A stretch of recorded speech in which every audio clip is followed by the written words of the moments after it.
All right, welcome, ladies and gentlemen, to the Saturday qualifier for the finale of TOC. Sean Green, joined by my partner in comms today, Mr. Tim Goodwin. Tim, it is a pleasure to have you here next to me, man.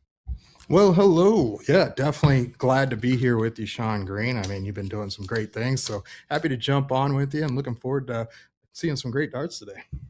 Yeah, I mean, it's our first time actually getting to work together, and I've always enjoyed listening to you do your thing. You're one of those guys that right away you tune in, you're like, okay, he, he's got a little something that can work. So I'm excited to see how this goes. But big matchup here. We got Don Kirby. He's playing out of Night Owls in Indianapolis, Indiana, which is my home location. He's taking on, well, a man who doesn't need any introduction, Mr. Garrett Rakowski. The Bullets playing out of Bullshooter Saloon on a night where we're going to get some boom goes the dynamites here for sure. But also he's playing without the poker league going on. And that's a win. Definitely a win. Coming off a hot weekend, playing over last weekend in ESPN with Garrett playing with Scarborough, having quite the run. So expect to see some good stuff through him today. Don Kirby, definitely no slouch. I've had to play against him in years past in these type of qualifiers. And I tell you what, even though you think you have the upper hand, this guy can come around, turn it up, and just take you out. So looking forward. I think we are on the second leg right now. Garrett's got the first Yep. leg. So this is going to be a format race to 3, best of 5 to start. Is that correct? No, it's race to 2. Awesome. See, I know Um, exactly what I'm talking about. So No, race to it's all 2. good. So this is like the typical any like nationals or anything like that qualifier type of bracket. So winner side or the no loss side is going to be a race to 2 all cricket until we get to the top 4, and then it'll be a race to 3 before the king seat or queen seat, depending on what we have here, will be a race to 4. On the one loss side of the bracket, it will be cricket 0-1 cricket, and that 0-1 leg will be 501 open and open out. And then, of course, the last chance bracket is just one game of cricket.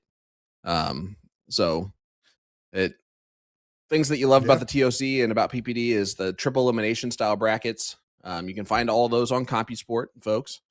We have just a ton of different brackets and divisions today playing in this qualifier. 352 players competing. hmm So that means 352 vouchers that are being utilized today.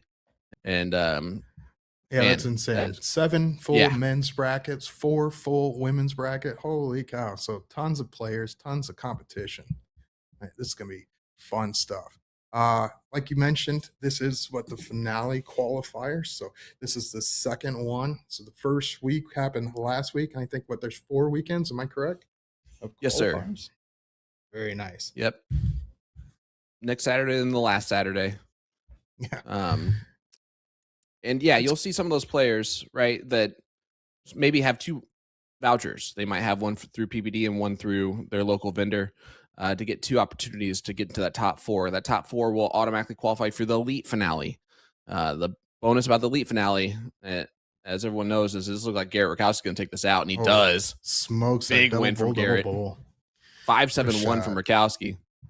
And well, Don is going to go to the one loss side of the bracket. You got a bad draw there in that first round, that's for sure. Garrett probably the favorite to win this bracket. Yeah, that's what I was thinking looking at this bracket. It was like Garrett, and then you're going to throw Don on the first round against him. Expect him to come back through, either the first loss or second chance to uh, make it into that top 8, I expect. Well, this is the Cantina. I know that because that's Jeff Mappa, who typically gets yelled at because he plays next to Mike Maloney when Maloney's on stream on Monday nights, even though those two gentlemen are very good friends and And partners. Hmm. and partners. Yep. And so if there's anyone that knows what not to do when you're near Mike, it would be Jeff. So looking forward to see him. It looks like as I scroll through here to find um, the Cantina. So Jeff is in bracket number 5 today, playing out of the Cantina. So again, you mentioned it, Tim. 6 men's brackets, full men's brackets, 4 for the lady, or sorry, 7 for the men, Hmm. 4 for the ladies. So when I check Yeah. out this bracket, there's a lot of things off and running. Yeah, there's so much to look through, but finding that good call on the bracket there. Jeff Mappa has won the first round going off against Tom Asinkofer. That's a cool name. Haven't heard of him That is a before. thing. Yeah, that's a And great name. so Jeff Mappa still on the winner's side coming up against a beast of Nick Yeast. Holy cow. Yeah, it's one of those situations where Jeff's a good player. I would give the favorite to Nick here, because they don't nickname him the Beast for any reason. Right. This guy, he can play. He's shown up in even one of the CSC Challenger series. Didn't he come in and shoot some fire darts, if I remember correctly? He was one of those that would go in and start off a little slow, but catch fire and take off on the later rounds. So, wonder if that's going to take play in this match here and see how he goes. Yeah, I love Chenzo in the chat, saying that when Will Blanchard is back, which I love to see. It's cool to see things like that. Yeah, the three players playing out of the cantina today are Jeff Mappa, Will Blanchard, and Liz Tynan. Liz, of course, in one of the ladies brackets. She'll be playing in bracket number 2 for the ladies. And again, you can find all this on CompuSport. Just click on the PPD Major Tournaments tab, and you'll find that. But again, let's talk about what they're going for. The elite finale, to get into that, making the top 4 here in today's brackets, automatically qualifies you for that. It is a blind draw on the finale day of TOC. First place is $30,000 per Not just team. So, on the men's side. That's $30,000 yep. on both the men's and $30,000 a split on the women's. Incredible. Yeah, and it's great to see those things continue to boost up.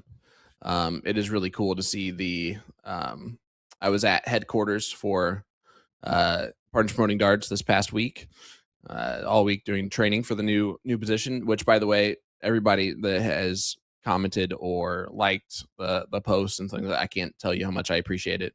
It's truly overwhelming in a really cool way. So I appreciate that. Yeah, from my perspective, we're looking forward to some great things to happen for sure. I know everybody on my side's excited about it, and so can't wait to see what's going to happen. I'm already doing great work for PPD in these streams, so keep that up. Yeah, I mean, it's going to be great to be able to focus full time on it, and try to bring some great stuff. We're seeing the Beast, Nick East, start off strong here in this one. Yeah, already way up. Oh yeah. So coming in, hits 3 solid 17's not going to be enough in this leg going first. Expect Nick to come in and fire that and shut that door down right off the bat. We're only on round 3. Yeah, this is a stick and move situation. That is for sure. We got Suzanne in the chat. What's up, Suze? I hope you're doing well. Congratulations on the runner-up finish for the WCS this season. Brent Baker, what's up, brother? Hey, hope you're doing well, Baker. my friend. Yeah, I think they're overshooting in the Governor's Cup this weekend. So good stuff going on at the Ozarks. Oh yeah. Yeah, that's why a lot of people are not. That's going to be why the St. Louis area people are not playing today for the most part. That makes sense. I mean, if they were smart, they would have played last weekend while a lot of these big dogs were sitting in some other events as well. Yeah, I know a few people like Don Kirby actually signed up for last week and signed up late, so he was one of the players. The bracket didn't fill all the way, so he got moved to this week. And look what happens. First match right into one of the guys. Yeah. Yeah, I mean, that's part of it, right? Mm-hmm. Oh, Mappa trying to put a fight back here, gets 4 bullseyes. Yeah, definitely. Most likely too little, too late. Mm-hmm. Yeah, house lead for Nick. Yeah, you're gonna look for disaster here to get an opportunity.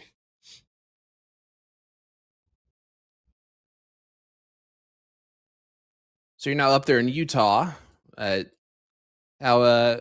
the dart community up there? Obviously, I know some Utahns, but I don't know exactly where you are compared to where someone like Jess Melton is and things like that. Yeah, I'm actually not too far away. I've been hanging out with Jess and Clayton and Brian Went, a few of the players here. Jumped into a couple leagues already to try and get qualified for some events. Jumping back into TOC Thursday nights here coming up next few weeks. This is one of these events opens up for the cap we're looking for. But yeah, the scene here is Right now there's not a lot of top end players in Utah. Hoping to build that up and see what we can do. Well, I'm looking forward to seeing what you can do as well. Um, Murph in the chat saying, "Hi guys, hiding out in my non-streaming trick shots location." Gotta love that. Yeah. Well, just say you're camera shy one way or the other, huh? Yeah. Today's Well, not that. she's always on that thing, so Oh yeah, that's the truth. Love to see her though. Yeah, speaking of Utah, this place is on fire, literally. So it's been pretty hot and trying to get used to it. You'd think moving up from Arizona to Utah, you'd be cooling off, but hasn't happened yet. So we're looking forward to some of that rain that you guys are getting in the Midwest. Hopefully that'll come around this weekend or next. yeah, definitely humid today in Indiana. It's so bad that when I open up my front door, it actually sets off my smoke detector. Actually, like gets too hot next to the door, so it like shouts out at me. Um, I was actually worried about it because I had my door open earlier, and then it started, and I was like, "Great, 10 minutes before this live stream starts, and I'm gonna have that beeping noise in the background, so that's gonna be awesome." But it has stopped. I also did order the batteries; they should be sitting on my front door right now, just in case that thing starts up again. Smart. Yeah, I seem to in this new house, I can't cook a pizza without setting off the fire alarm. Somebody was smart enough to put the oven door right by where the smoke detector is. Well, I'm gonna have to move that around at some point. You gotta love it. You gotta love it. Oh Yeah. man, how about this? We got Fort Worth, Texas in the house. Ohio, of course, from Chinzo in there. Chinzo, are you still ranked number 1 overall in the All-Star rank list? Because that's super impressive. Chris McMartin is in the house as always. South Ryan Felton Dakota. asking, is anyone from Iowa going to be on the live stream? We will see how that works out. I do not know if we have locations in Iowa set up because I just don't know that information off the top of my head. But I can tell you that if they're playing against someone who is at a streaming location, you never know what might happen. So you just have to stick around the entire stream just to see, you know? Why not, right? Um, There's always hope if you stick around. of course, the great Reagan Windsor in the chat.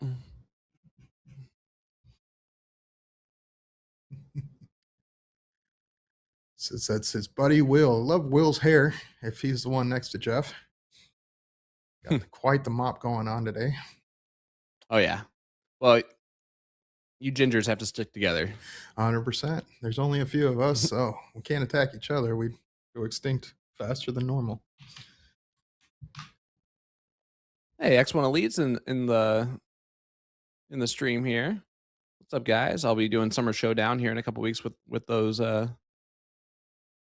that fine broadcast. So looking forward to that. Getting back to my roots here in Indy. So looking forward to that. Mike Maloney in the chat, shouting out his best friend Jeff. My name is Jeff. My name is Jeff. Very nice. Jeff's looking to finish this one. Well, actually, he's started off pretty strong, but Nick's just having that full firepower this whole leg. Hasn't done much wrong and just took control after hitting the 7 mark on the 19s. From that point on, it's been his leg. He has lived up to his Dart nickname, that's for sure. Of course, also a former MMA fighter, so not someone you want to mess with at any point in time. I guess I will watch what I have to say about him moving forward. I didn't realize I needed to safeguard myself. But no, I hear he's a great guy. You don't have to worry about that at all. No, it seems like a big teddy bear, actually. It's kind of even more surprising that way. But he does not close this out here. And interesting. How about Willie Walker is in bracket number 1. He'll take on the winner of Blake Keel and Corey Beck. So a couple of Minnesotans battling out there early on. Ooh, that'd be Brandon a heck Kessler, of a match BK. Too, yeah. Speaking of X1 Elite Live, BK is through 2 rounds here. He takes on the winner of Jordan Reese and Alex Beard. So yeah, off and rolling. Doug Barry. And there you have it. Nick Geese takes that one down. So Jeff Mappa will move down to the 1 side loss. Still has plenty of opportunity to move forward today. Yeah, looking at that bracket 1, that top side, I was like, well, this is stacked right off the bat. There's quite a few big names on that half just to begin with. Even a few players from Arizona in that bracket. Very nice. And we are heading And here's one of them here now. based on the floor. That It is looks Tom very Ryans. it looks very Tom Ryan's-esque. Uh, as this is Bob Herrenberg. Yeah, I think this is a Mike Maloney stream already. You know, we had his best friend Jeff Mappa. Now we got his closest, well, good friend Bob Herrenberg coming up now. By the way, Bob has the shoe game that we all know and love. You can see the orange shoes matching with the orange shorts, and that leads into that jersey that actually it works perfectly for. This Pretty is sure obviously a one-loss out of the bracket here, Tim. yeah, I'm pretty sure he prides himself on getting dressed up to make sure he looks as fly as possible in the, the shoes to match everything. Yeah, you're right. This is one loss as we're seeing 501 and seeing that Bob Herrenberg's going second. We know that he got the first leg. And you know what? Thanks for pointing that out to everybody because, folks, if you're ever wondering, who won the first leg, they're going to be on the right side of your screen on the scoreboard. That's just how that works. But it is open, so you'll see these guys just shooting at the bulls. But there we go. We got an Iowan in there just on cue, Ryan Krabs. So we knew that. Yeah, this is a Don, not crazy. sure. This is a crazy format in my position. I love it. It keeps the entertainment, Ryan, and it keeps the brackets moving, going from cricket to 0-1 with the loser starting 501 open end. It just goes in, and you're really hoping to get that gap that usually isn't going to happen at these levels on these qualifiers. So you're going to lean heavily on the start of the 501 the majority of the times in this event. Yeah, and I mean, it sets up for the person going first. It sets up to go to a last leg decider more often than not, especially for those top level players. You do never know, obviously, but yeah, it should be one of those situations where that's the case. Yeah, But that's not going to be only the best 113 round is not. there. Yeah, It's not there's a little bit of easy. pressure on that. Well, Bob needs to hit a ball. Hey, well, that does put pressure. It's a little easier than 113, but in this format, either one of these can be taken. we'll take that for sure. Enzo and Reagan, yep, I'll be at Showdown. So excited to see everybody. Oh, 13. No on the 13, but trip 17 will work. Takes his time, nails it. What a job. I love how he sat there, stepped back, took a breath, realigned himself instead of just rushing that third dart. What a hit. Well, especially that double six was miles away from Mm-hmm. where he was aiming at. Talking about beautiful people, right next to Bob Herrenberg, one of the best people I know, Jamie Haveman. There Looking you forward go. to see what he's going to do today. He's averaging right around a 4 NPR, so one of those guys that kind of is sneaky good in that bracket. Andrew Trainer's also playing out of Tom Ryan's. Yeah, he's also in the same bracket that we're watching right now with Bob and Ryan. I like the way that Bob went about that. Just goes to the left side of the board with only the 26 from Ryan. So it will be Bob going first here in this last look decider. It will be cricket. Yeah, for those that you don't know when you're playing these, if you have an easier number, always stick to the left side of the board. If you only need to get 40 true less, guarantee yourself some stuff. It's always fun to watch when I go up and hit a 55 to start, and somebody goes and hits that trip 12, trip 14. I've lost so many times on random numbers on the corks. Well, what a shot. That's a boom goes the dynamite. There to start off for Bob. Man, he must know that Maloney's watching. I'm telling you, it's the shoe game. Mm-hmm. Yeah. Look at this. Ooh. It's not a bad call back there, just outside on that last start. But, man, I tell you, those kicks do sit there and look good on that floor, don't they? Just they really jump do. out and pop. Solid. I mean, close. that floor is a decision anyway, right? Oh, yeah. Yeah, you got to have the confidence when you put that floor down. That's for sure. Yeah, donuts. Blake did get past Corey back on the winner side, so he will take on Willie Walker now in the no loss side of the bracket for that update. Yeah, I do love me some Willie Walker, but then it's going to be a tough one going down. I've been seeing some of the comments and some of the way that Blake's been playing lately. He's been doing really well. Mm. I mean, it's a testament because that kid puts in so much work. Um, and he's put in so much work to get to be better. Like a year and a half ago, I beat him online once, and I don't think I would ever be able to do that right now. So, yeah, he's getting stronger and stronger. I'm excited to see what he can do this season in the CSC. See Yeah, if he can actually go on a good run. that's a testimony to what putting the grind can do. I mean, sometimes it just takes that, continuous motion, continuous repetitive task to keep that arm grinding, and you can move up. And luckily, with the formats that he's playing here with the PBD across the nation with remote play, it doesn't matter where you are. You can sit there and compete and get better and better. You don't have to worry about playing the level that's right there in front of you. You can play at the best levels or any level you want. In fact, with the PBD remote leagues. You are not wrong, Tim. And man, we should hire you more full time if you're going to keep on plugging like this. I'm telling you what. I'm just speaking Oh, from the Bob heart. is running. He is. Throws in a Spurgeon double there on Dart 2 or on Dart 1. Yeah, yeah. The first dart looks he must have gone for the tar, hit it, and you got to love the sound when that happens. But he did come back with two great darts after that. I always love the sound of the G3s. Ah. Oh yeah. It's a sound that sticks with you for a hot minute. It is obnoxious. I don't know those Phoenix boards, which I have grown to love as well. Those bad boys when it's like Christmas time and stuff like that, and those things put in some crazy things when you hit a bullseye. It startles you. It does. Not only the sounds, but it also has the delay. So you don't know what happened there. And then you get the awkward noises, and you're like, well, all right, next. And so there's definitely some fun stuff with some of these boards. Mike asking a unimportant question: who's in my bracket next week? Mike, the answer to that question is you, and that should all that matters.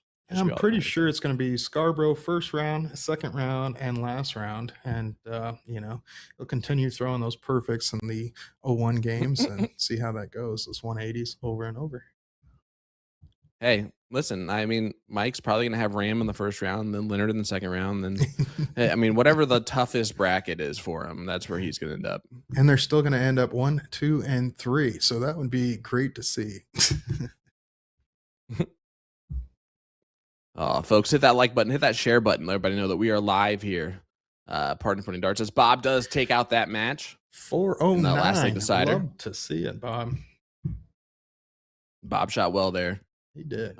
As we jump on over to John Pilgrim. Ooh, I like John Pilgrim. Jupy? Yeah, I'm not even going to try. No, we're going to go with Jupy. All right. See, Haley just said Joupy, and here's what happens is when you overdo it, like you try to make it fancy, it's never right. So I'm just going with Jupy, and we'll see what happens. All right. Well, I'm going to leave it with Pete. And so Pete and John Pilgrim, I can definitely pronounce that one. I've got some experience in these qualifiers going against John Pilgrim as well. And over the last couple of years, man, this guy has really picked his game up. Yeah, I mean, and he's been good for years and years. John and I have both an affinity for Colts. One of his former players that he coached is Tanner Bordelina. He was the Colts starting center. So him and I connect really well on that. But John's also a fantastic human being who I've known really as a Wisconsinite, one of the first ones that I've gotten to know on a personal level. He has the worst dart nickname though, which is Pigworm. Other than that, I love that name and the darts that he made to go with them. I really enjoyed it. That's for sure. They look like a double-sided animal. So, but this is actually actually a really funny story here, real quick, because Matt Graff is a good friend of John Pilgrim. Matt Graff did qualify last weekend for the elite finale, and when I did my promo for the qualifier this weekend, um, I had thought of 4 names to say when who's going to join this person, this person, this person, this person. Uh, those 4 people were going to be Sean Cafflish, Matt Graff, Vanessa Talks, and of course the wonderful Lisa E. Hmm. The only name I forgot to say in that promo was Matt Graff. And he actually messaged me afterwards and was like, "You couldn't even say my name," without knowing at all that he was actually in my script. And so I just love that he just knew that I had just forgotten about him. Oh man, yeah, it doesn't take Hey, did much, you see right? That that? strong itch. Oh, what I miss? Well, Pete just like bent over and touched his toes like it was nobody's business. I mean, that was very athletic if I've ever seen Well, this is a something like that. very athletic sport, so you've got to make sure you maintain the stretching and stuff, especially when you're going to be standing. When I'm playing these events, I'm standing for the entire duration. On, I unfortunately I don't like to sit down when I'm trying to be in a competitive mode, and so going through physical therapy the last few weeks, they've even started talking to me about doing chair exercises with while I'm playing because I don't sit down. So yeah, I can understand why he's got to pull that move off in the middle of this match. Oh, I mean, listen, it's one of those things that uh, I mean, a lot of dart players actually do stretch even at a top level. Now, obviously, we're in jest about the idea of being like a super athletic sport, No, I mean you've got some but perfect specimens like Phil Taylor, and these guys. They're the perfect sport physical body for this game, and so if it takes a lot of weight to get you step standard, then that's how you do it, right? yeah, exactly. Looking at John Pilgrim, I've got some history with this guy. I think it was a few years ago at the TOC finale. We ended up on every event. I think we had to play each other on the doubles all week long on the first or second round and in level one. So we got to know each other quite well and go back and forth on the board. I think that weekend I was playing the entire time with the bar player, Mr. Chris Watson. Oh yeah, gotta love the bar darter. Mhm. Um, who's taking some time off to do uh, his own thing, which is always it's always important to do that, right? As Pete does take it out and win that, or Yeah, sorry, John first Pilgrim leg. does take that out and win it. Hmm. So that will uh, do it for leg number 1 as we head to the second leg here. And it is the winner side, obviously, as we're going back to cricket. But Pete with the start here in leg number 2. Jeremy Millar talking about stop it with the players who do stretching. Well, Mm-mm. it stretches our waistband. Yeah, you're not wrong. I guess some of us grow up and some of us grow out. Well, oh man, I almost said, but we know from Millar it was not grow up. Yeah, well, Sorry, Jeremiah. geez. John Pilgrim getting and punishing that week's opener by Pete with the 7 mark on the start. And thanks, Josh. I appreciate that, buddy.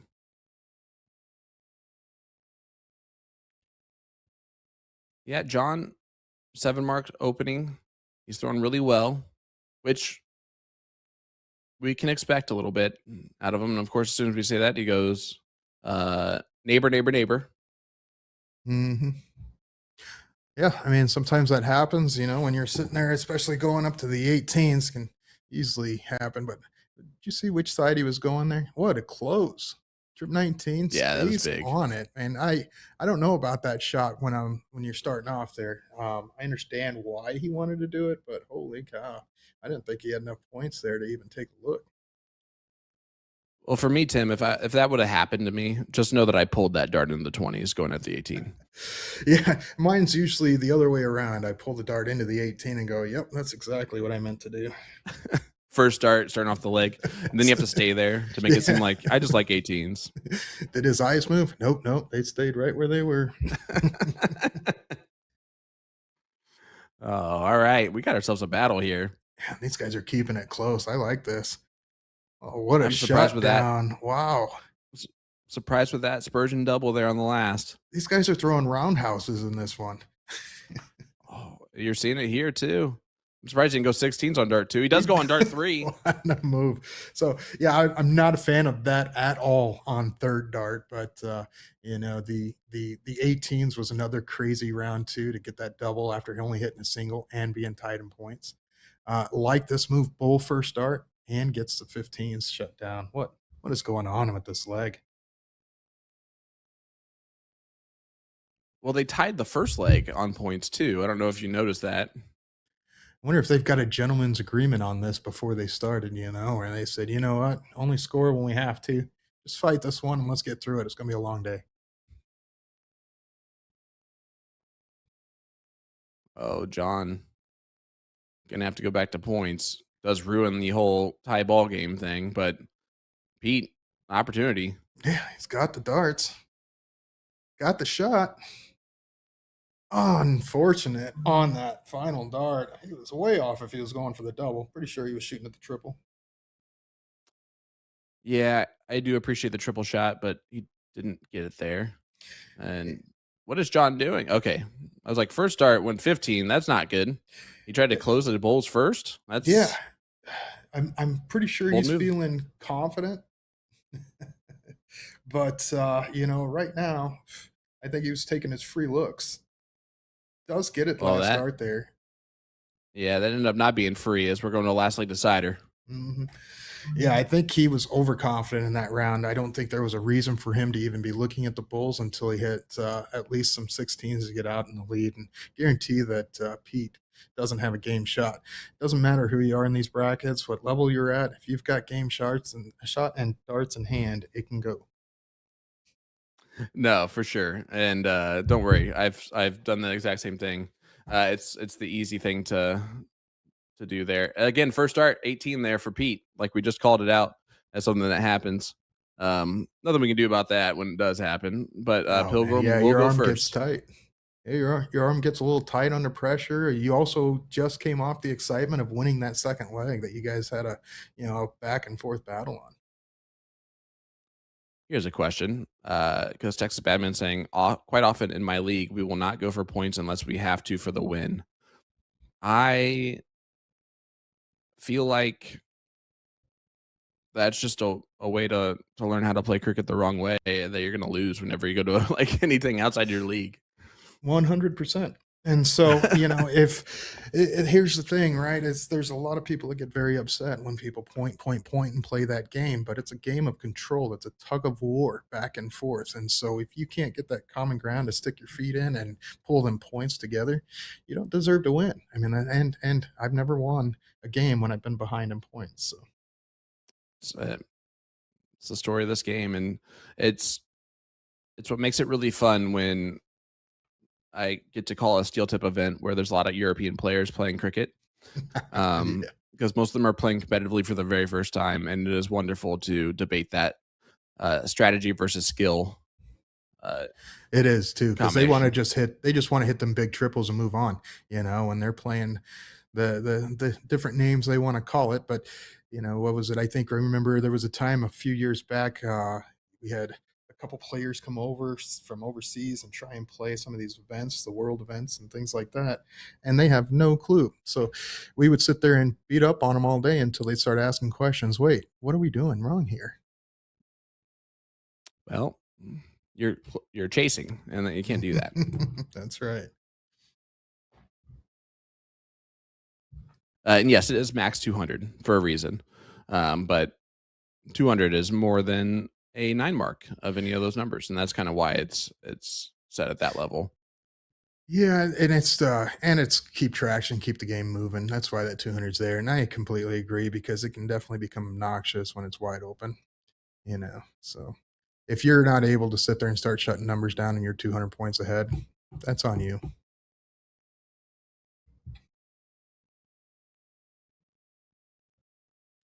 Trying to remember one of the players, his name slipped my mind. One of the used to be known as one of the slowest players on the PDC circuit and had a goofy throw and really liked him. But he came over to the event, and me and my brother ended up teaching him how to play cricket on those boards.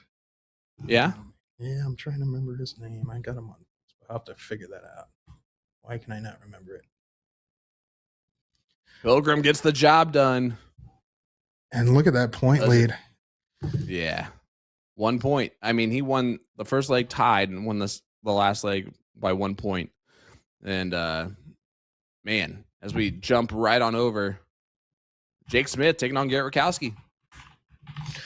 Yeah, looking at that bracket, this was one of those big names that we saw in that bracket. Of there's a few big names, and Garrett's going to have to play them right off the bat. So yeah, Don Perry. He also obviously got through his next match and is now playing Jake Smith, who, this is somebody I wouldn't want to see until the end of this bracket because he seems to always find a way. Yeah, and it's starting to get down to nitty gritty. You win this one, now you're playing a race to 3 in the top 4 side. How about Kenny Tang still on the winner's side through Kenny 2 matches? Tang. Let's go. And you mentioned that Jake Schreiber is taking on Bob McCoy, so we get a boom goes the dynamite there from Garrett Rakowski. What a call. Nails it. Pulls the point lead. And Jake Smith's taking it right back and not playing any games, talking about wanting to keep control of that game. Look at that. Back to back. 9 marks there. That shot. One from Jake saying anything you can do, I can do better because it's timed better. Any of those that were worried about that story, Justin Pipe was the person that I taught how to play cricket. So I was going to mention, or I was going to say Justin Pipe, but he is since you've gotten to talk to him in person and all that, is he as unique of an individual as he seems to be? Not at all. He's one of the nicest guys I've met when it comes to playing events and competitive, even against four. I mean, he was nothing but a gentleman.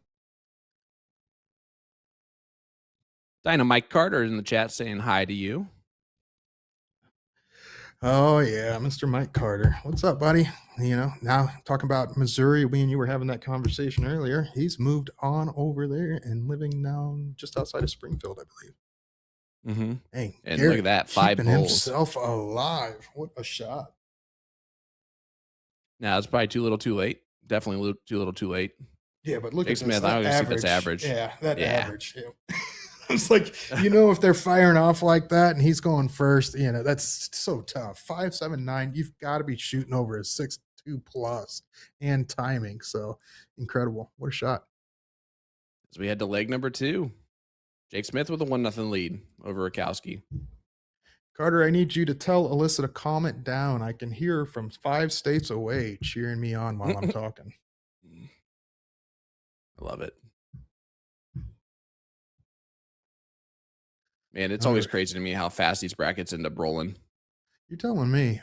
Unfortunately, I don't get to hang out for the full amount of the run today, which I would love to, but unfortunately, other plans take place. But these things, they are flying. When this race to 2 at this level, these guys are finishing these legs in seconds. It feels like.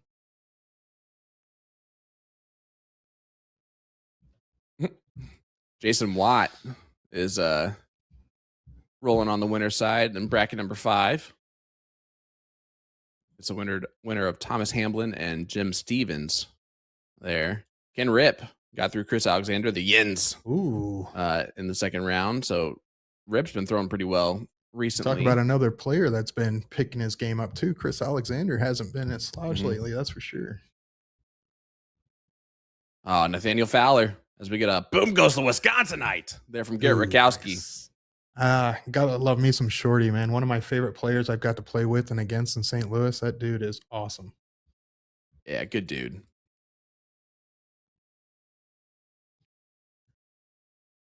And Garrett is sitting there, bringing it right back on him. He says, "You know what? I went down this leg. I'm taking control and keeping it. Let's do it." And now you're noticing, Tim, why I don't say that catchphrase every single time, because it would get annoying. It does. I mean, not the catchphrase itself. I do enjoy that, but over and over and over, I definitely understand. Fair.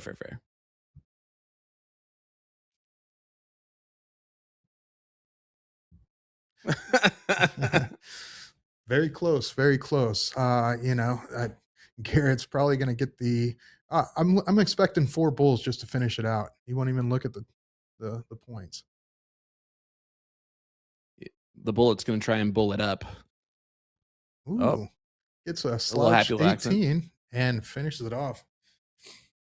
Yeah, I mean, Yeah. of course, a few people know I do have my own little BBDH, so that's why I shorten it up, and so you don't have to make the full call every time. I tried to do that with Boom Goes Dynamite, and then it became easier to do that. But yeah, game screen, it does get annoying after one time. After one time only? Oh, come on, you're That's breaking fair. his heart. Listen, haters gonna hate. Scuba Steve in the chat. What's up, brother? Donuts asking, when is the stream to announce the CSE brackets? We'll calm it down, but it will be on the 24th of August. Speaking of Jamie Haveman earlier, he is Mm-hmm. running away on that top side. Good stuff. He had to play against a local Utah guy that I'll be seeing here in a couple hours, Clayton Snowball. There you go. And down at the bottom of that bracket, as Jake Smith will go first in this last week decider, Isaac Robinson. I'm wearing the Western New York Shootout jersey today. Isaac, one of the mainstays of that tournament there in Western New York. Yeah, not don't know too much about it. I know there are a ton of great players on the East Coast. I just don't have a lot of experience with most of them. I'm telling you that if you get a chance to go up to that Western New York Shootout, no matter where you're located, it is one of the TOC is the best run tournament around. That tournament is one of the best run tournaments around, and it definitely is a tournament for the players. So I'll have to put it on the um, list. I know there's a few highly up there that recommend. I'd love to make it out to. There's a couple in New Hampshire. I'd like to make it out to see Tom Sawyer and the boys. TOC starts on the 9th of October this year. For me, it starts on the 7th as Jake, a great close, but Garrett with the slight point lead. He's going to have to go 19s or 18s or 17s here. Yeah, Oh, he's he went goes straight 19s for the first. close. Ooh, I It's a think he bold played move. with. I think he played a lot with Scarborough last weekend, and he picked up a couple of these habits that Scarborough likes to do. He doesn't like to leave a playground open whatsoever. No, his game is be super aggressive and don't look back. Yeah, which he's definitely changed up a little bit here and there over the last year. I've noticed too, and the level of play as well has stepped up. Jake did not even look at that treble 20. Not at Or all. sorry, the treble 18. Yeah, Definitely he didn't look at the treble definitely 20. he didn't have enough, and I understand that shot there. You know, Garrett taking it down and trying to stay aggressive too. Like the fact that he went back up.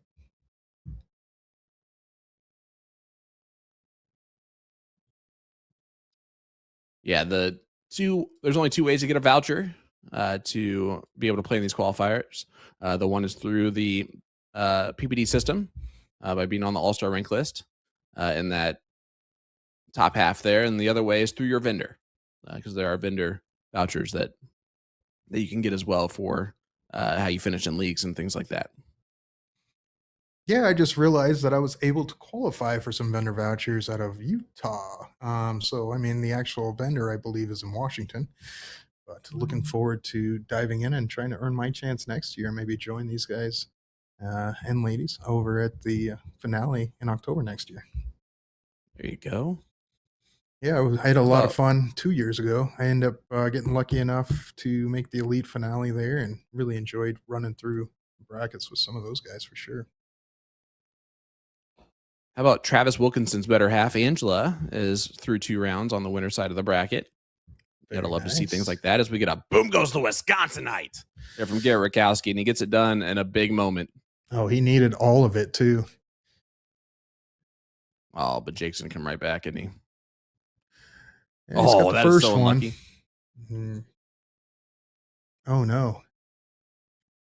Followed the wrong dart. This opens the door for Garrett to really take control and capture this one and just pull away and pull it out of reach.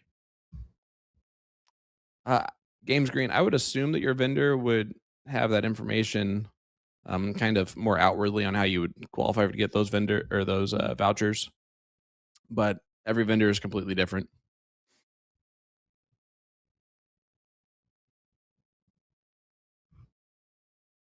Jeremiah thinks that's the ball game.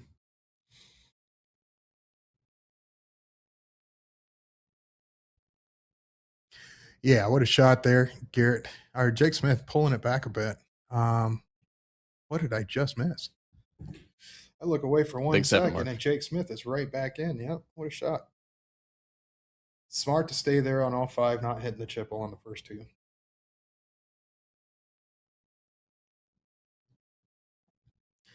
Another Utah lady still in the bracket on the top side, Jessica Melton.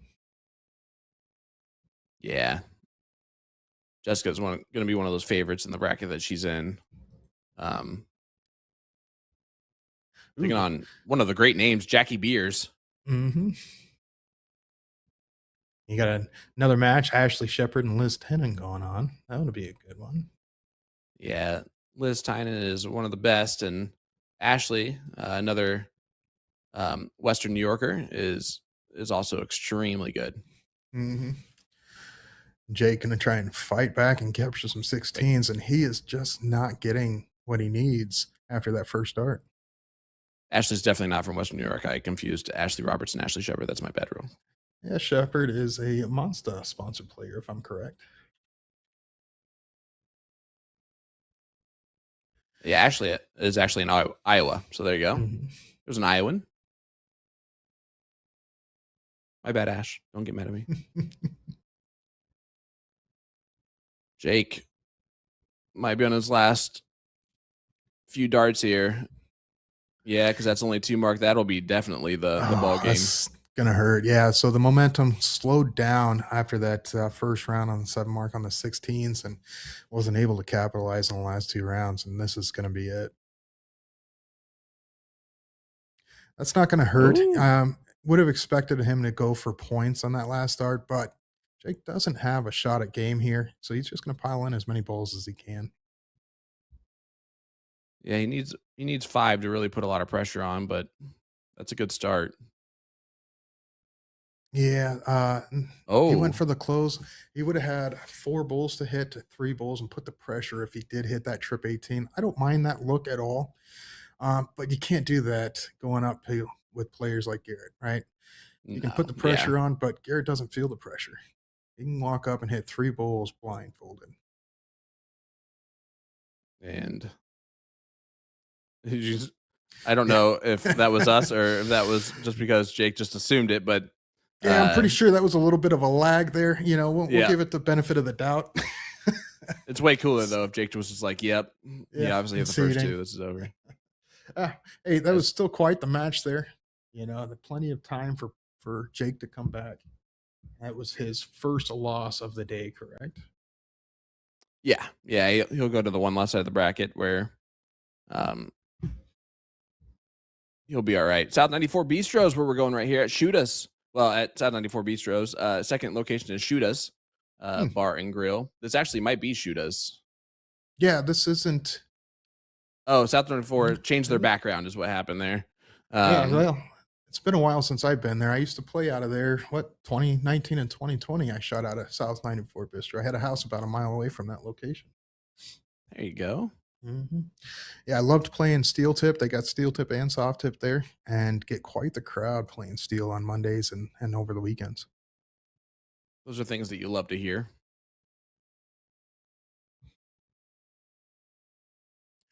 Ron Buckner, not too sure. Okay, I was like, I'm pretty sure this isn't. There we go. Now we've got the names out. Yeah, Ron's in the 4th bracket. And Okay.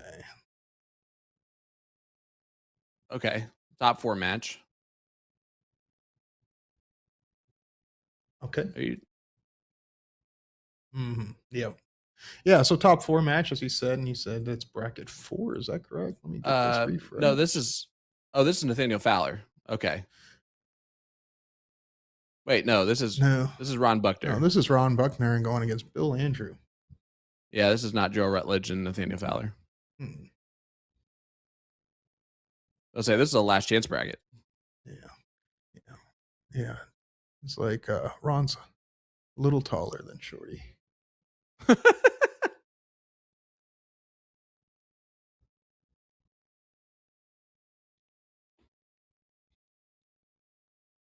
Oh, so this actually is I don't know this. Okay. So we're not sure what's happening here. So is this Nathaniel Fowler? No, this is Ron Buckner. Yeah, this is Ron Buckner. Yeah, I mean, because it's crossing everything. Yeah. So Buckner does get it done there. 5-2-5. In that race to 1. Haley's new to this, folks. It's her first time doing this.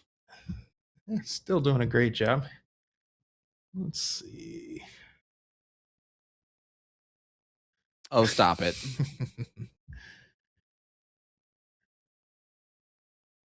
Yeah, we know. Well, all right. All right. Well, folks, we are going to head to a quick commercial break for the first time. Sean Green, Tim Goodwin, and the great Haley behind the scenes. We'll be right back with more right after this. Looking forward to it.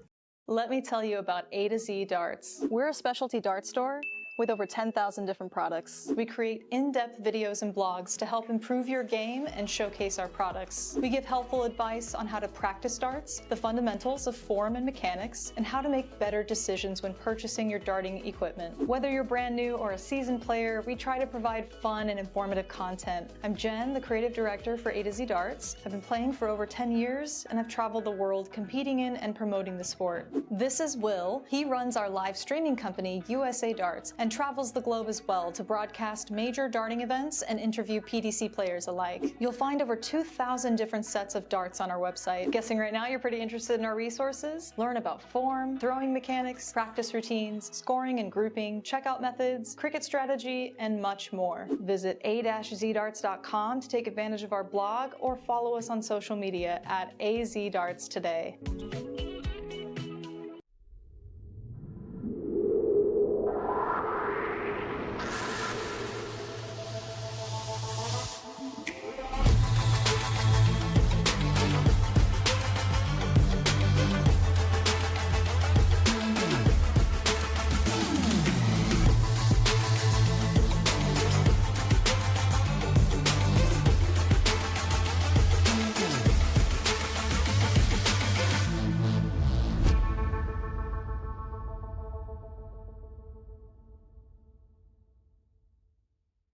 Nathan Aspinall Echo soft tip darts. By the way, I've swapped out the stems and flights for the new K-Flex number 2 standard flight. Originally only number 6 was available. Now we have number 2 in all colors and lengths. All right, 146 remaining.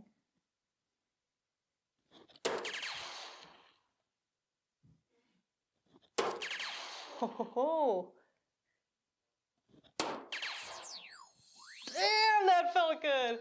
Echo has really expanded since it first came out as an exclusively soft tip range. Now we have a player edition that has remnants of Nathan's prior signature darts, notably the overall shape of the barrel and the milling, with the CNC milling in the front, nano grooves in the middle, finishing off with radial grooves in the rear, which to me feel the most aggressive.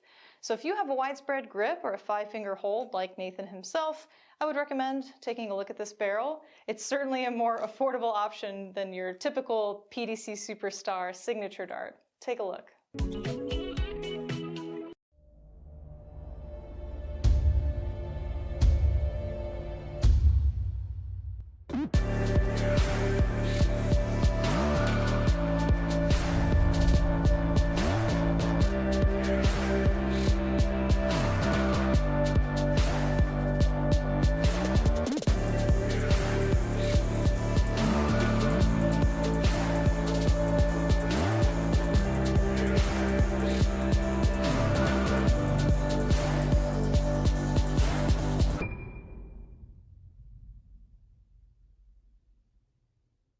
Dartboard lighting systems that work with soft tip boards, starting with what I'm calling your best value option, the 180 aluminum.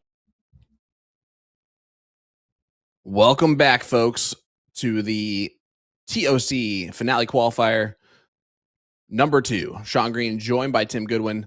Tim, we got a great matchup here. Yes, we do. We usually see this location for Suzanne Young, but Jason Watt, the Bearded Earth guy, is playing out of here today at the Eagles.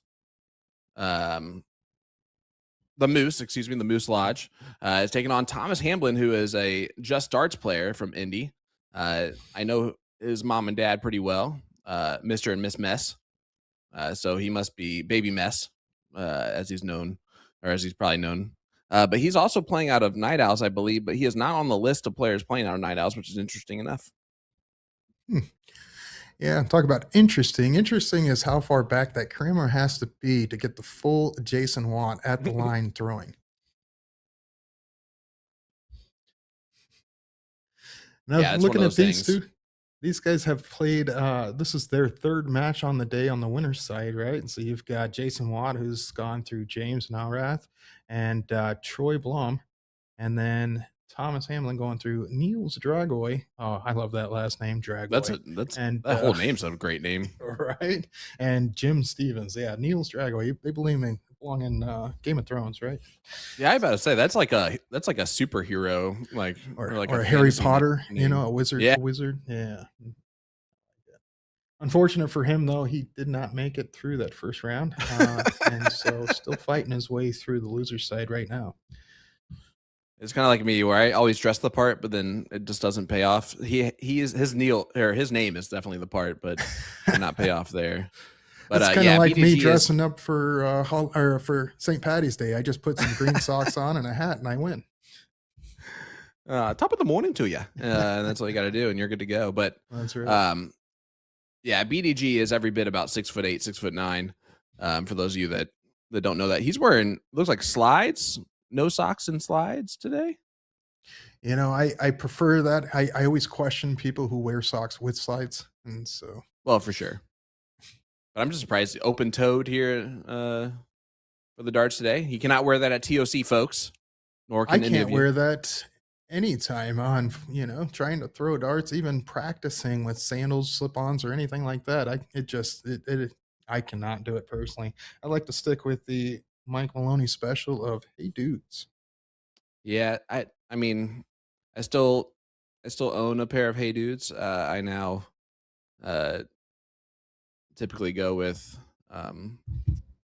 it's called Thursday Boots is the name of the company where I get my shoes from. They're all leather and fantastic, and they hold up forever. And then I have my daughter's got some pink Air Jordans, and so I had to get myself a pair of Air Jordans with a little pink in them. Yeah, So my wife loves the Chucks, so I've got to have to wear a pair of the two of those for her.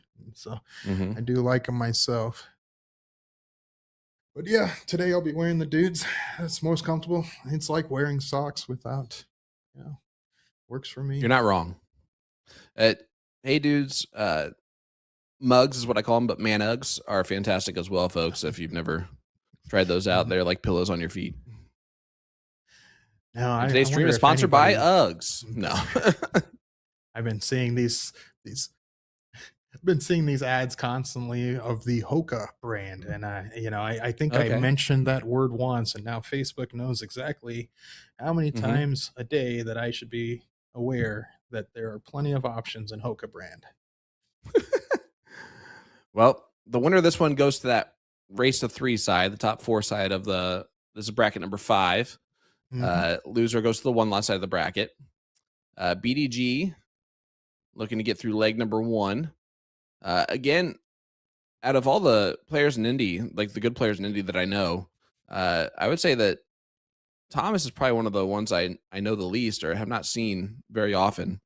Um, again, I know his mom and dad pretty well. I played in a league against his dad before, and his mom is one of my favorite humans ever. There's a reason why they call him Mr. and Miss Mess. They are just a good time, that is for sure. Um, Yeah, I but can't say I have any experience with Thomas Hamlin in the past, but Jason Watt takes his first leg down. yeah, 414. He'll want to raise that up a little bit. But it's been great to see BDG here in this, and he was one of those guys that sent me a personal message congratulating me on the new gig. Um, and Very nice. and I loved it was I loved to see what he did a few weeks ago. I think you were calling that, or at least within the reach of it. That run he did at the CDC, man, talk about a show. He mhm. was doing really well. I think that was probably the best run I've seen him do in any event. Yeah, his first final in the CDC, and Mhm. um, yeah, I mean It took he out the looked real great good. and powerful Adam Savada in that one, which not many Yeah, people have been doing that. So very very few, especially in the CDC of the past couple years. Uh, Savada with double digit titles in basically 2.5 years of playing the CDC. Um, ridiculous. with one of them happening in 2019. So, uh, yeah, absolutely insane and really cool to see him kind of jump on the bandwagon there. And for BDG, he was always a great dart player, Mhm. and then he got into the streaming side of things, and that's what most people knew him by for quite a long time. And it is great to see him getting back into the game of darts and throwing at the level that he is now. Yeah, I mean that's how I get notice of him was based off the streaming when he was doing that for some of the steel tip matches. Hmm. All right. So these brackets are starting to get down the path. It's it's nice to see we are, this is somewhere you want to be, right? You're if you take this one down, you win one more, you're pretty much setting yourself up with a very high probability that you're going to be playing in that all overall goal of making that elite finale. Well, technically, actually, if you do win this match and win one more, you are guaranteed a spot in the elite finale because you're guaranteed at least worst case scenario is that third, fourth Fourth. spot. That's right. And so, yeah, on this one, and what's nice is, you know, these players aren't just playing for those finales. Yeah, that's the goal, but there's also a ton of cash up today. There is, yeah, $700 to first place. Um, yeah, which is nothing to sneeze at, that's for sure, especially in a qualifier. Right? Yeah. I mean, I don't remember it being that high. I think it's getting better and better every year. And man, this it's a goal to fight for on just this singles event, anyways, on its own. Telling you, the PPD continues to just give great opportunities to a lot of great people. Love to see it. I know I was a part of it before it became the big finales. They were doing regionals in St. Louis and around Indiana and all around Missouri, and got to play a few of those events back then. So really enjoyed it then. It's crazy. Yeah, it's crazy how big it's grown. That's for sure. We, from the beginnings of this blind draw of 16 players to now having four large brackets to qualify for with a ton of money in each one of them. It's insane. Would never even thought about that back then.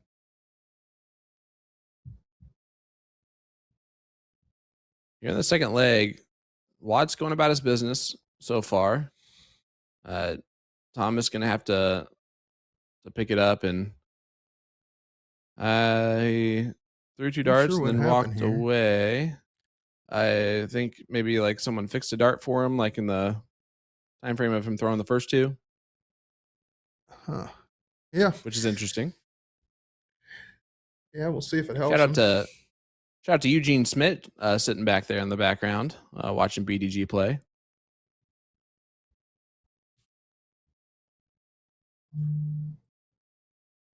Oh, look at BDG. Oh, he hits the Spurgeon double and goes right back to the trip. Big 8 mark. That was frosty.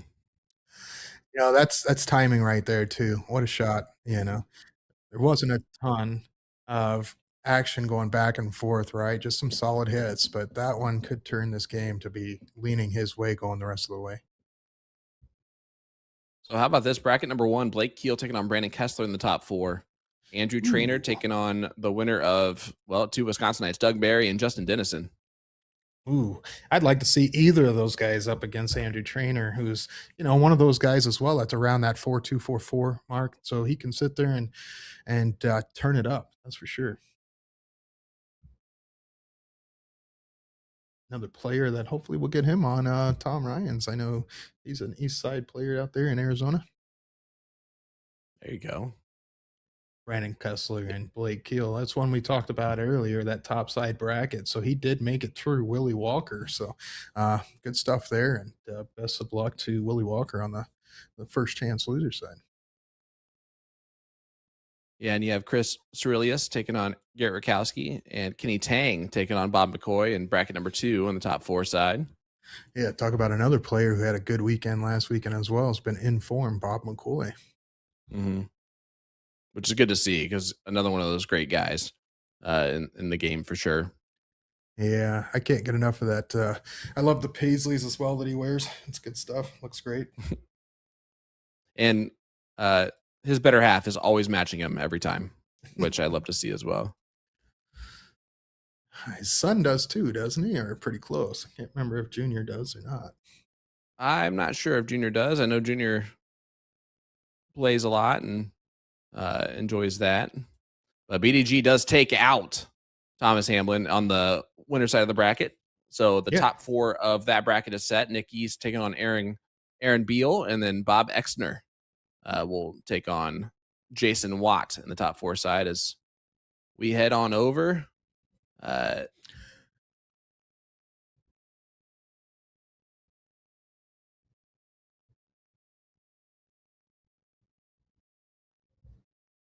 Number 4. All right. So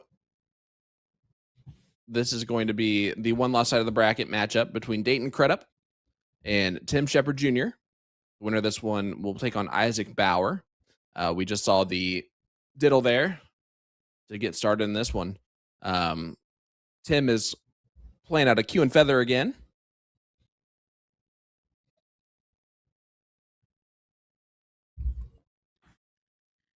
Yeah, these guys still got a little ways to go, on Mhm. this one loss side. They're going to have to do some work, get about 3 or 4 matches more down to try and secure their spot. Tim Shepard going against Dayton Crudup. All right. Not sure where Dayton's from. In fact, I don't really know either of these two players. Dayton's going to be a Washington player out of Tacoma. Plays for WWDL. And then, of course, in Sioux City, Iowa is going to be Tim Shepard Jr. They're at Q and Feather again. Repping them a Bears jersey. Fun. Fun's one word to being a Bears fan. Yeah, I've got quite a few of my friends locally here that are Bears fans, so I love to see them on game day as they cry quite often. Yep. I mean, Bears could be pretty good this year, though. We'll see. Yeah, you never know. I mean, I can't say much. I'm a Raiders fan, so I'm used to getting beat up every year in and year out. So, hey, you guys got a heck of a quarterback now, though, because yeah, I graduated from IU. Sidelines. Nah, he'll get in there. Yeah, we'll see how it goes. I mean, I saw there was a bout with Kirk Cousins and Max Crosby in training camp, so we'll see how long it takes before they bring him in. I feel like as a quarterback, the one person that you probably don't want to get in a tiff with is probably Max Crosby.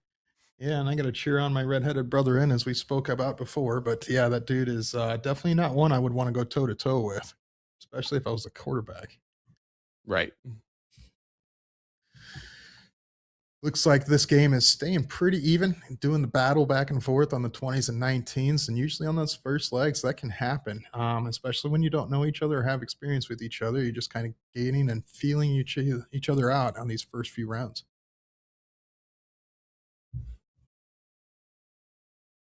Yeah, and this one loss side of the bracket can be interesting altogether, right? It's just you never know what you're going to get. Leg number 1 and leg number 2 will typically go opposite directions of each other. Mm-hmm. We mentioned it earlier with the 501 open and full bowl scenario.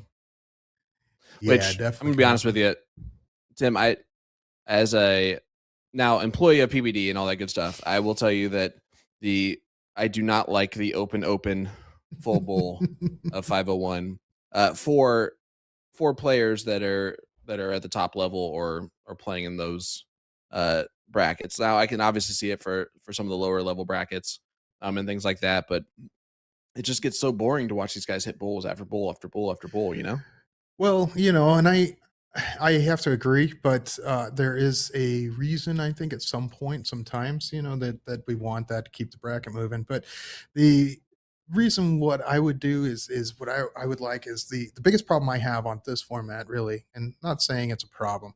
It's the fact that you lose a game and you get to start this format, right? And so when you're sitting there at, looks like we've got a little bit of an issue. All right. Well, Smart PSS just crashed completely on us. That is what you're getting here with this white, which Makes sense, because honestly, it was seeming like it was on its last leg the entire day so far, as it was definitely not the location's fault for all the lagging that we saw here. So we're going to cut to commercial here real quick and pull back up those cameras. So don't go anywhere, folks. We'll be right back as soon as we get that fixed right after this.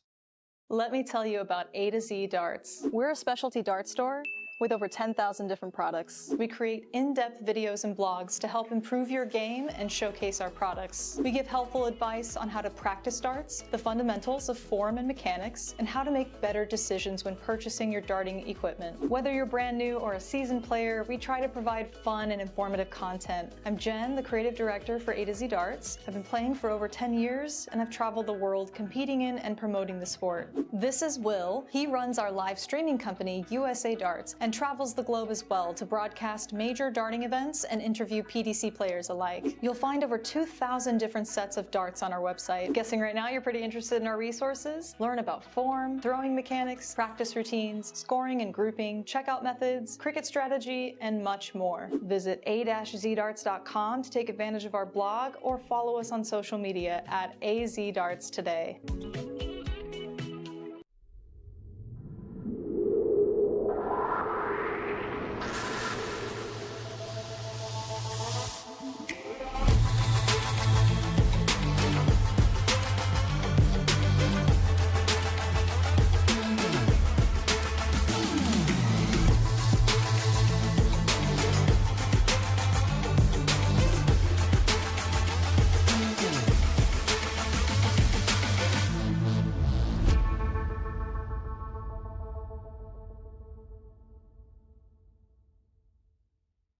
Nathan Aspinall Echo soft tip darts. By the way, I've swapped out the stems and flights for the new K-Flex number 2 standard flight.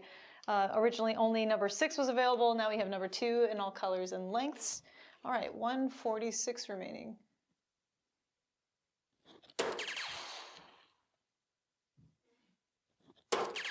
Ho, ho, ho.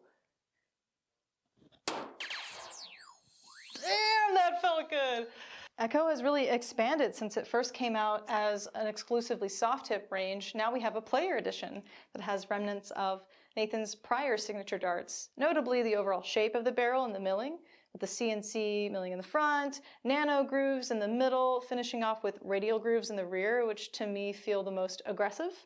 So if you have a widespread grip or a 5-finger hold like Nathan himself, I would recommend taking a look at this barrel. It's certainly a more affordable option than your typical. Be quiet, Jen, because we're back in action, folks. We got everything fixed. As here, back in leg number 1. Here's what you missed. That, because we also missed the same thing. So this is where we're sitting. Dayton going first at 500 to Tim Shepard, 454. Tim's wearing the Bears jersey that Ryan loves, even though Ryan lives in Wisconsin. So that's Ryan. I don't know if you're allowed to say that and live in Wisconsin. But just throwing that out there. Josh Stewart, how about that? Talking about Utahns. Lost boy in the chat. Josh? I'll probably see him in a couple hours as well. Let's see. Hey, I mean, looking at this match, this is the point where you start having to play a 20-round rule, which a lot of people don't pay attention to when you're playing cricket, right? And only 20 rounds in these brackets. You're battling back and forth, and now these players are in the 15th round of 20. So at what point are they going to sit there and escape trying to close people down and just start firing off for points?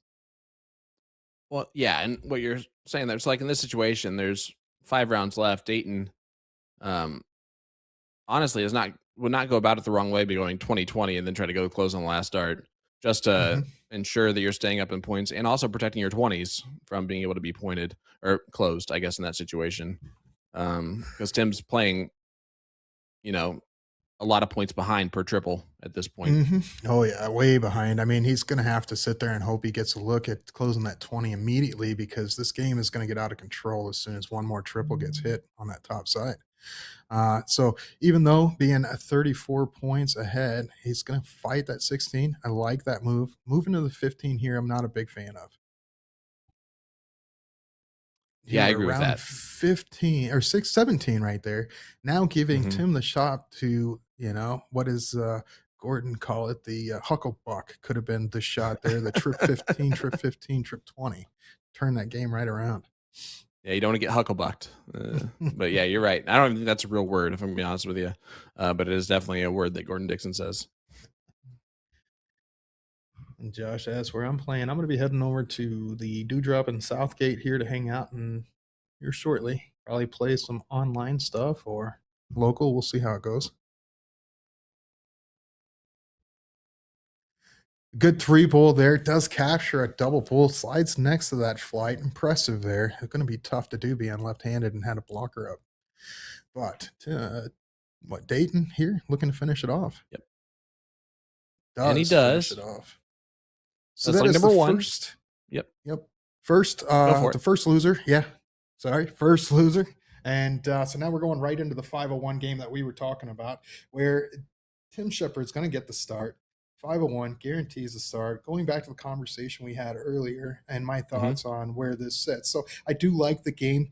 I just think the order is wrong in this type of format at this level, fighting for it. So in my opinion, I think it would go last so that you'd have to cork for it to go first and get that advantage instead of just being handed it by losing the first leg.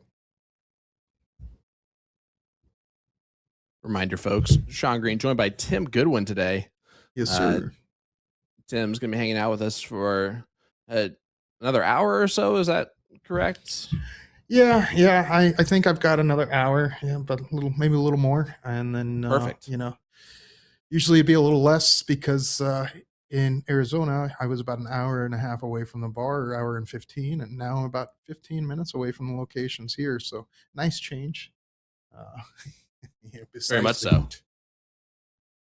Yeah, which is interesting again because, but it's different, right? Humidity, heat is way different than surface of the sun heat, which is what Arizona is, where you kind of know what you're going to get and you don't throw a fit. Whereas you walk outside and in the humid and you're wet and hot, and that's just awful. Yeah, I 100% agree.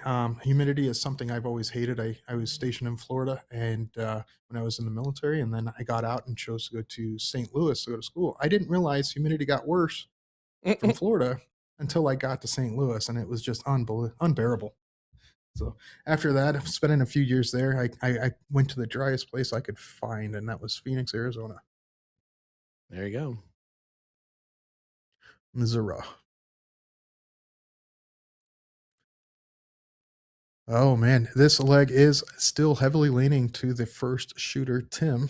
He does leave himself an out in this format at 161. And Dayton is quite a ways back there. He's going to have to capture a couple bulls just to keep pressure on. Yeah, it's one of those situations where what we talked about, right? The open out format, the hat trick there would have left the 159, which is a finish in open. Mm-hmm. Yeah, a very tough one, but definitely doable. Not capturing what he wanted there. Interesting look. I think he may have thought he blocked himself and decided to go around the board and did not work out in his favor. No, and there could be a lot of pressure on this shot. Another bull would do that. I think it's still very doable. And I tell you what, it looks like they're pulling darts. They're getting a little tight. Maybe they're starting to get a little wary after playing for an hour and a half now, and keeping that competitive motion nonstop can wear on you. 136. Bullseye, double 18. That is the look I would take, definitely.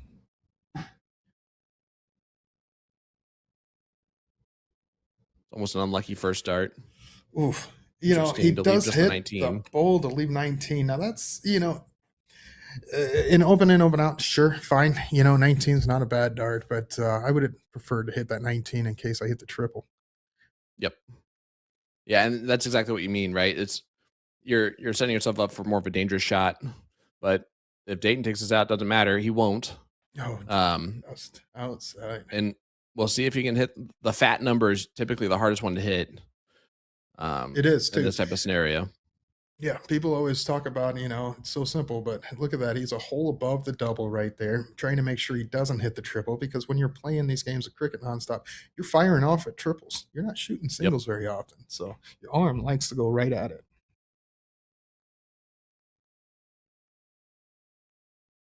Yeah, my favorite oopsie is when I go for the single on the last dart and it goes inside the triple, and you're like, "Oh, thank God!"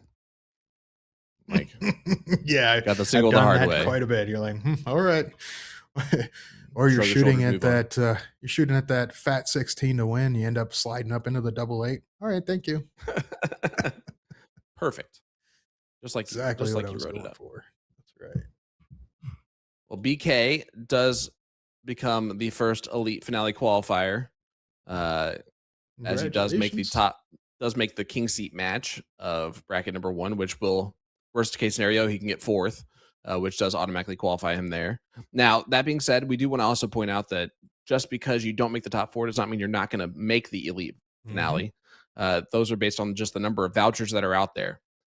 So not all of your vouchers going to be played um, in certain situations. So just something to kind of pay attention to, because even fifth place, maybe even sixth place, can Yeah, find it can. yourself in a good spot. Yeah, and you also want to make sure that you're trying to play the best of your ability no matter what as well, because it could come down to that rating level based on the position you placed.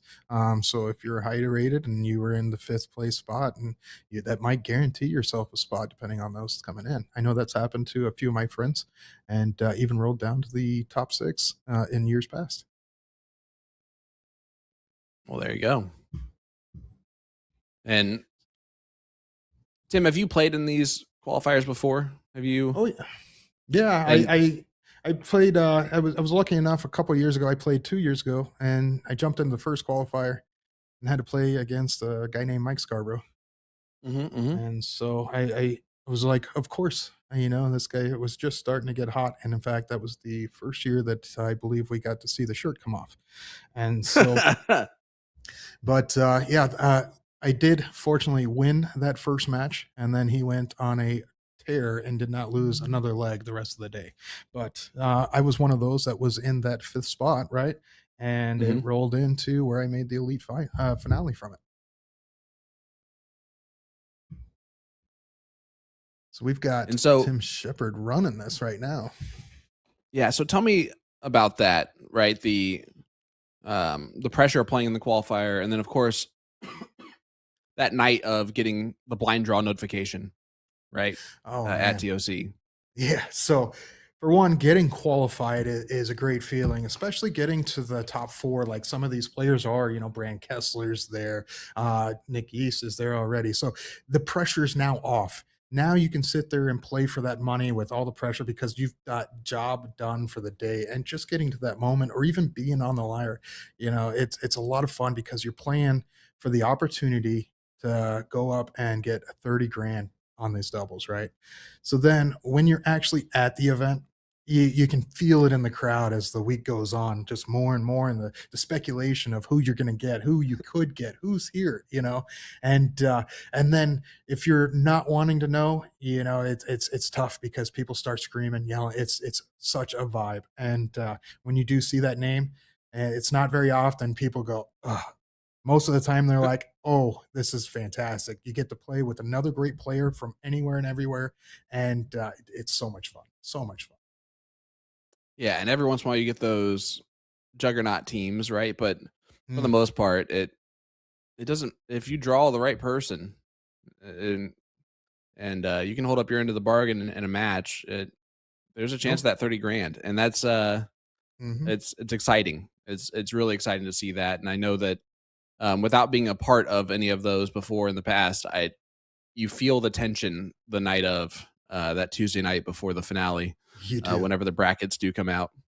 Yeah, and then if you've never heard the name and stuff, you're like, "Oh, who's this?" And you've got 1,000 people in the room going, "Oh my goodness, you know who you have? You know who you have?"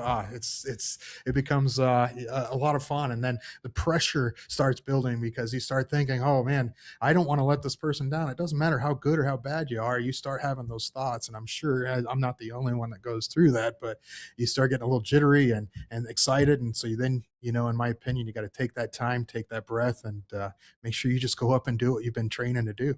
And so it's a lot of fun, especially now I'm up in Utah, right?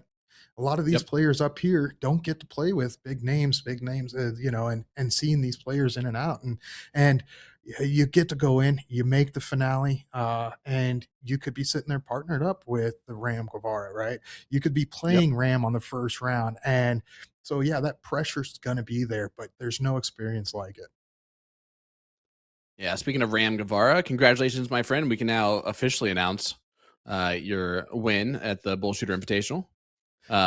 Although What a run! Yeah, might have been great. spoiled already with with a little screenshot action. But yeah, I mean, first of all, I'm telling you what, man. Sometimes it's just so nice to be able to like call out who's going to win before it starts, and you just pick someone who's extremely good, and then you can seem smart, right?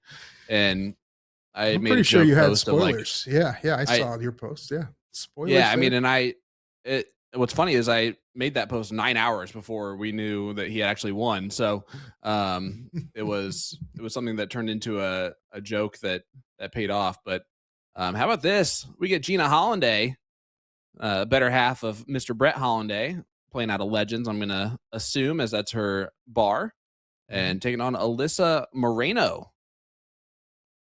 Alyssa Moreno, awesome. Yeah, the for those that didn't see, I believe it was Tim Shepard that moved on there, and Hmm. going to be continuing on. The other player is not out and will be on the last chance side. Alyssa plays out of Stoley's Lounge, and I believe that is Stolies, in Omaha, Nebraska. Is that correct? Omaha. Yeah, I believe that.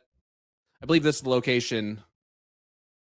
Yeah, this is the location where Brandon Neal had the dog situation. That I think this was like season 2 or season 3 of the Yeah, I CSC. remember that. Talk about random, disturbances while playing. I mean, and yeah, and I believe Nick admitted that he would have kicked that dog, Oh, jeez, you can't which is do just that. rude. No. Yeah, yeah. Use it as inspiration. The dog is here to cheer for you, whether it's too close or not. Yes. Well, Jessica Melton does lose in the top 4 to Becca Westcott. So Mhm. Becca is one of those players that's now guaranteed a spot in the elite finale. We got Congratulations, Chris Becca. LaFavor, Savannah Broderson, excuse me, and Alyssa Woods and Angela Wilkinson on that top 4 side to see, or sorry, the top 8 side to see who gets that top 4. The ladies are a little bit further behind. Yeah, on some of those, there's one bracket, the third bracket. There's right on top of the men's. I mean, you got Mhm. Christy Dubois, is that right? And looks like she has made it into the top 2 of that bracket so far. So congratulations to Christy. And these are names that a lot of these names I have not seen before. So, Yeah, which is you more me either. exciting to me than anything else. Agreed. As much as we like to see some of these top players and the names and the quality they bring, it's definitely great and refreshing to see that we're building and growing and that more and more people are competing.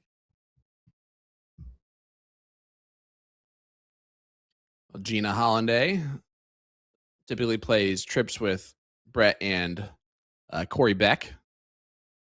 Oh, yeah. Brett, he's always a good time to talk to. Got to see and hang out with him in Vegas for a short bit when I stopped through overnight in, I believe it was end of May when I had to come out and look at houses. I decided to stop into one of those events, hang out, see Porky and Garrett and those guys shooting against some of the German players. It was a lot of fun to watch. Love it. Scotty letting us know that BDG will take on Nick East for the king seat. So BDG Yeah. does solidify his spot in the elite finale. God, good stuff, man. And talk about a match that you want to see, right? That's going to be a good Mm-hmm. one on the boards. Expect that to be probably, I wouldn't be surprised if that's going to be a replay going into the finale. Let me see. I Yeah, got to that wouldn't check the surprise rest me of that either. bracket. Bob McCoy does qualify for the elite finale, making the king seat match. He will take on the winner of Chris Cerilius or Garrett Rakowski. Congratulations, Bob McCoy. Let's see. Don They're going to Pilgrim be, also qualified. these players are joining the likes of some of these players from last weekend that we can give a shout out Mhm. to, right? So we've got the likes of Tom Keller, Jody Holman, Corey Goats, Ray Morgan out of South Dakota. Nice. And then the winners of the other brackets, you got Sean Cafflish. That was expected. Well done Mhm. there. Matt Graff, of course, we were talking about him earlier. Jamie Cobb, that's one that I had to play against 2 years ago when we talked about that. He was partnered up with Porky, and those guys lit us up. Um, Tony Flack, Jonathan Long, congratulations there, and Trevor Sellers. Wow, that guy, Trevor Sellers is one that you kind of expect to see there, but you haven't seen him playing. I don't know if he just hasn't played enough to qualify for these Challenger series, but man, that's a name you'd expect to see in one of those singles events soon. Yeah, and I mean, listen, he's probably one of the most underrated players in the US currently. He's probably the best player in Indy currently. And that's saying a lot because there's a lot of great players in Indy. But I put Trevor up there with the best of them. Yeah, he just doesn't travel very much, and yeah, it's tough with all the different stuff that he has going on, home life and same stuff like that too. So Hmm. he just doesn't get to play as often, but he's trying to get qualified for the CSE. I can guarantee that. Awesome. I'd love to see it. Alicia takes that first one down. Gina Holiday is going to have the start coming up.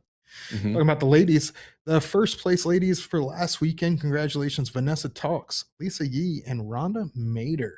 Wow, looking at those the usual suspects there, and it's good to see. So looking forward to seeing Lisa, who just had one heck of a run. Congratulations again! What she just won the ladies women's challenger series, and that was quite the feat. Yeah, Lisa's and she ran through a tough bracket to get the job done too. But at the end of the day, it's also not surprising. She's just a great player, and Alicia is throwing extremely well here in this match. Doing well for sure. A 109 thrown there.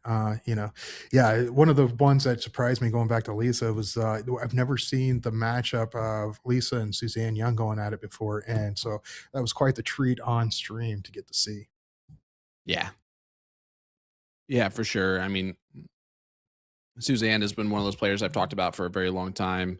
Um, just seeing her in person at Indiana State and things like that, and it's really cool to see her becoming a national name because she deserves. And a lot of players that end up not traveling very much, then all of a sudden kind of taking off. It's cool to see them play the way that they 100%. play and do what they need to do. Um, Yeah, is she shooting yeah, today, or did I? I know she's Suzanne is not, as no. far as I Okay, know. I saw in the chat earlier. okay. Well, I'm sure we'll see her.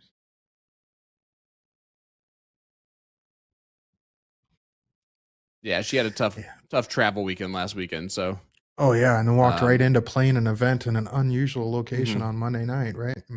Yeah. Yeah, exactly, and that's tough too. But Alicia has really cemented the lead here. Another low ton from her, Oh yeah, throwing took extremely well. full advantage of this. So this is one of those that we kind of don't expect to see very often. Like I said, when you got the advantage of going first, but Alicia's putting it down. This will be her third win in a row on the one loss side of the bracket if she gets the job done. Yeah, that's hard to do. A third win in a row on the one top. So playing these events, there's been a ton of times that we've seen players lose, and so when it comes to those triple eliminations, these brackets can get very interesting and become a lot of fun. I'm one of those guys that have been on the end where I've lost, and then all of a sudden came all the way back into the top and taken first place in the and talk about a run of game after game of life and death on every leg, and it's so much fun. You say fun now because you got through it, but in the That's right. time, it's very nerve wracking. I'm gonna just assume that. Well, the pressure never leaves, and so there's no all right. I can, I'm going second this leg. It's okay to give up this that. That some of those thoughts go in your head when you're playing to try and relieve some of that pressure. And when you got one game, that pressure is on, no matter what. There's no cuts, no shortcuts, no breaks. You just got to hit the gas pedal and go to town. And it's tough because you also can run into a buzzsaw of someone just throwing a fantastic leg against you, and now all of a sudden Well, Yep, you're out. timing. Yeah, this game is all about timing too, because you can sit there and look and looking at these Bullseye. qualifiers. Oh, not Just yet. outside. Looking at these qualifiers, it's fun too because you don't know what level of player you're playing unless you go look them up for the majority, right? And there's some that we definitely know, but there's a lot of players you don't. And so if you're going up, you really need to have the mentality that you're playing the best player in the bracket every time you go up. Otherwise, you start slacking off. Any player in here can swing around and smack you. Well, trip 15 for the match. Yep, this is open out. And there it Nails it. is. And walks it away. You love to see things like that. Big dart. Good win there from Alicia Moreno, who moves on in the one-loss side of the bracket, continues to roll there. And it looks like we have ourselves a king seat match. Race to 4. Jason Watt taking on Nick Yeast. This is one that we just talked about, right? Love to see that these guys are on the streaming board so that we can sit there and get a sneak peek of this match. So this is the first leg, I believe, of this match. Yep, game 1. Jason Watt did get the start, has the commanding 20s. It's not using them yet. Interesting take here. Reminder, folks, both these guys are guaranteed already spots in the elite finale, which is the goal number 1 today. Now they're playing for money and quite a bit of money on the line for sure. First place, $700. Second place, $400. $400. And then it goes $250 and then $150. And then if you finish 5th or 6th, you get that $50. So gotta love it, man. Not a bad payday at all. I mean, you're getting double your money on your entry fee just walking into 5th and 6th place, as well as getting that possible line into the elite finale, but guaranteed to get into a finale, right? So there's the 4 different brackets, and no matter which one you break, there's going to be money involved in each one of them. Of course, that elite finale is the goal, playing for that $30,000 top prize, but guaranteeing big money as soon as you walk in the door. I mean, last place, I think it's 750 the last time I saw. It could be even bigger or better now. I believe that is correct. Yeah, you win by losing still by making that the finales.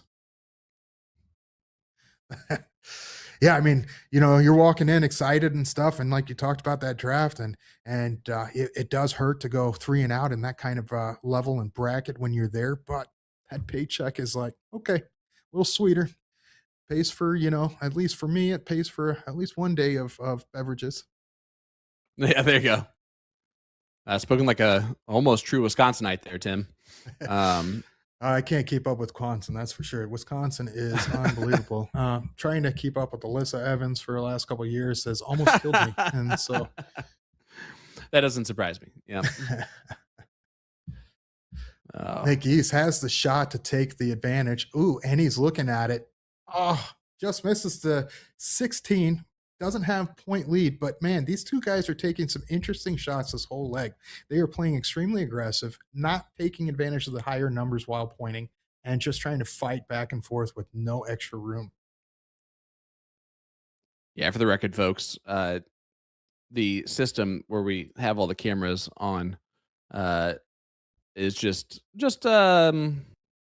well, not working in an ideal fashion this afternoon. So no matter what, we're getting flagged wherever we kind of show up to. And at least it has knock on wood crashed again yet. We're gonna take that. Yeah, as I said, we're trying to do the best we can with what we got to work with, and sometimes those outside interferences happen. It is what it is, folks. But hopefully it clears itself up, or if there's anything we can do, we'll continue to try and do it. Or at least the professionals behind the scenes, I know I'm not touching that stuff. Me either. By professionals, we mean Haley. That's right.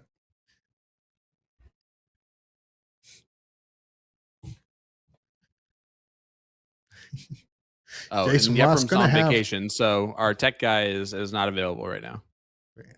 Jason Watt's got first look at winning this leg here. Needs a double bull here to capture point lead. Doesn't get it. It's got to stay there. That's not going to be enough. Yeah, got to get the point lead. It's not going to be enough, but at least it's minimum to say, well, you never know.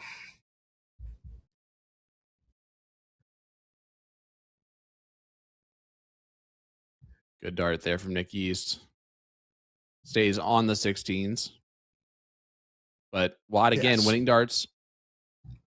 Yeah, he's got the same shot here. 3 bowls and a double 16.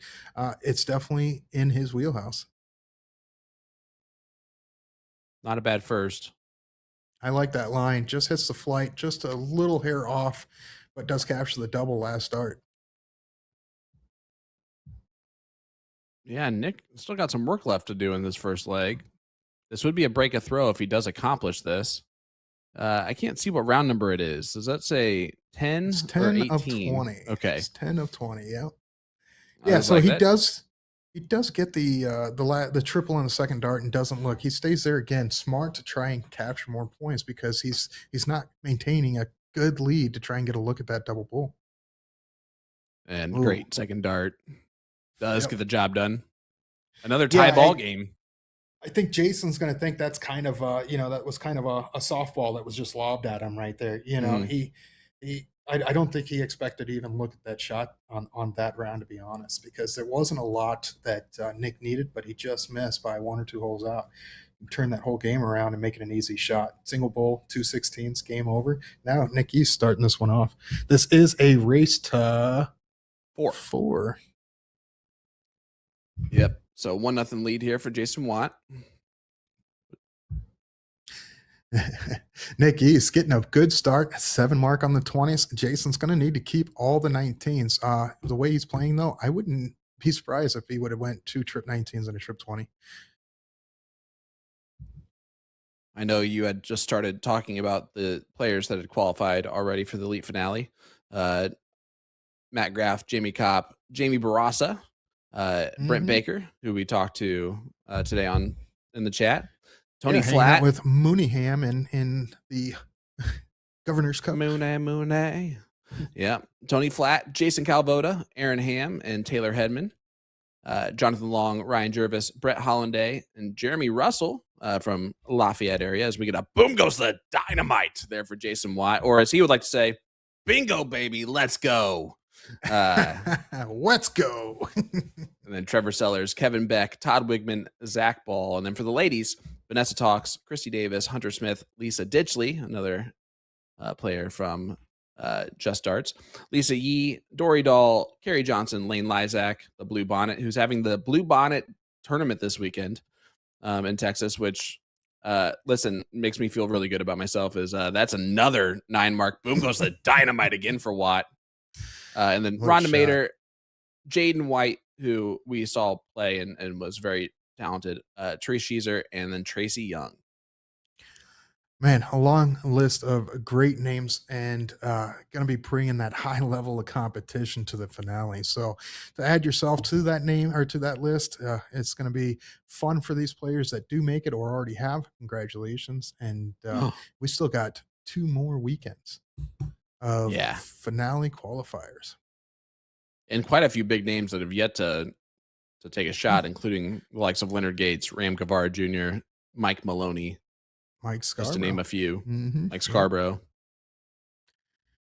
Yeah, sometimes these things are going to be a luck of the draw because people always wonder, hey, how do these brackets end up, right? How do you get into these brackets? How do you know which bracket you're going to be? Well, I'm pretty sure if you haven't been a part of these, you have no idea until the day you walk in because these brackets are all randomized based on a sign up. And gotta love it. You could sit there and go up against the best or go up against the worst that qualified. You just don't know what you're going to walk into. It's a luck of the draw. And sometimes, you can get lucky like last weekend where a lot of these big names that we were talking about that didn't play were busy. So you could take advantage of those brackets and help yourself on but that's not to say that there's what I've noticed looking at these brackets, there's so much competition among these and so many names on each level. Looking at the winners last weekend, we can see that talent is there. This weekend is no different. Yeah, that is for sure. Oh, did I just freeze?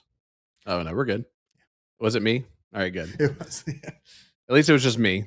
A hat trick there for Nick East. And this is about to be a 2-0 lead, though, for BDG. race to 4 as he does get it done there in just 2 darts. Miss Scarborough, or Mike Scarborough, you are hearing the great Tim Goodwin on the call. Yes, sir. What's up, buddy? 89, was that the year you were born, Mike? Holy cow, he's a youngin'. Like, that's younger than me. Yeah, can't be that young. Maybe that's the year he graduated high school or something, because that can't be right. Just kidding. It was funny. I sent him a message on the side a couple weeks ago. I know he was in a car ride with a few other players, and I had to ask him a question. I said, "How does it feel to be the skinny one in the car?" That was a offensive line of people. Actually, Jason really Watt was in that car. As we're watching yeah, him. I was about to say, really funny is those guys were all rooming together in Indy, and right before we went live for the World Masters live stream on the last night of that, those guys, we got a boom goes to the dynamite there from Jason Watt. Once again, his third in this match. Starting to turn it Called on. me. Mhm. They FaceTime me and they're like, "Hey, what's up, man? We're all here just waiting. When does Chris play?" And it's just really cool that those guys were supporting Chris from afar, and that was right after Jason Mhm. had that big run that day, and just cool to see those guys supporting each other. And Yeah, you gotta love to see it. And any of those players that have gone to bigger events overseas and stuff with teammates from the US, and I can't recommend it enough because the camaraderie you get with the group of people you go with and the times you have are unforgettable. And I highly recommend if you get a chance to do that. Talking about Chris, man, and he's been on one heck of a run, right?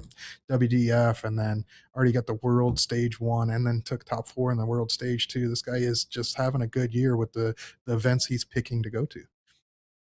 and it, it's surprising. It's not surprising at all because it's Chris Lim, and we tend to overlook Chris as one of those major names because he just doesn't travel as much Mhm. anymore, and family will do that to you.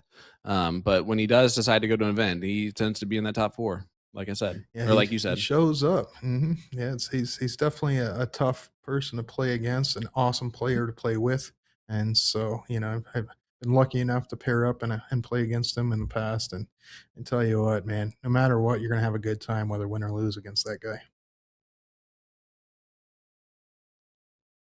Yeah, Mike said, "We can't believe you answered the call." Adam said he'll take my car or take my call. Watch.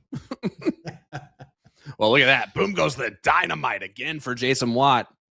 Man, he is not giving up an inch to this guy. Nick Yeast has got the feet. I mean, he's really got to start stepping his game up because he can't go 3-0 down in this race to 4. No, but he still is out in front here in this leg, and that's after 2-9 marks from BDG in this leg. So he's not throwing poorly.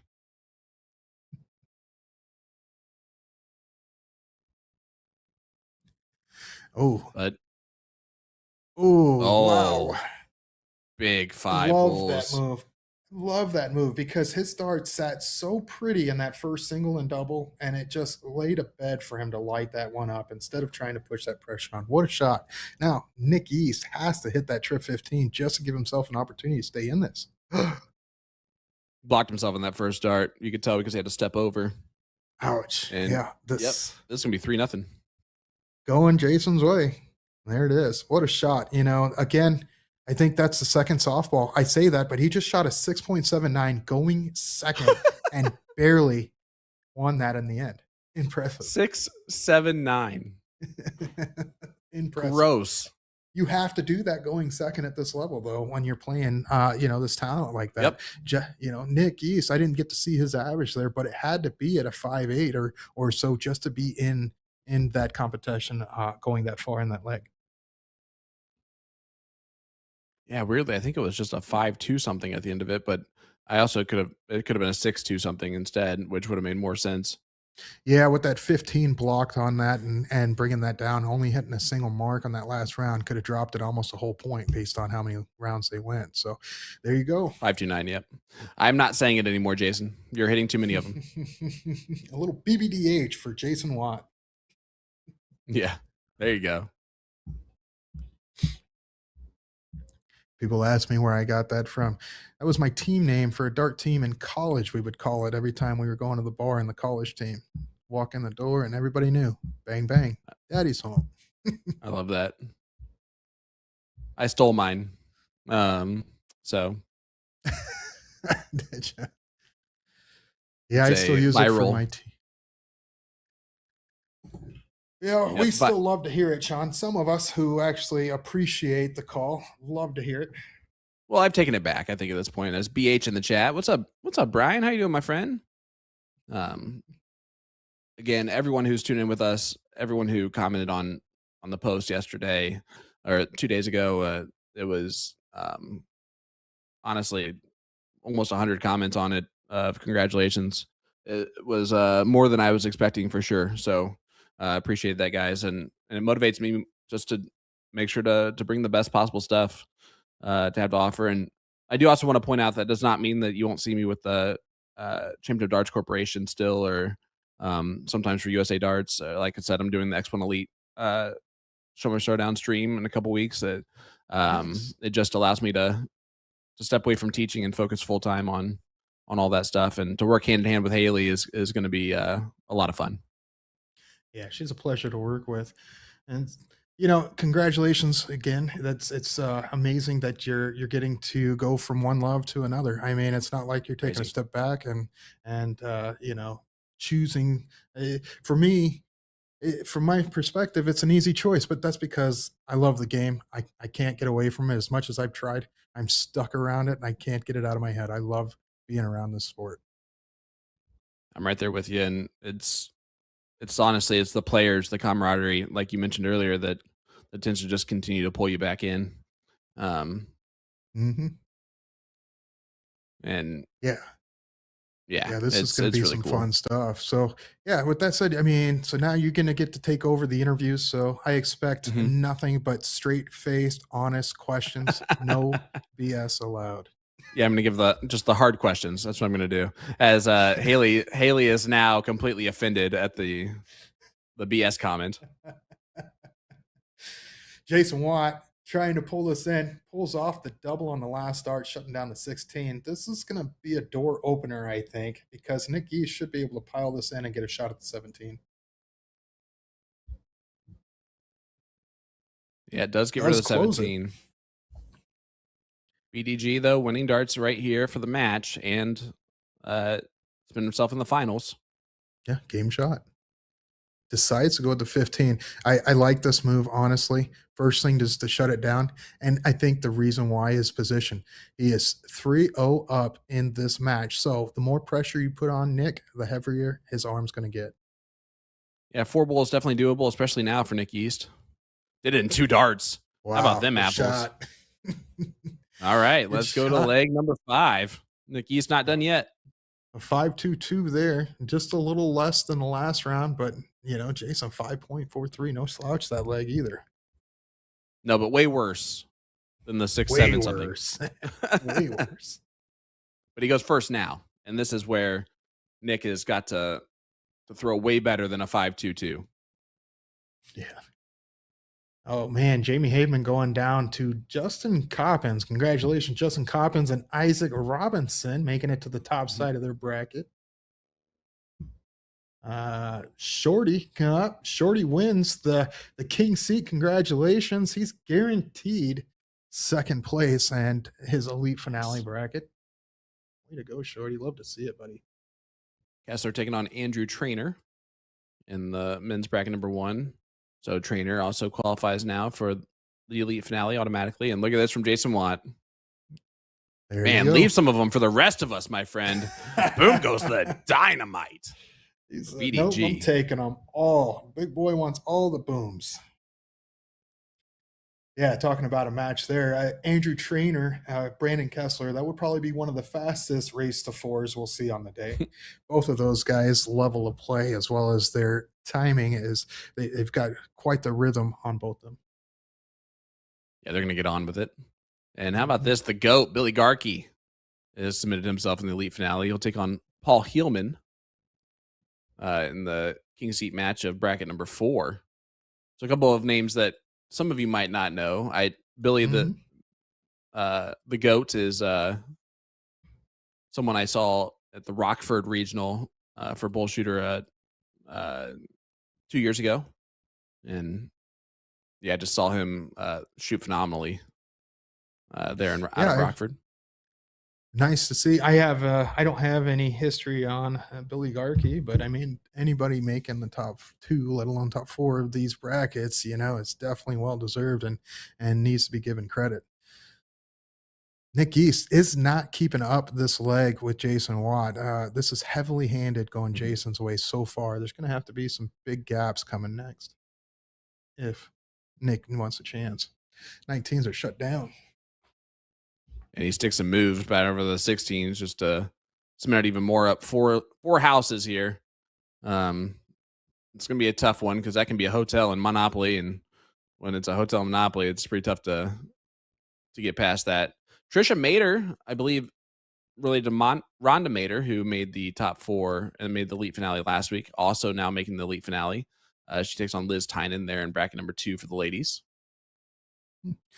Interesting move here by Nick. Decides to go to the Bulls, skipping the 15s. I like that move, but Jason is just stomping on the gas. This thing is over. There's not a lot here that Nick can do. 4 Bulls could put pressure on, but it's not going to be enough to go his way. Yeah, Yeah, most likely those are just the last 3 darts that he's going to throw. for this Yeah, you match. mentioned it. That was a coffin shot there from Watt. What a shot! Game over. Humming up. Finishes it off with the trip 20. Pads that score a bit. 5.85 going first. Tough to beat. Yeah, that was great. Danny, yes, Jason did have on slides there as he does make the king seat match. And well, let's head on over to another king seat match. This one, the Yeah. real McCoy, Bob McCoy, taking on Garrett Rakowski. Yeah, we can see, I believe we're in game 4. I'm not sure exactly what the score is here, but we are in game 4. All right. 2-1 Bob. That means Garrett must have won that last leg with Bob McCoy going first. But yeah, this is another one of those big boy and big name matches that we Mhm. expected to see today. Yeah, this would be one of those, Tim, and I think you'd agree with me that if these two drew each other in the elite finale, they'd be one of the favorite teams. Hands down. It'd be tough not to go their way. It'd take the likes of a draw of Maloney and Ram to even sit there and go, yeah, hey, it's still not a gimme either way. A Jason Watt and Scarborough pool. These are the type of finale names. If they get drawn, you're going to sit there and go, yeah, it might be leaning their way, but none of these guys that get paired up can you say leans heavily their way. Yeah, absolutely is.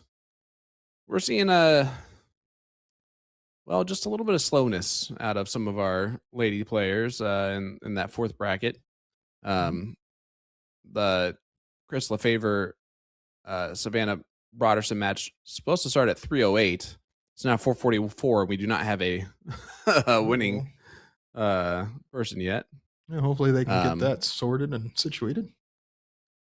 Mike would like us to talk about the new September event, the September Showdown. Can't wait for that. It's gonna be another big, massive new event New that September event. has been so much fun. What is this event? The September Showdown is it's almost like a nationals. It's another one of Yeah. those new major Okay. tournaments. Gotcha. Okay. Okay. Okay. And there's a no cap doubles bracket. So Interesting. Well, Bob that'll be takes interesting. that one up and is up 3-1 on Garrett. I don't think this is going to be over. Garrett's going to probably, I think this is usually where Garrett comes alive, right? Yeah, he'll fight. Hmm. I think I saw something the other day. I'm actually not too far from there, so I may have to take a look at that. You definitely should.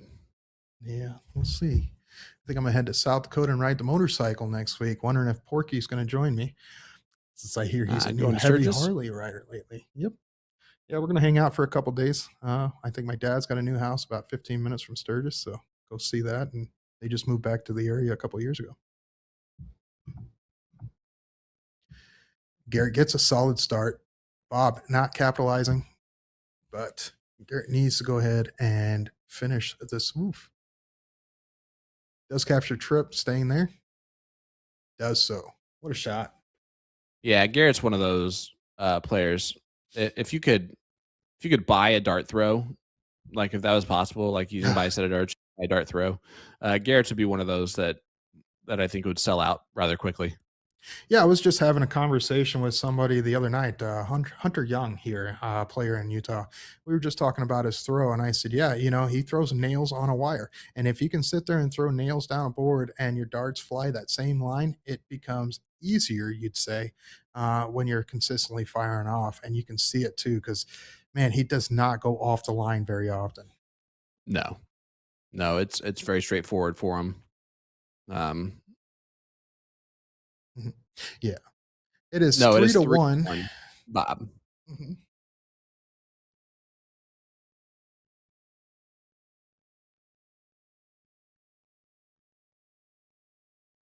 Well, good. As Garrett's going to take a look at that 19, probably on the second dart. No, he's staying on that 20. I like that. He is 2 games down, right? And so he's going to sit there and make sure to do what he can to keep that 20, and doesn't want get Bob or want Bob to look at that.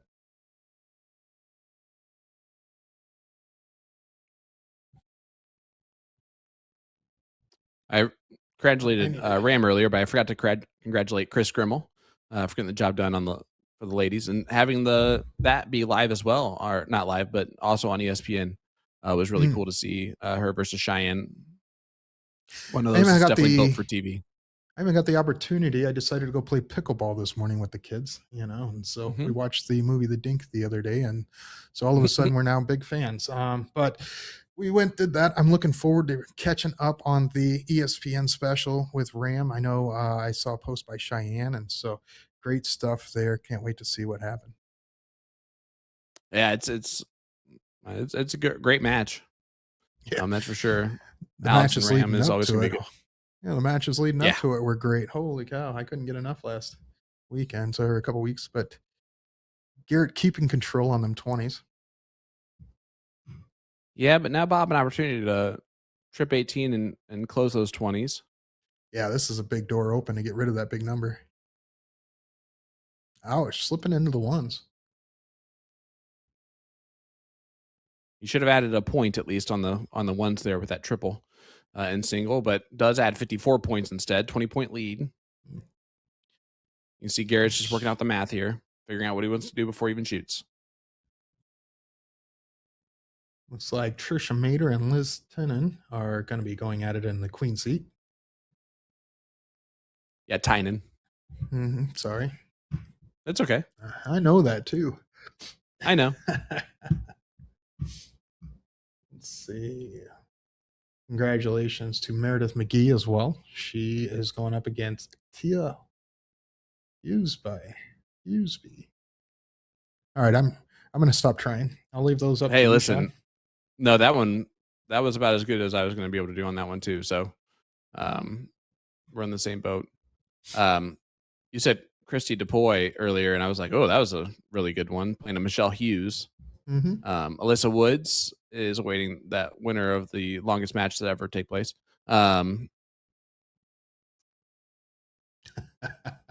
Right. Yeah, Tia Hughesby probably is what I would go with that one. But boom goes the Wisconsinite. There for Garrett Rakowski. What a shot. 720 playing 568. Bob's going to need all the 18s and still won't be able to capture.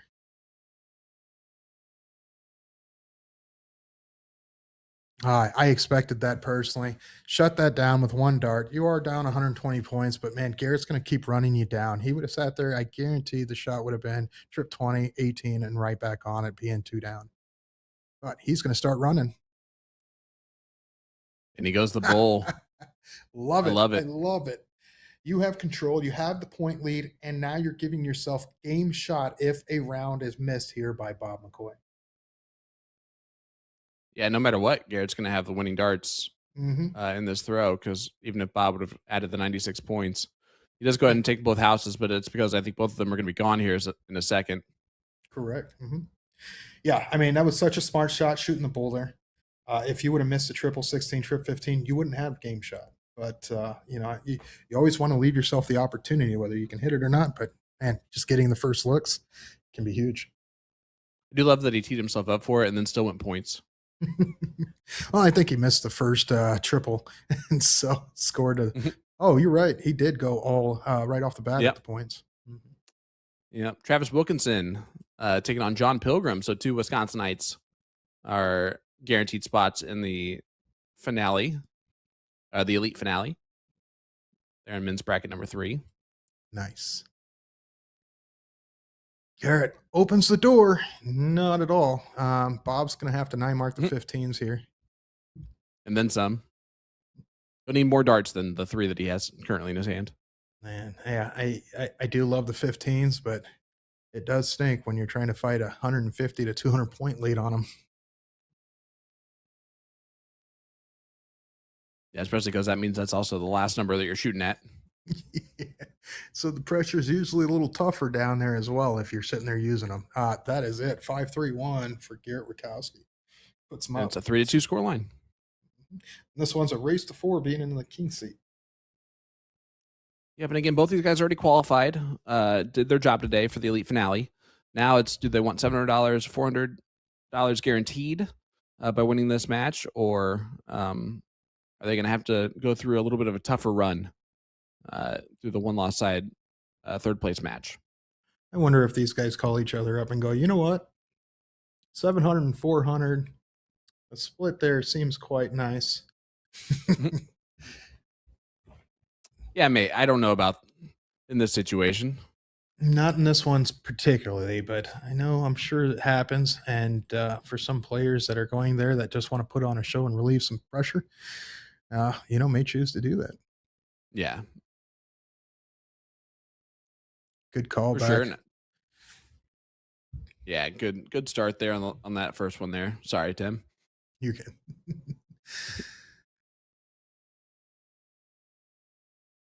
See, Bob, this is the first time we've got to see him shoot the 20s yet, as we missed the first couple legs of this match.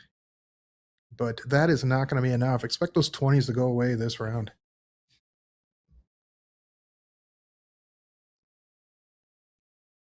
I see Well, Heather Fuller is watching. What? good old Heather Fuller. Love Heather.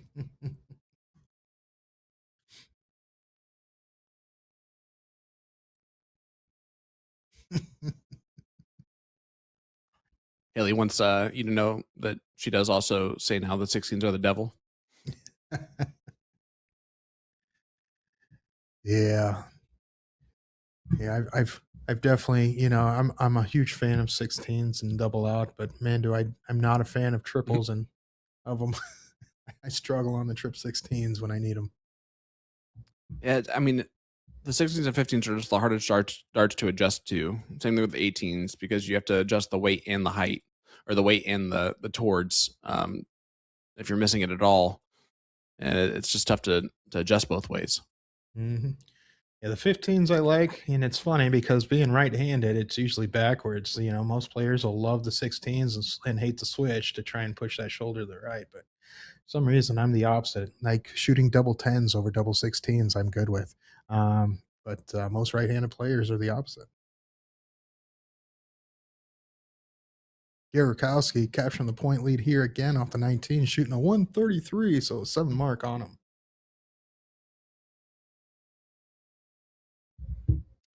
The September Showdown event is September 19th. It's a doubles event.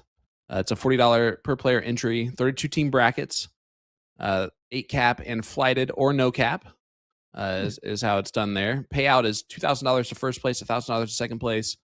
So you can win $1,000 a piece by winning that thing. You also get 25 points towards that all-star rank list automatically, plus extra points if you get in the top 8. to go along with that all-star rank list. But yeah, That is awesome. yeah, Some it's more it's big points. stuff. Registration opens August 19th. Oh, that's coming up soon. It's already August 8th. Holy cow, this summer has gone by so fast. I don't know if it has for It's anybody insane. else, but geez, my kids, they got an extra 3 weeks of vacation and it's almost over. Moving from Arizona to Utah. Now, normally they'd be back in school and already have 1 week down. It's crazy. Mm-hmm. As we get a big 9 mark from Garrett Rakowski. Man, I talk about that. He is going second in this leg, shooting very, very well, up 100 points. Expect some of that to get taken away. Not going to look at the 19s here. Really needs to sit on these 17s with all three.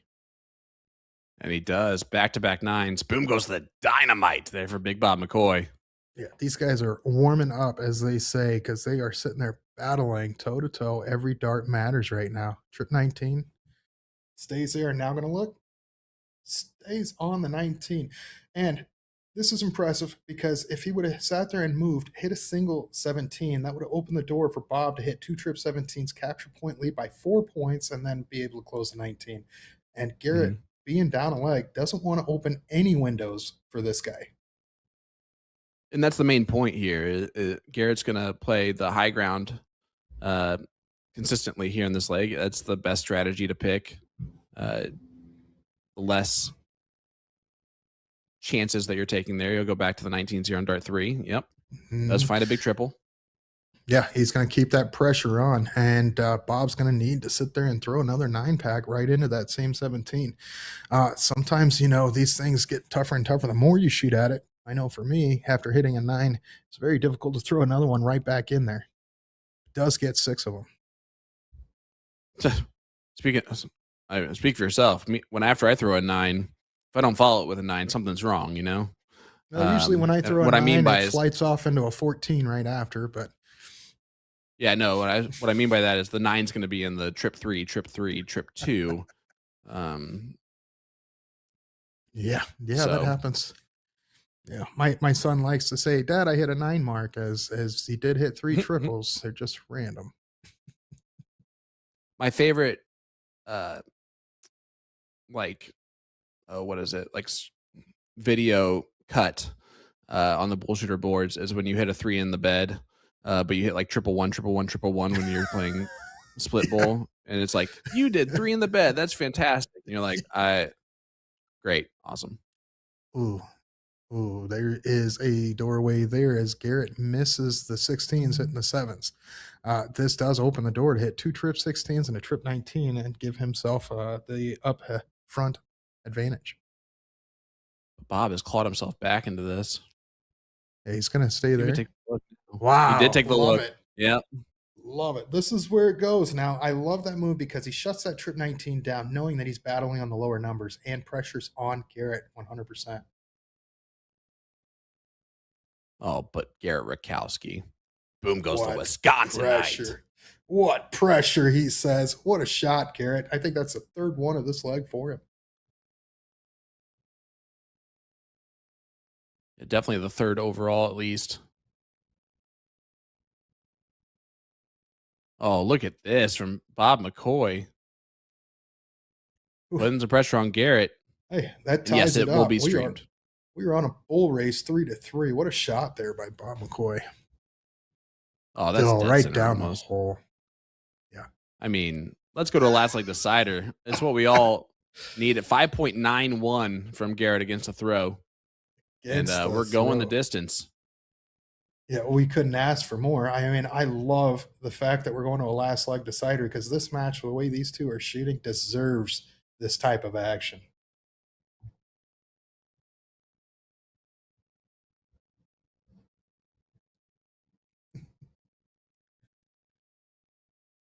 All right. So we wait for this leg to get started. Garrett Rakowski, Bob McCoy. Bob is up 3-1. Garrett rattles back 2 in a row. And waiting for Bob to get in there to get started. They will diddle. Yeah. Oh, man. 3-dart count up. That was a tough one. They're probably taking their break because they know they got to get through a cork and a fiery leg coming up next. So, this is probably one of those, hey, guy, I need a drink. I need a refill on some water. It's hot out, or at least go release some that we've taken in today. Yeah, actually, I'm surprised that they're Taking a break. Yeah. yeah. I'd want to just Yeah. continue it on right here. You and me both. But I mean, when you're playing, especially here's the thing too, right? They're playing the king seat. This is the race to four. They are going to be waiting no matter what coming up. All right. This yep. is a seat that does have a long time to wait. So there is some leeway when you're in this bracket to go, all right, we aren't in the biggest rush. There's definitely going to be some time. But speaking of that, these brackets are moving right along. They are not far behind right now. In fact, I am so confused on what's going on in this Chris Lefebvre Savannah Broderson match because they still it's haven't finished the match and it's almost been 2 hours. we're going to bracket 4 of the It's the women's women's. bracket 4. Yeah, I'm sure that's getting held up there. It looks like the rest of the bracket is getting held up too on the first side. Hopefully, there's just some miscommunication on the bracket and they're moving along. Yeah, that's the goal. Mm-hmm. But a lot of these king seat matches are rolling. Some of the queen seat matches are rolling as well. Again, if you make the king seat or queen seat, you automatically are into the elite finale, which was the goal today for our players. It looks like they took a quick bathroom break. And while we're waiting on these guys in their bracket, we still have a couple big names coming in that are scratching their way to get into that finale seat. You got Jake Smith that just took Kenny Tang off the one side, the first loser side. So Kenny Tang going to be fighting his way back through the lost side. He's actually playing against James Edwards in a one game. Talk about a match there. Yep. That would be if I lost to Jake Smith and went down to the one loss side. That's not a name I'd want to see. That's been running through that bracket already. No, that's for sure. And James is a darn good player. Mm-hmm.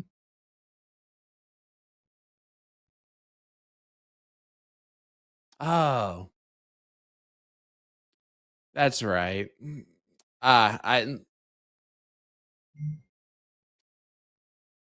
Savannah just won it.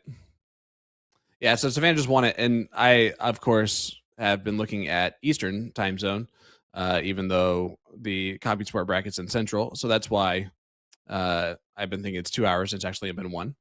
So I apologize to those ladies for making everyone panic.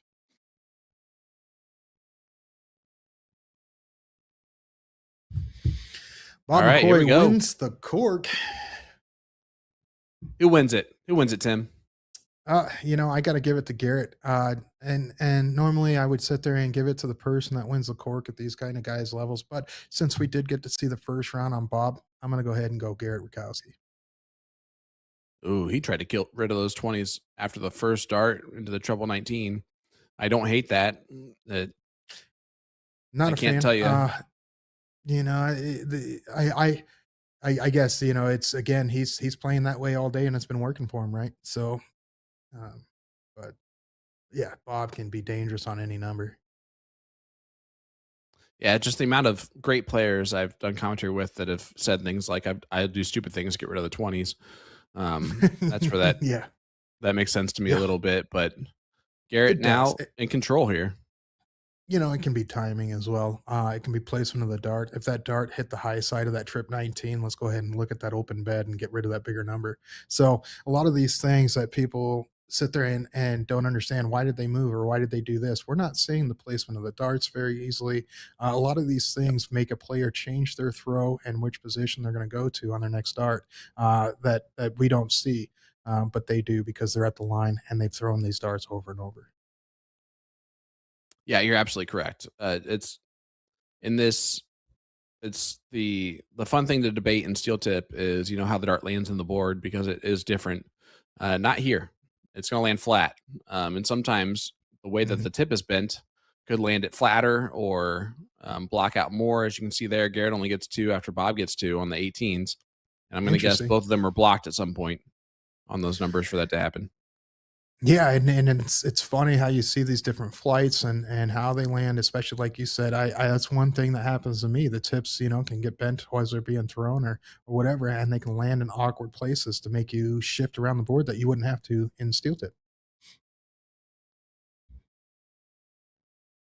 Bob not taking big advantage there either. He's only gotten a 4 mark, so these guys must be feeling the pressure of this leg because it looks like their arms are a little tight trying to grab them triples. Yeah, definitely scrappier than I would expect it to be. Yeah, he adjusted nicely after that first dart, though, hitting 2 trip 19s. Bob needs 2 trip 18s. He's got 4. Yeah, it Just does stay skipped the there. second. What a shot. X on the 18s, you can't go anywhere and try to take out the 19s down. Not at all. That 18's going away this round. Oh, Yeah, yeah, a Garrett little made that lag look on our easy. side, but geez, he sat there and said, "Yep, I got exactly what I wanted" when he walked up to that line, and you could tell by the force, the way he threw, and how quickly he threw those 3 darts. That being said, the momentum is in Garrett's favor now, expecting him to control that 19 and taking a look at that 17 at some point. Yep, does fire in the 19 first start. There goes the 17, stick and move. Big 9 mark from Garrett Rakowski. Boom goes the Wisconsinite. What a shot, Garrett Rakowski, putting Bob in the corner. Bob's got to now fight on the 15s or bulls, does choose the 15s. Shorty Yep. Fowler tuning in. Congratulations, dude. Well, a job well done as far as making the elite. Good luck on taking it down wholly today. Yeah, sitting on the king seat. Mm-hmm.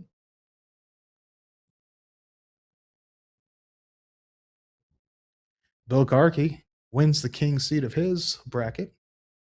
So the GOAT out of Rockford, Illinois. And this is the king seat match, bracket 2. Looks like Brandon Kessler does best Andrew Trainer. And so he's going to have some work to do to come back, but still job done on making the elite finale. Rakowski taking full control of this leg now. 9 mark needed just to keep himself within range. But yeah, this one's pretty much on the on the end here for Garrett Rakowski. Isaac Robinson did win the king seat of bracket number 7 as well. Yeah, this has been what a turnaround. Garrett, he's going to win 3 legs on the spin here to get the job done in this king seat match. He is too, and going second on, he's gone second the last leg and this one to do it. So he's broken, last 3. Yeah, broken Bob's throw on these legs. Yeah, because he was down 3-1, then went 3-2, 3-3. Yeah, you're right. He's broken 3 times in a row. Actually, no, you were right. It's 2. Because the 3-2 he went first, then the 3-3. So you were right. I was wrong. It's all good. We still get there in the end. Garrett's done a heck of a work to get over Bob, but it's not going to be the end of the day for Bob. Bob's still got work to do to try and place another match on the first loser side. Yeah. And like I said, this bracket, I expect to see a rematch on the winner side of these two, even though you got the likes of Jake Smith and a couple others coming up. This definitely was a tough bracket, but Garrett does get the king seat, and he made it. Job done there. Mm-hmm. Yeah, made it look not easy, but he made it look easy for him. He makes throwing darts look easy, but man, I tell you what, I wish I could make it that easy. Holy cow, because he can smack that board. These guys, some of these best players, watching them on stream and watching them live makes the game look so easy until you get up to that line and you try and do it yourself. So, with that, it was great to actually get to call that match. I do have to get out of here. I have to say it's been a pleasure working with you, Sean. Something I've been looking forward to. So I'm glad I got the opportunity to be here. Thank you, Haley, for calling me into the stream here, and look forward to trying to do some more work in the future. Yeah, Tim, thank you so much for being on with me. It's been an absolute pleasure, man. And yeah, I've enjoyed it immensely. You're welcome back anytime. That's for sure. I appreciate that. But well, good luck on the rest of the day, Haley. Hopefully the system keeps or cools off a bit and works well. And and I best love of it. luck to the players today. Congratulations, those have already made the elite finale or any of those brackets that you do make. So even though you don't make the elite finale, there are ranges for all players, 4 different levels with big money to be played for. So I can't wait to watch as a fan this year, and I look forward to tuning in the future. Hey, thanks again, brother. Appreciate you. Yes, sir. You guys have a good one. Hey, you too. All right, folks. You know what that means? That means you're stuck with me and only me from this point forward. Um, but that one goes to tie. I can check out. This is going to be a one loss out of the bracket here between Kyle Linder and Ty Richardson. Kyle plays out of ECS in Nevada. Although Iowa's mentioned on his uh, player card. And then Iowa and Waterloo are there for Ty Richardson.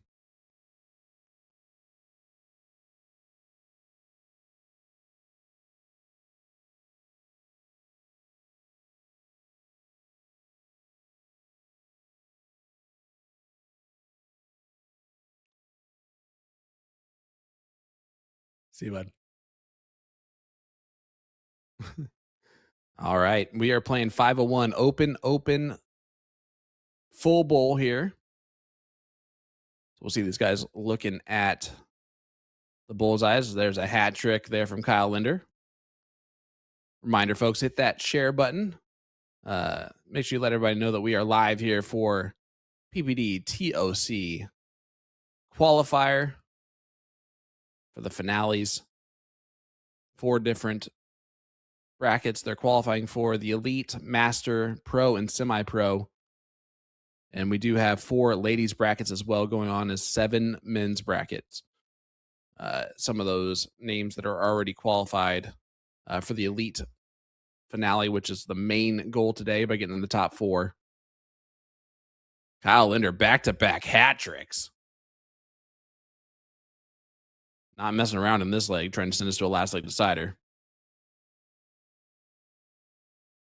Always interesting to see players playing from the same location next to each other, and both of them running quite a bit through the bracket at this point. Always surprising how fast these things roll.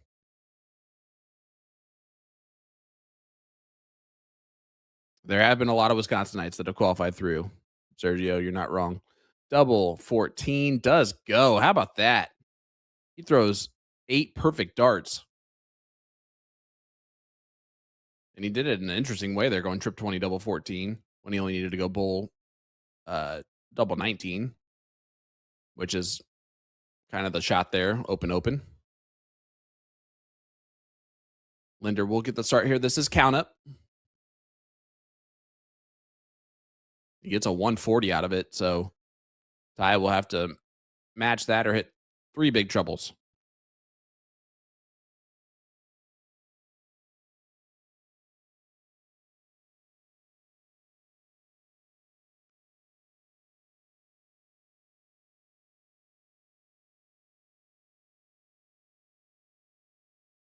Haley in the background letting me know that she does not want to ruin my voice. Impossible, first of all. And then second of all, yeah, it's like, oh, wow, you've been going straight now for like 2.5 hours. Yeah, I know. My boss is running me wild here today.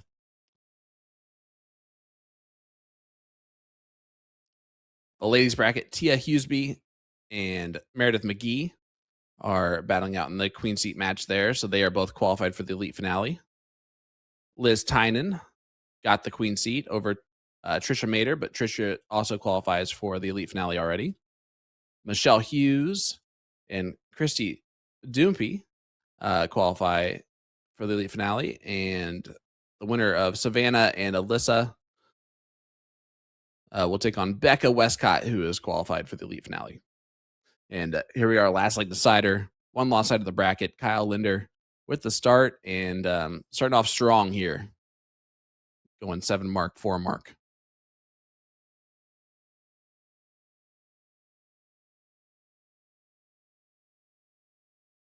Man, do you know how many people really like Tim? We were well over 300 people watching, and now they're down to 269. So there you go. Either Tim had 18 different things opened up on his devices, or he just has a lot of fans himself, which makes sense. Tim was what did fantastic today. Man, Kyle just dominating this last leg decider.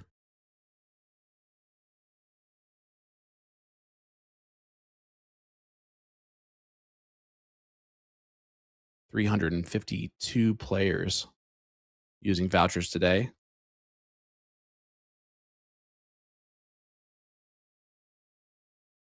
And Ty is probably already out of this one, but that might have cemented it. As Kyle is just shooting a buzzsaw leg here. Oh, quitter on the last dart, but barring a miracle here, this might be over.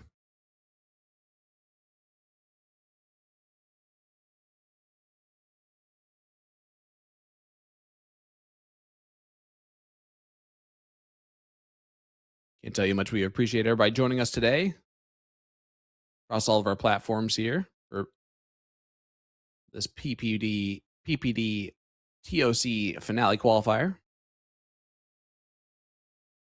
Haley's in the background. I am Sean Green, of course. Exciting to bring you this coverage.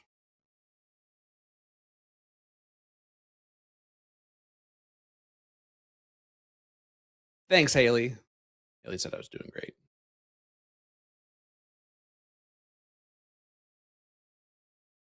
Wow.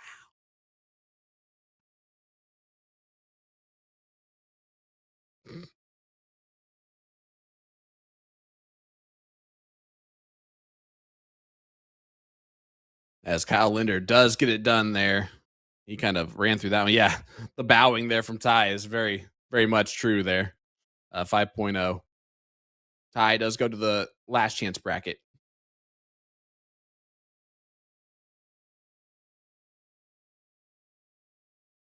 As we wait for this next match to start, we are going to jump to a quick commercial break.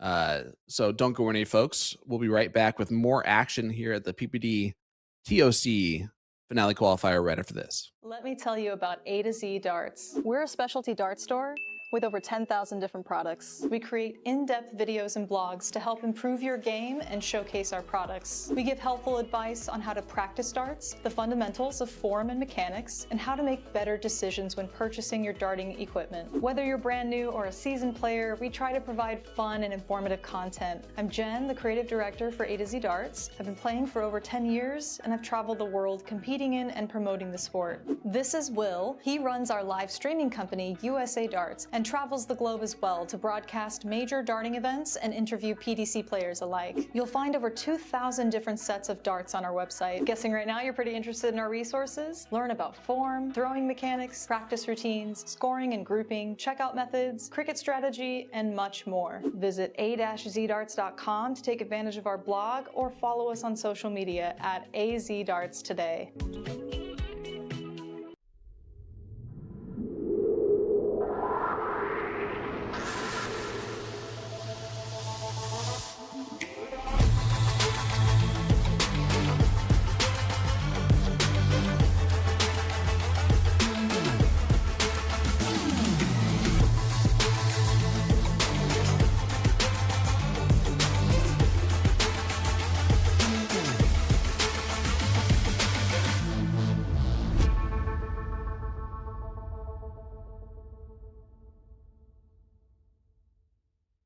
Nathan Aspinall Echo soft tip darts. By the way, I've swapped out the stems and flights for the new K-Flex number 2 standard flight. Originally only number 6 was available. Now we have number 2 in all colors and lengths. All right, 146 remaining.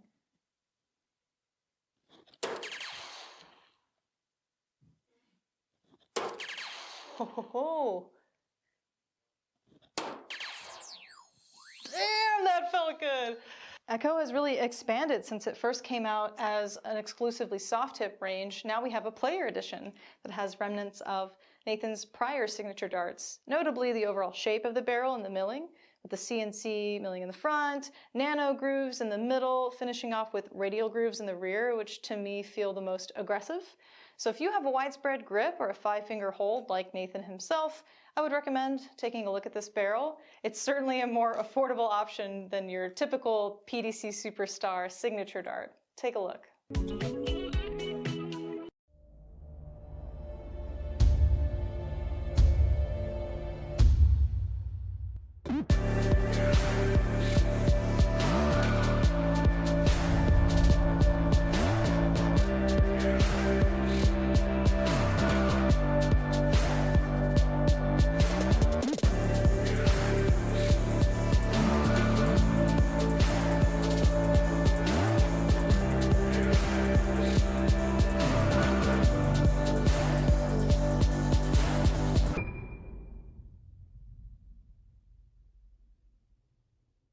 Dartboard lighting systems that work with soft tip boards, starting with what I'm calling your best value option, the 180 Illumina lighting system. Quick clarification, you cannot purchase the cheaper light version, LITE, but the more durable and robust normal Illumina lighting system is going to work since it mounts to the wall. If you want to upgrade to the ultimate setup, we'd recommend the Target Corona Vision lighting system, plus conversion kit that is compatible with most grand boards. This is basically a zero installation option. No power tools are needed. You're not mounting the light to the dartboard or the wall. You just assemble the legs to the light when you buy it, and then when you buy the conversion kit, it's magnetic. Just snaps right onto the leg, and the 4 prongs push into the dartboard. Here are 2 budget-friendly options. Number 1 is the Target Arc light, not the cabinet light, but just the light by itself, which clips to the dartboard directly. So I have the Target Arc light under the Illumina, giving it more stability by accident, but if it was on its own, it'd be a little wobbly on the board. You can see the lights illuminating like half of the board, and it's certainly in danger of falling if you bump into the board or retrieve your darts too hard. The GLD Shadow Buster. This is our most budget-friendly option. It was designed to screw onto the top of a cabinet, and then it can swivel downward to illuminate the board, and also swivel upward and fold it all the way down. Welcome back, ladies and gentlemen. We are back in action here. TOC Finale Qualifier. Sean Green on the call this afternoon, early evening.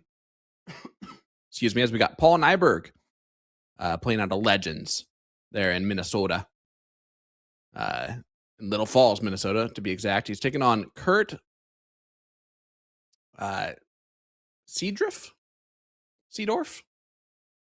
We're going to go with Seedorf out of Altoona, Iowa. So, man, for someone who asked earlier for all these Iowans, they sure are getting all these Iowans. The winner of this one will take on Paul Heelman in the winners of the one-loss side of the bracket match, the third, fourth place match. We'll call that one. Paul playing out of Wisconsin, although technically out of Wisconsin, but is across the border here in Minnesota for this one.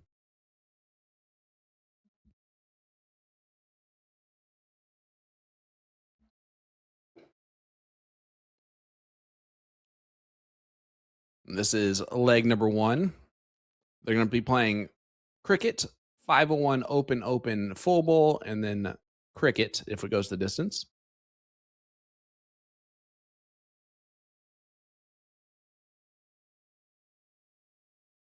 Kurt does get that point lead back.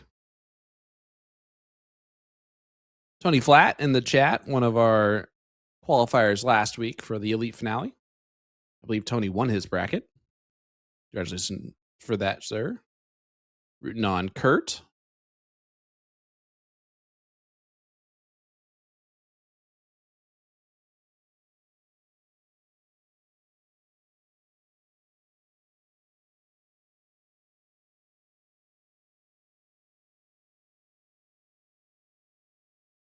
Kurt unable to do a whole lot there. Does get the 17s, but Paul does point first dart before looking down. See if he goes back. He does go back to points.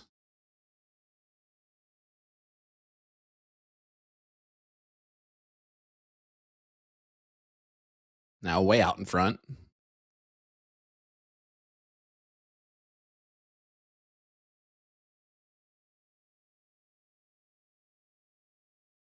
Remember, folks, to hit that share button, hit that like button. Let everybody know that we are live here.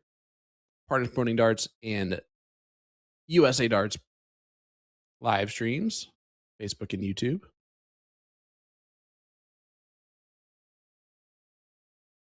Winners today, $700 plus that elite finale qualifier, where they will be playing for $30,000 on finale day at TOC.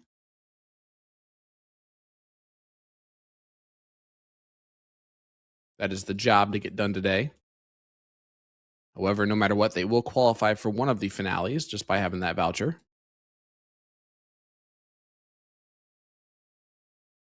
Paul Nyberg. That is how you do it there in leg number one. Effectively a coffin shot, as our great friend Ryan Mooneyham would say.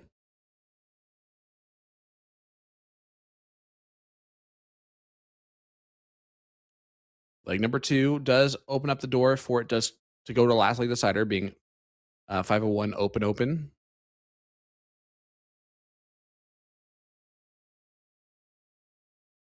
That's a terrible flight on dart two, and it's a little crisscross, so he has to move over a little bit.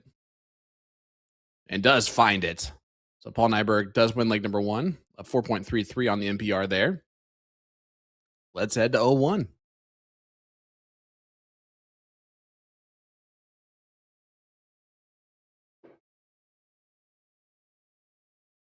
Again, 352 players across 11 full 32 brackets, 4 women's and 7 men's brackets.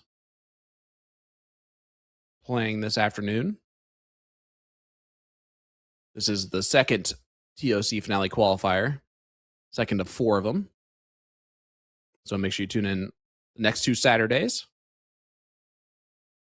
I believe I will be joined by the Ryan Mooneyham for both of those, as we get a Hattie from Paul Nyberg.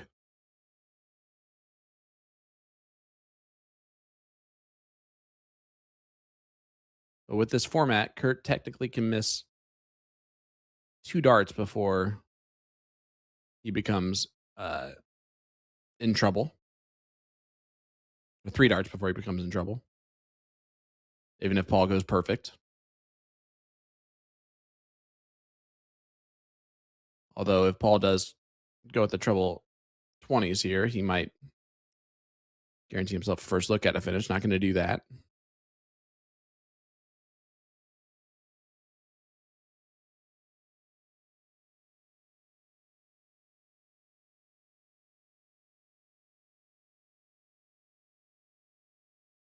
Paul's still on track for that 12 darter. There's a big dart incoming. Oh no, it's a terrible miss because it does not leave a finish even in this format. So Paul, 2 bowls at least needed just to leave a finish and will be first to look at a finish. And that is a perfect dart to follow. Oh, that's a rough second dart. Does find the 131 though on the finish attempt when he comes back. 119 scored there. All Kurt can do is put pressure on it. With the bull being open, Paul on the 131 will go bullseye first. That will leave 81, and then you have options. If your name's Luke Littler, you go treble 17. If you are playing, if you're a steel tip player, you're going to go trip 19 or trip 15 there. But it does involve a triple, which makes it a bit more difficult in this format.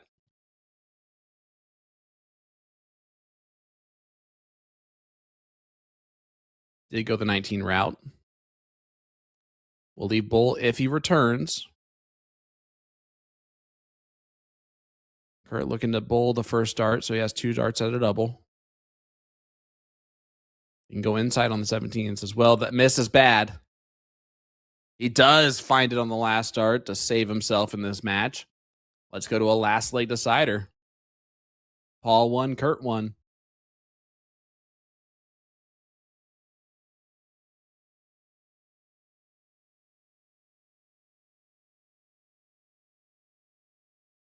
Iowa versus Wisconsin. They will count up to see who's going to start it.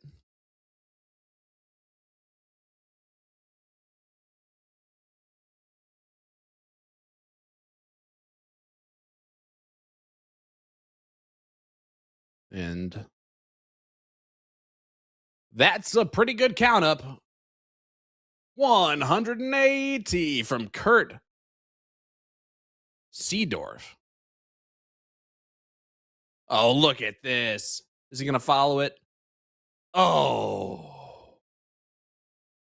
The entire location gave an O on that one, I'm going to guess. Big darts there from Kurt. He will go first here in this last day decider, and it will be cricket.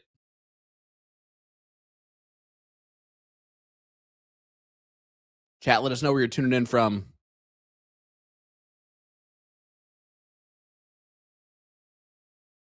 Who are you looking to watch here today? Kurt. 5 perfect trebles. I don't know if that last start was a flyer or not.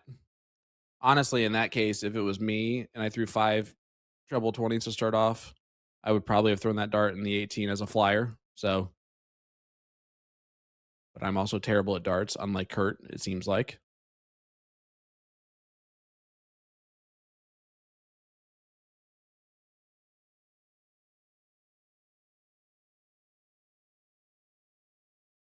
He still hasn't missed that treble 20.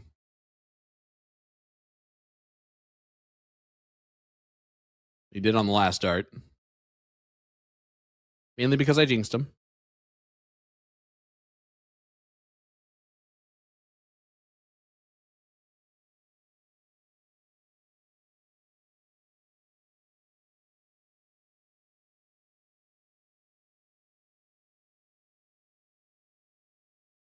Kurt settling in there.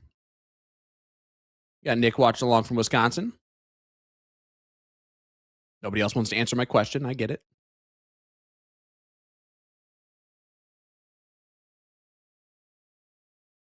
Austin also in Wisconsin. A lot of Wisconsinites. We love to see those types of things.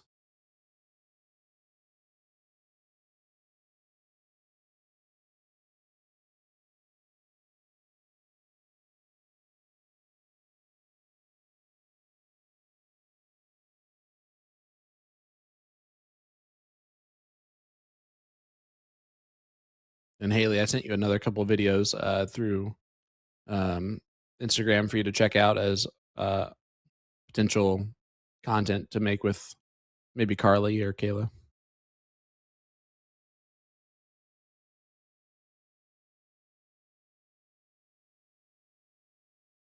And one of them's super easy. They barely have to do anything for you.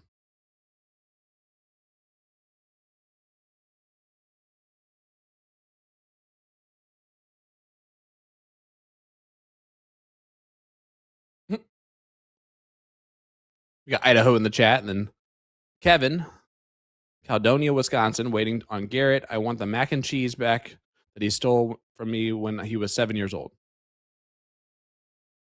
As that's a big round there from Paul.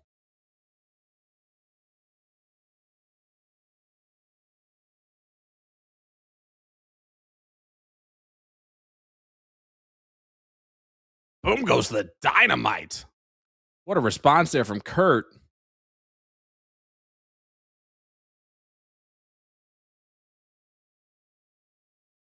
One lost side of the bracket.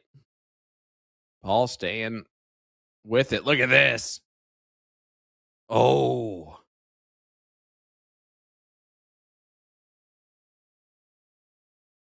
Oklahoma in the chat. Minnesota.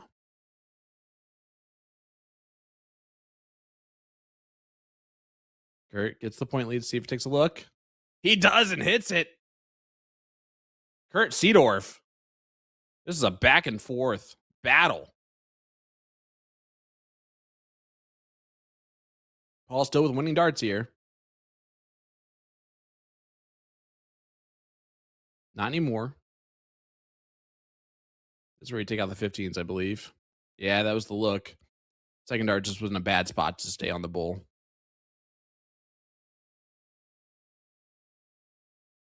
Three bowls needed here from Kurt. You can also bail on the 15s. He does that.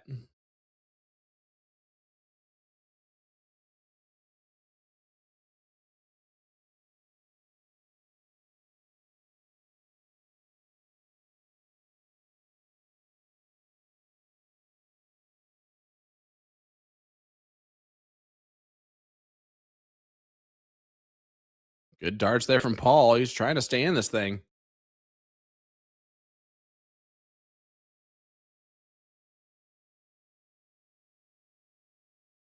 Oh, what a dart from Kurt.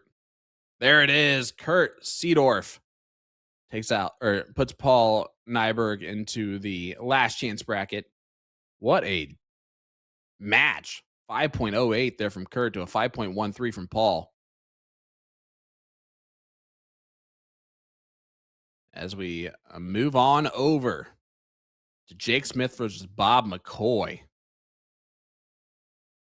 1-1 scoreline. So last leg decider. Bracket number 2. This is the third, fourth place match. So the loser has 2 losses and goes to the fourth place match. The winner only has 1 loss and goes to the third place match as we get a boom goes the dynamite from Bob McCoy.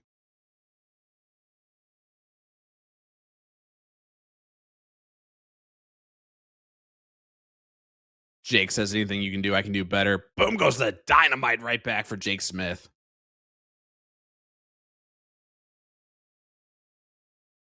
This is going to be quite the performance we're seeing already. Bob missed a triple. Does take out the trip 20, though. Forcing Jake to either the 17s or 18s. Going 18s.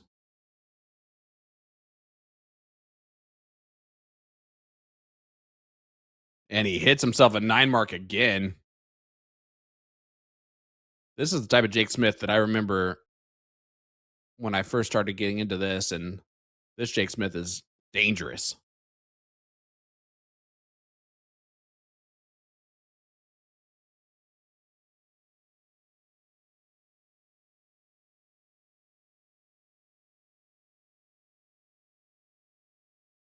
Yeah, the black lighting from J&J Billiards.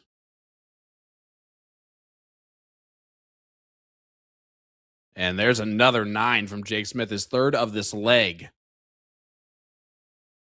Third of the leg.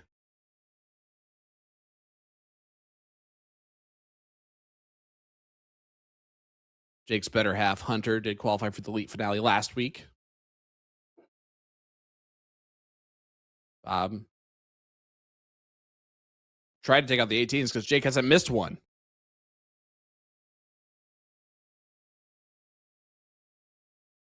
Still hasn't.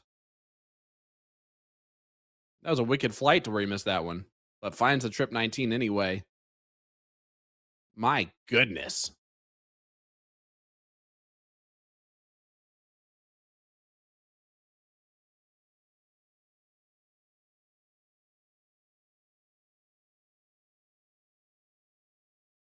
Right now, Chris Cerilius and Kenny Tang are playing for 6th place. Bob with another boom. Is that the 5th 9 mark we've seen in this leg alone?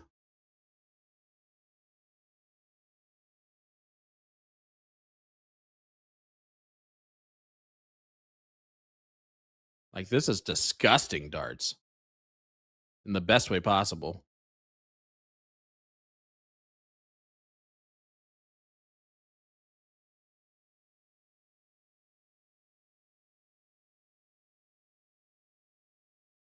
Already in only a 5 mark round if he hits it. Only a 3 mark. And that is not an exaggeration right now.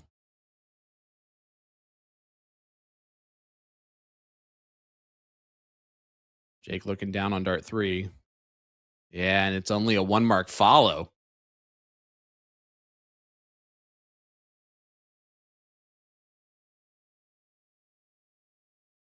Bob takes an extra second.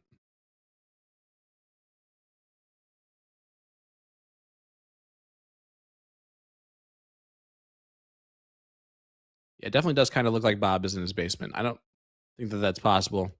It does look like comfy chairs in the background. It just seems like a really good setup, no matter what it is.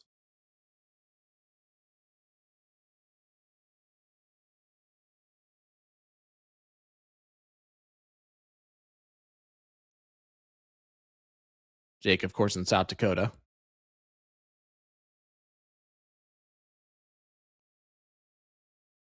Playing that JJ's Billiards today.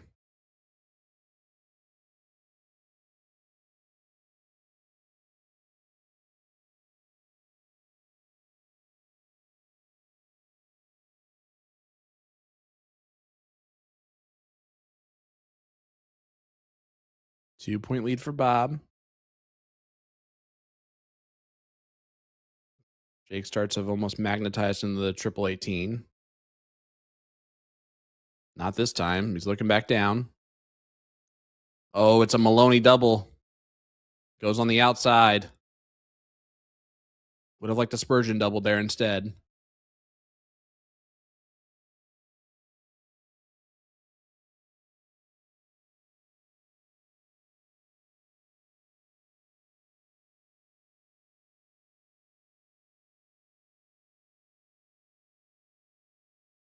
Seven mark from Bob. Trying to get back control of this. They've slowed down significantly, but that's easy because they had 5 9 marks between the two of them early in this leg. But just when they slow back down, they're going to heat right back up. Only 7, but Jake, the first over 1,000. This is round 12 of 20, just to keep everybody on notice of that.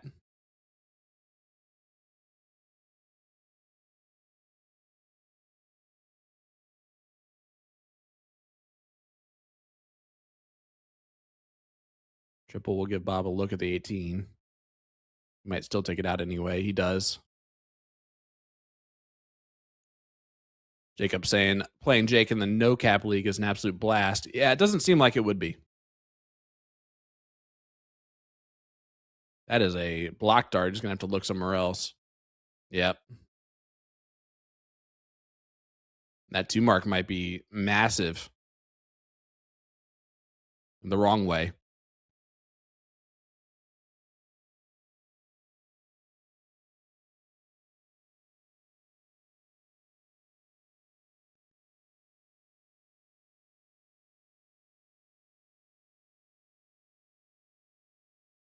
Good first start from Bob. Yeah, I wouldn't be surprised if he just stuck there. Does get the trip 15. Attacks the X of Jake.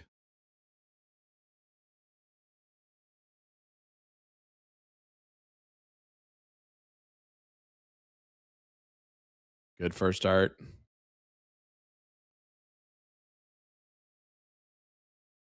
I mean, of course, Jake Smith hits another 9 mark. Ridiculous.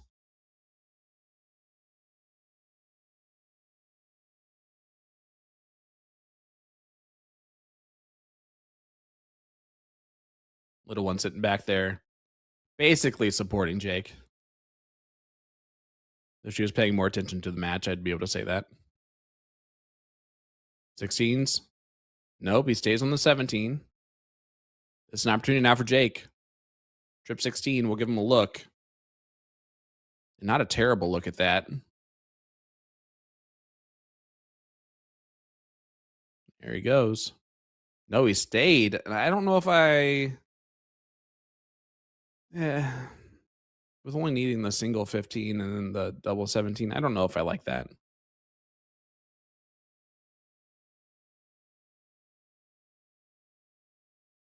Gives Bob another opportunity to kind of do the exact same thing that Jake had the opportunity to do.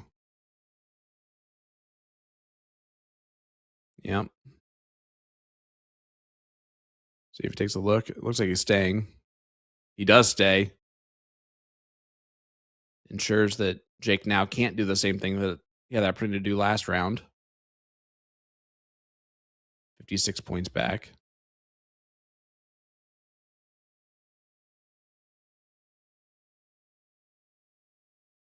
This is still nuts. 1,300 to 1,312, playing 1,288. Round 16 of 20.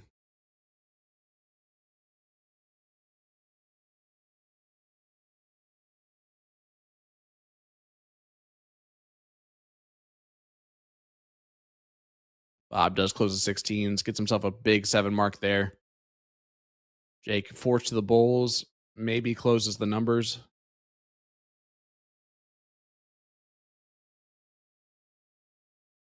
Now he might close. He doesn't.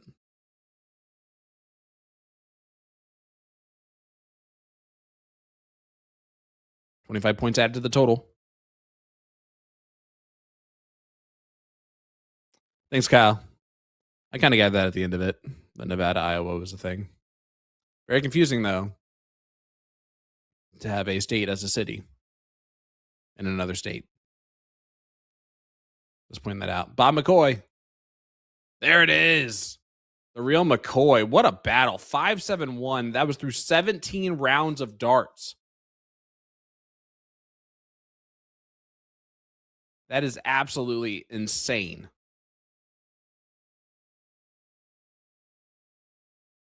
As we head on over to Jeff Mappa taking on Ken Rip.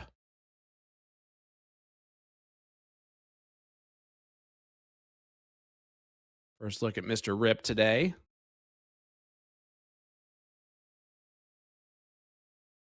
Jeff, of course, playing out of the Cantina. This is in bracket number 5. Those of you that are following along with me at home. This is a last chance bracket match. So only one leg of cricket. This is for 7th, 8th spot. So the winner of this guaranteed a little bit of money.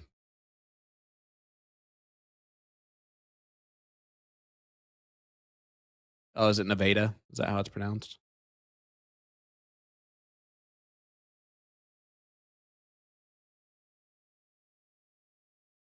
Haley would like you guys to know there's a Nevada in Missouri as well. Baron, this is at the Cantina in Illinois. Oswego, Illinois.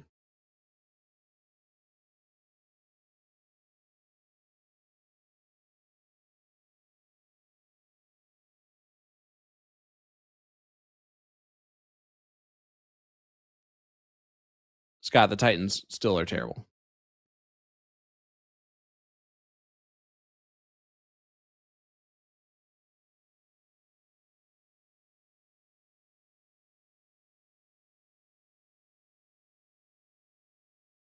So Scott, bet taken. Loser becomes a viral sensation online. How about that?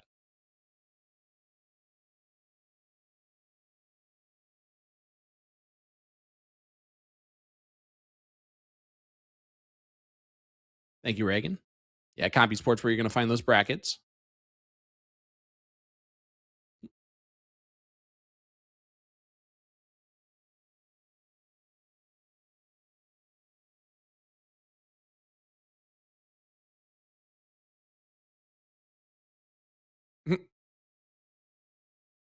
Waitress asking Jeff, what do you need? Jeff, extremely easygoing, so that's not going to be something that matters to him at all. Does take out the 20 on the last start. Again, this is just a race to 1, folks.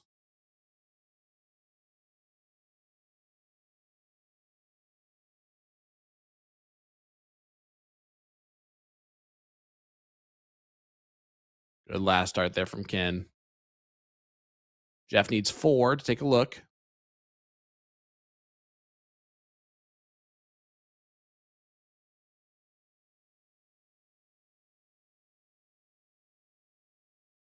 Only needed 3 to take a look. My math is great. And he does take out the 15s as well. So Ken forced to the bull. Might take out the 16s. It looks like he tried to take out the 16s on the first start. And that is a catastrophe of a round. Jeff, different ways to attack this, going straight at it. And there it is, Jeff Mappa. Does take out Ken Rip.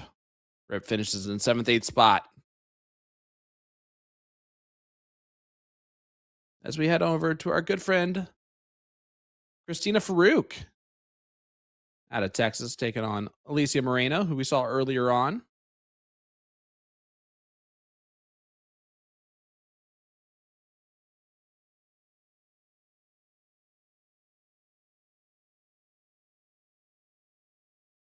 Out of Stoley's in Omaha is where Alicia is.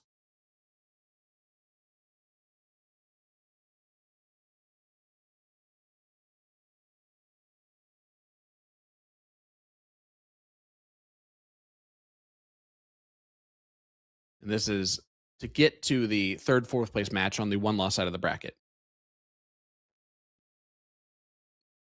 And that would be against Jessica Melton, the Utahn.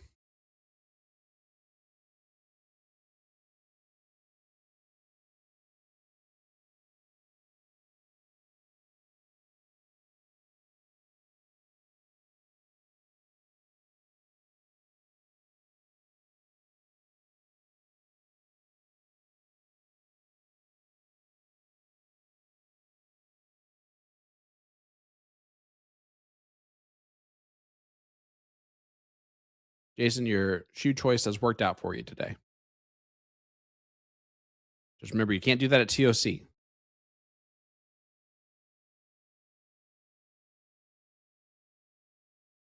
Some sort of pants and closed-toed shoes, folks. Collared shirt of some kind. All things necessary to play at the Tournament of Champions. Because you have to dress like a champion to be a champion.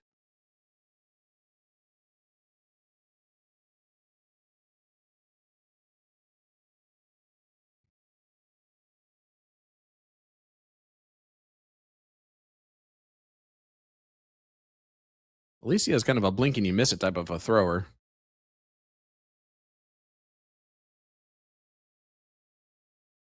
Christina kind of gets along with it, or gets on with it as well.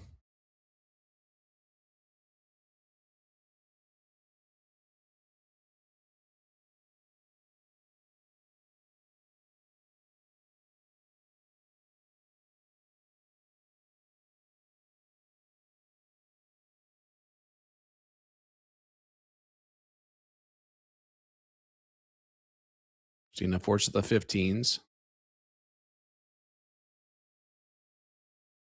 Reminder, folks, this is the TOC Finale Qualifier, the second of 4 weekend Saturdays of doing this.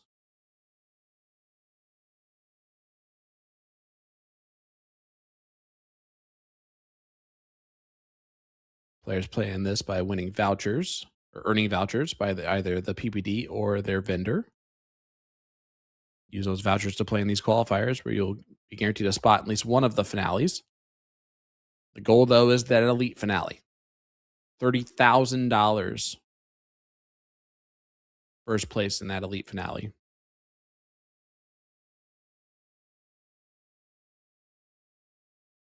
Basically, the pool of players just get put into a random blind draw in each finale. And so it's a blind draw for $30,000. But you got to get there first. Christina just 3 points back. Alicia probably will go to the 17s here. Yep. Smart darts.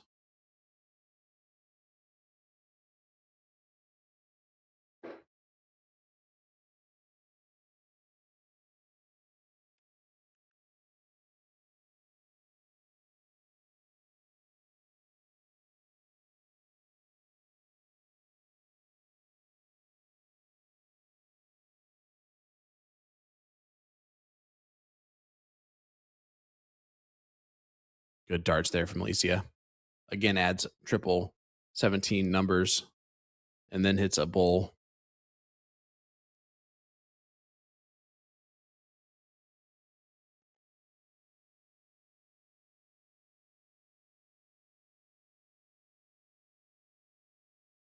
Yeah, Scott, I'll put some money on the Colts beating the Titans twice this year.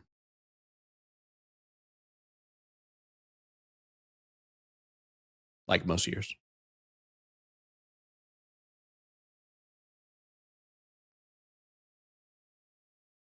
Christina does get rid of the 17, so the bailout plan from Alicia is gone. Bulls or bust. There's the Bulls. 1-0 lead now for Alicia as we go to leg number 2, which is a 501.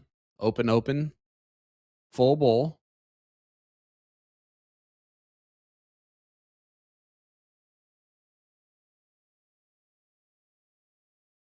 Christina will go first. Should be favored to win this leg, but still got to do her job.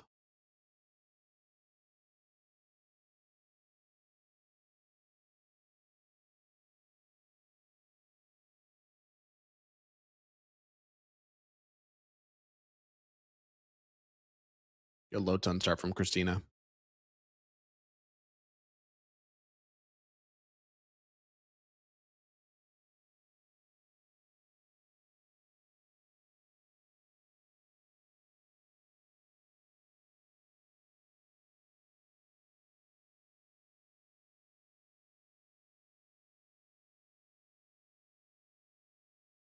Alyssa Woods has qualified for the elite finale. Colleen, nope, you only play one of them. Unless you have 2 vouchers that you've earned and you don't do well one week, you can play one of the other qualifiers to see if you can improve your positioning.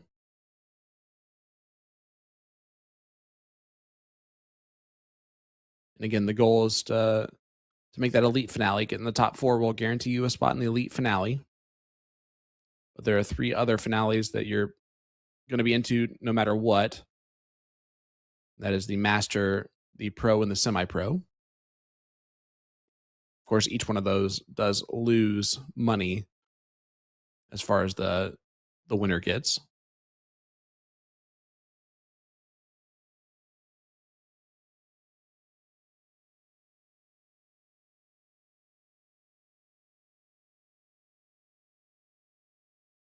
Texan first to a finish.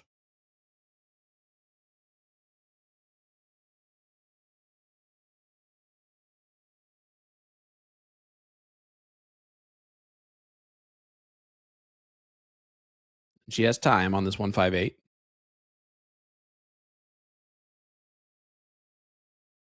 Treble 17. Beautiful setup there from Christina.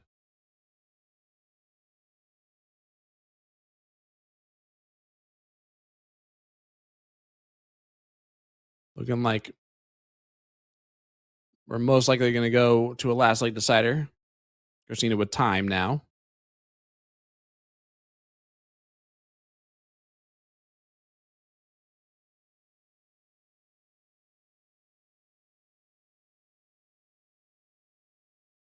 Single 20 will do. She does exactly that. Let's go to the last leg decider.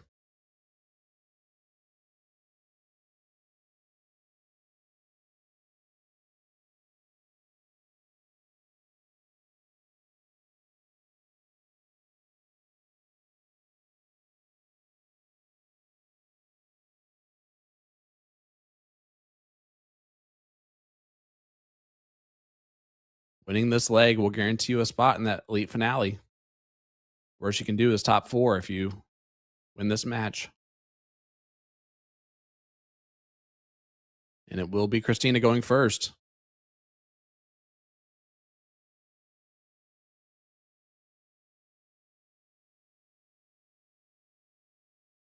Omaha, Nebraska taking on Texas.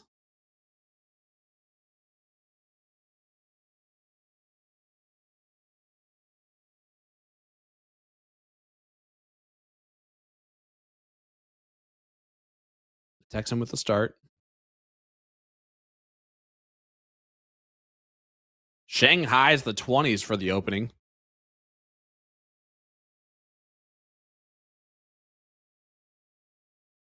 We have seen Alicia play very well in cricket, though, and then that is a good 7-mark answer.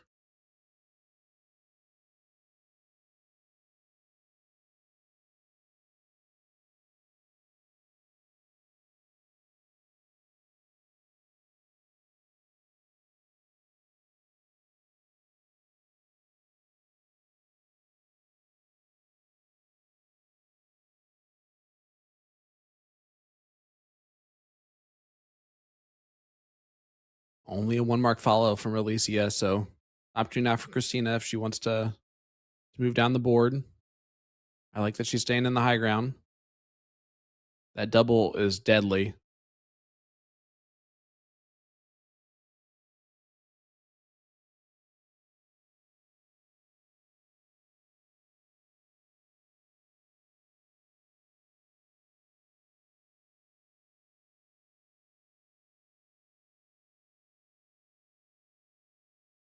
Christina just going about her business here. Closes the 18s, does her job.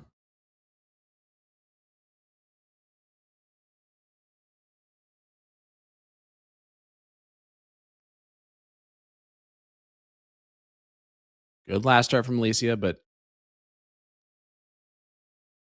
taking all 3 just to close, that's never ideal.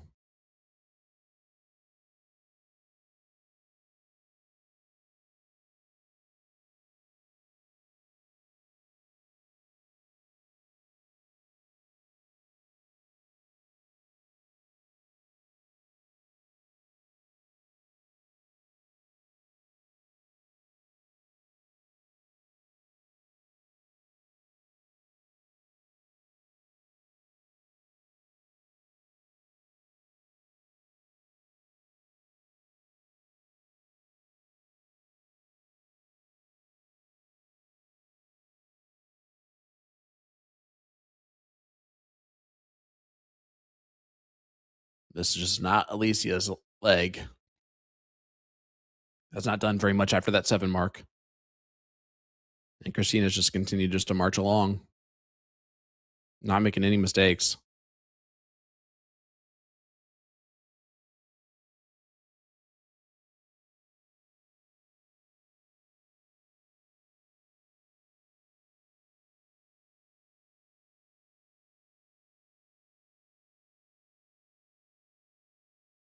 Three bowls.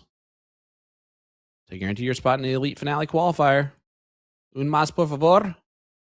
Gracias. And there it is. Christina Farouk wins the last 2 legs and guarantees her spot in the top 4.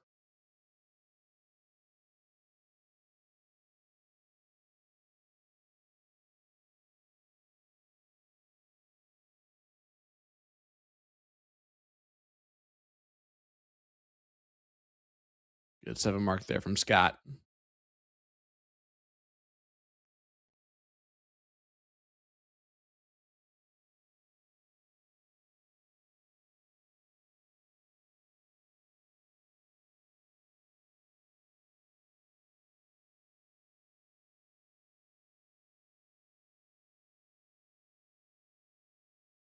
So Scott McNeely is taking on Jake Smith.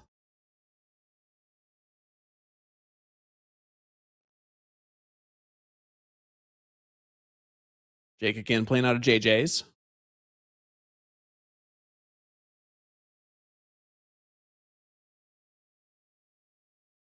Good double there from Jake.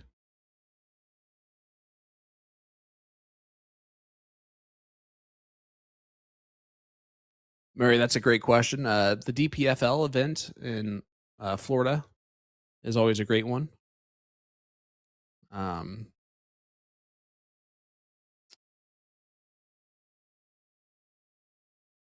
The Las Vegas Open is always fantastic.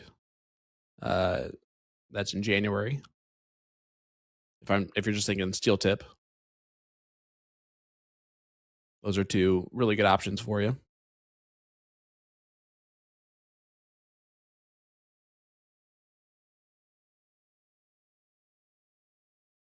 Oh, Scott gets 5 bowls to take the point lead.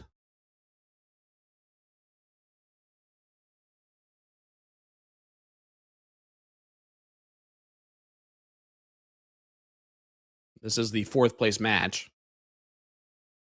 So this is just a race to 1. Jake's still in the driver's seat. Again, no matter what, all the remaining players here guaranteed a spot. Got Scott and Jake, Bob McCoy, And then, of course, the King seat holder, Garrett Rakowski. And Jake does win that to move on to the third place match. So it'll be Bob McCoy taking on Jake Smith. So we're going to take a short break here, folks. When we come back, we're going to bring you some more action from our 11 brackets that are currently ongoing. So don't go anywhere. We'll be back with more right after this.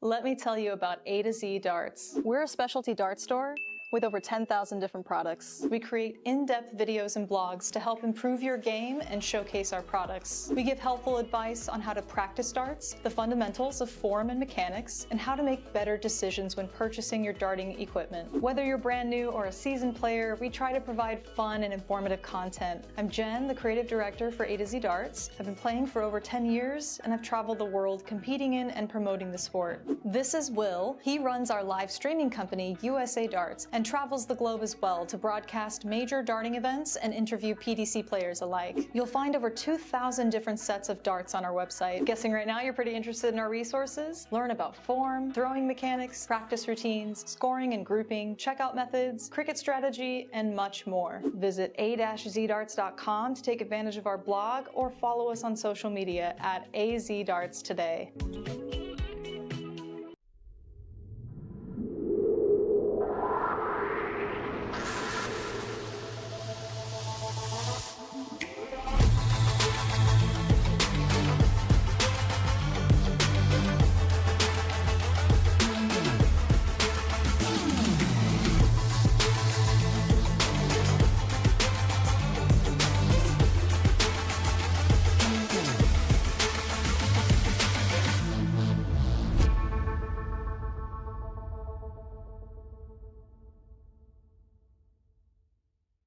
Nathan Aspinall Echo soft tip darts. By the way, I've swapped out the stems and flights for the new K-Flex number 2 standard flight. Originally only number 6 was available. Now we have number 2 in all colors and lengths. All right, 146 remaining.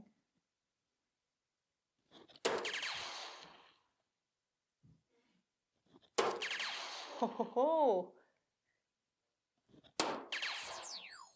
Damn, that felt good. Echo has really expanded since it first came out as an exclusively soft tip range. Now we have a player edition that has remnants of Nathan's prior signature darts, notably the overall shape of the barrel and the milling, with the CNC milling in the front, nano grooves in the middle, finishing off with radial grooves in the rear, which to me feel the most aggressive.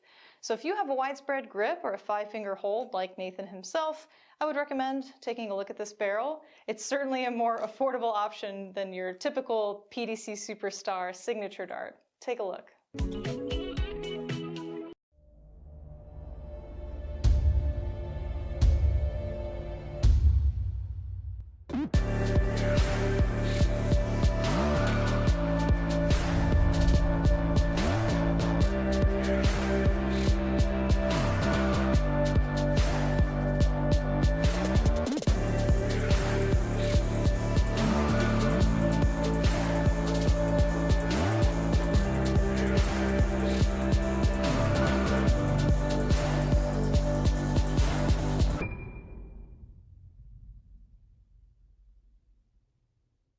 Dartboard lighting systems that work with soft tip boards, starting with what I'm calling your best value option, the 180 Illumina lighting system. Quick clarification, you cannot purchase the cheaper light version, LITE, but the more durable and robust normal Illumina lighting system is going to work since it mounts to the wall. If you want to upgrade to the ultimate setup, we'd recommend the Target Corona Vision lighting system, plus conversion kit that is compatible with most grand boards. This is basically a zero installation option. No power tools are needed. You're not mounting the light to the dartboard or the wall.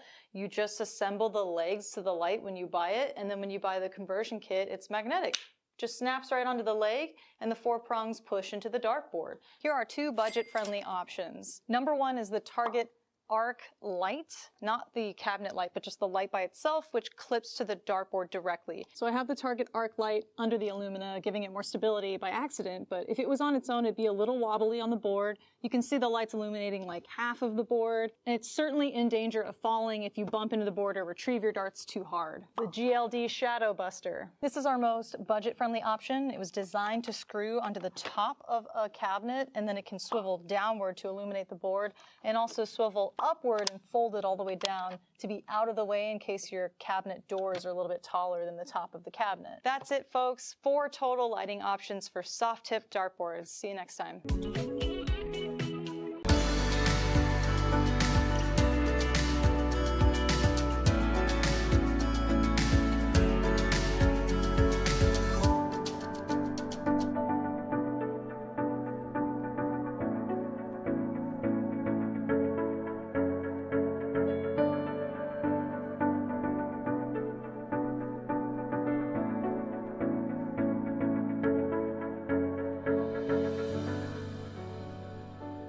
Hollywood Action 20-gram soft tip darts made for Chris Dobie by Target. Can we take a second to appreciate how sleek and sexy these barrels look? It's getting hot in here. We're playing 301 split bowl double out on the Grandboard 3S. Let's see how we fare.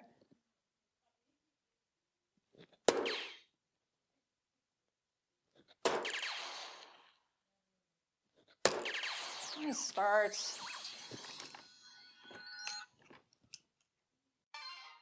By the way, I've swapped out the stems and flights for the new Target K-Flex #2 flight. Now let's fail this attempt.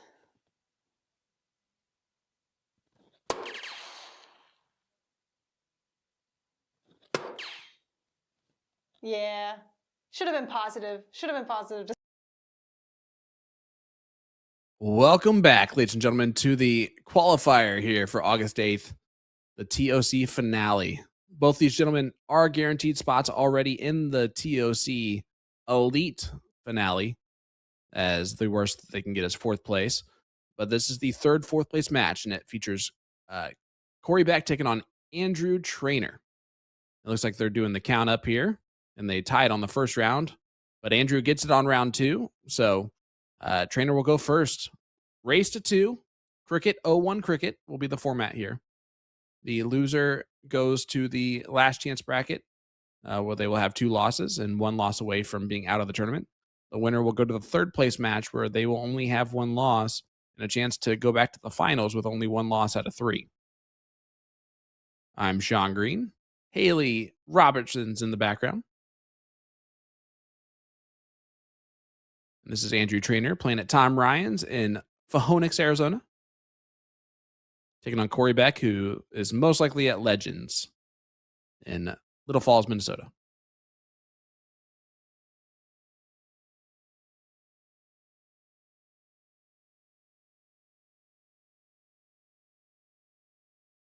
Corey and Andrew, both CSE participants in the past. Corey, more success overall. Past champion.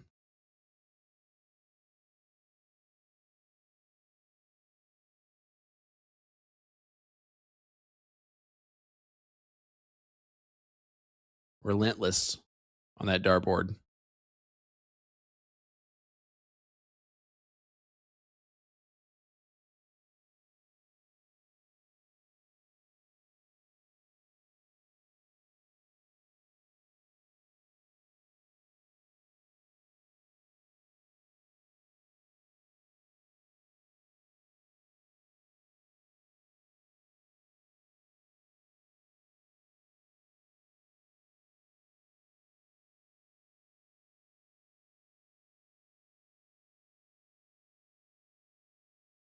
Five mark there from Corey. Does get himself in control early on in this leg.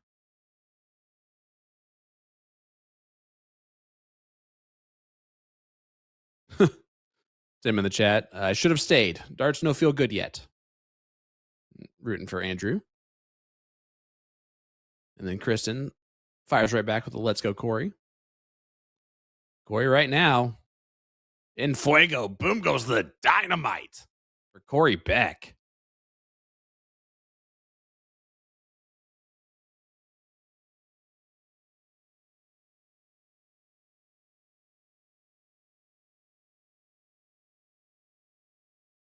Good 7 there from Andrew.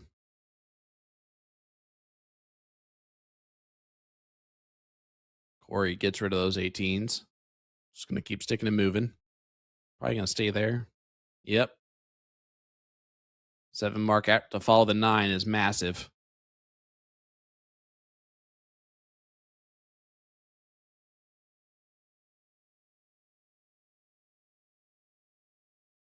Only 4 from Trainer. Best 2 out of 3. This is leg number 1. They'll move over to 0-1 for leg number 2. Corey is just in fuego right now. Not missing a lot.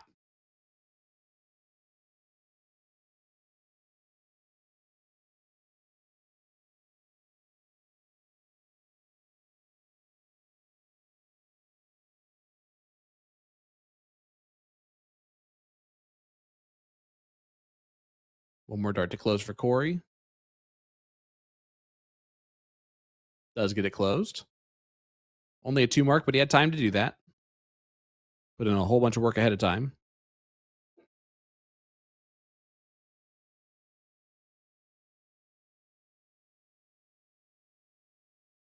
And Andrew is resigned to start off leg number 2. Don't blame him.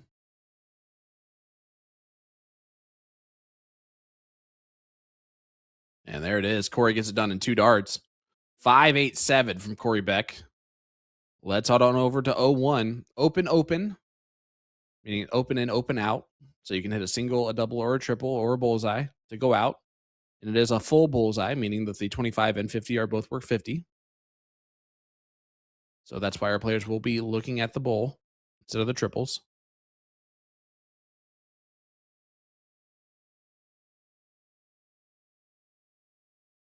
Only one bull there is a massive mistake from Andrew. He basically has given up his 2 darts that he could miss and guarantee himself first look at a finish. Corey is perfect in those first 3.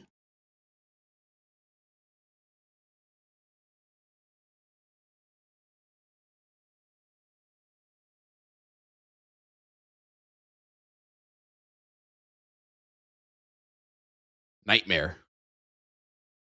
Nightmare from Trainer here in leg number 2.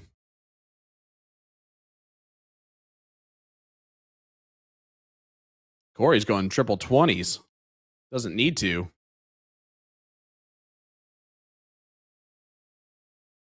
But that'll work.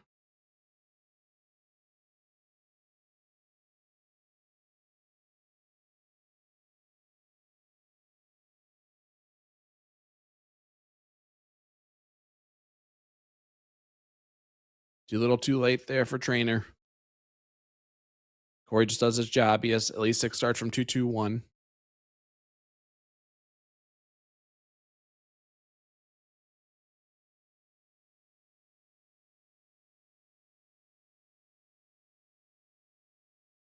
And that will work.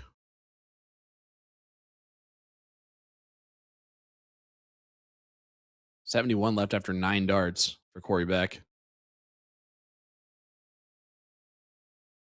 And Trainer does miss into a finish, though. It's a 3 treble finish, but Corey's going to have to look at 71 first. See if he goes trip 7. No. 3 for bull. Well, Andrew, it's just a 9 mark.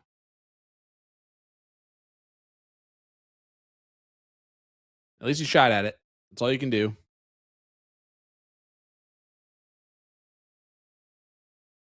Triple 11 here for Corey Beck. One of those is a little bit tricky because if you go a little bit high, you hit the triple 14. But he hits the triple 11. And that will do it. Corey Beck, 2-0 victory over Andrew Trainer. So Corey will go to the 3rd place spot. Andrew will go to the 4th place spot. Both of them still in the tournament. As we head on over to the 3rd place match. Jake Smith, Bob McCoy.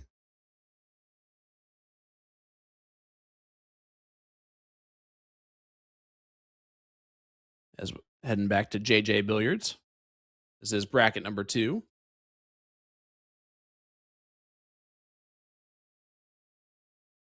Jake will have to double dip Bob in order to make the final. It's already 1-1 score line, so Bob way out in front here in the last leg decider. Could be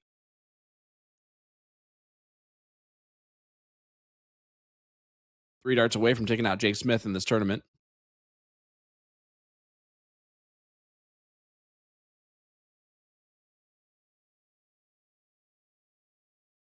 Needs the double to do so. Does not find it. Jake has a lot of work to do, though, if he wants to stay in this.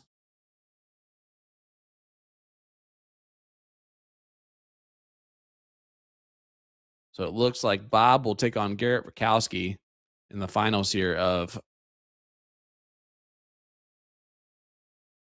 bracket number 2. And Bob will go to that final with only 1 loss. There it is. Bob McCoy takes out Jake Smith. So McCoy, Rakowski. Rematch of the King Seat match will be the final of bracket number 2.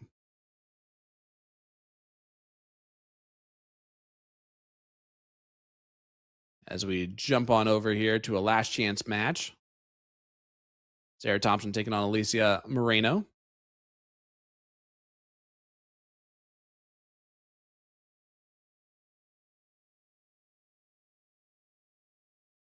A little bit behind here in this last chance bracket. This is only for 9th, 10th.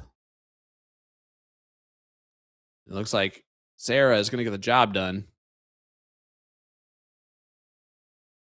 Sarah playing out of Wisconsin.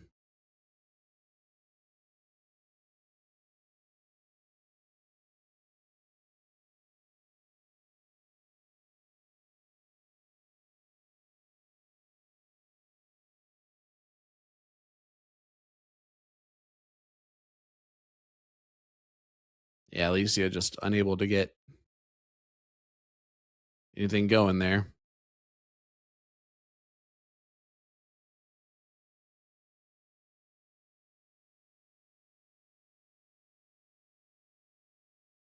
This is round 20, so this will do it anyway.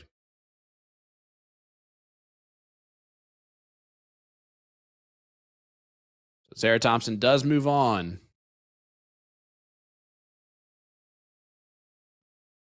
She will take on someone else on the 1-loss side of the bracket. Nope. She will take on, I don't know. Where does that go? Okay, either way. Are we going to take taking a short break here?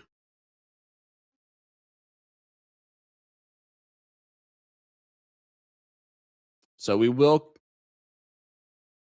come back most likely with the finals of that bracket number 2, Garrett Rakowski, Bob McCoy. So don't go anywhere, folks. We'll be right back with that and more right after this. Let me tell you about A to Z Darts. We're a specialty dart store with over 10,000 different products. We create in-depth videos and blogs to help improve your game and showcase our products. We give helpful advice on how to practice darts, the fundamentals of form and mechanics, and how to make better decisions when purchasing your darting equipment. Whether you're brand new or a seasoned player, we try to provide fun and informative content. I'm Jen, the creative director for A to Z Darts. I've been playing for over 10 years, and I've traveled the world competing in and promoting the sport. This is Will. He runs our live streaming company, USA Darts, and travels the globe as well to broadcast major darting events and interview PDC players alike. You'll find over 2,000 different sets of darts on our website. Guessing right now you're pretty interested in our resources? Learn about form, throwing mechanics, practice routines, scoring and grouping, checkout methods, cricket strategy, and much more. Visit a-zdarts.com to take advantage of our blog or follow us on social media at AZDarts today.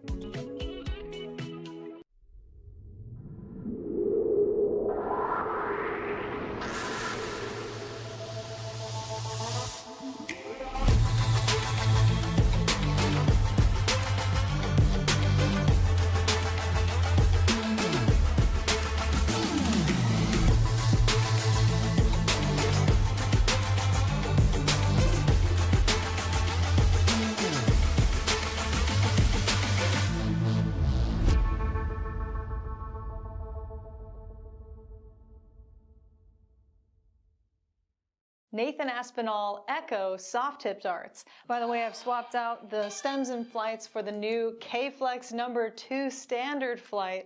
Originally only number 6 was available, now we have number 2 in all colors and lengths. All right, 146 remaining.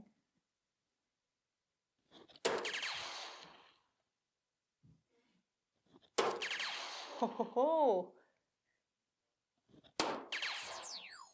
Damn, that felt good! Echo has really expanded since it first came out as an exclusively soft tip range. Now we have a player edition that has remnants of Nathan's prior signature darts, notably the overall shape of the barrel and the milling, with the CNC milling in the front, nano grooves in the middle, finishing off with radial grooves in the rear, which to me feel the most aggressive. So if you have a widespread grip or a 5-finger hold like Nathan himself, I would recommend taking a look at this barrel. It's certainly a more affordable option than your typical PDC Superstar signature dart. Take a look.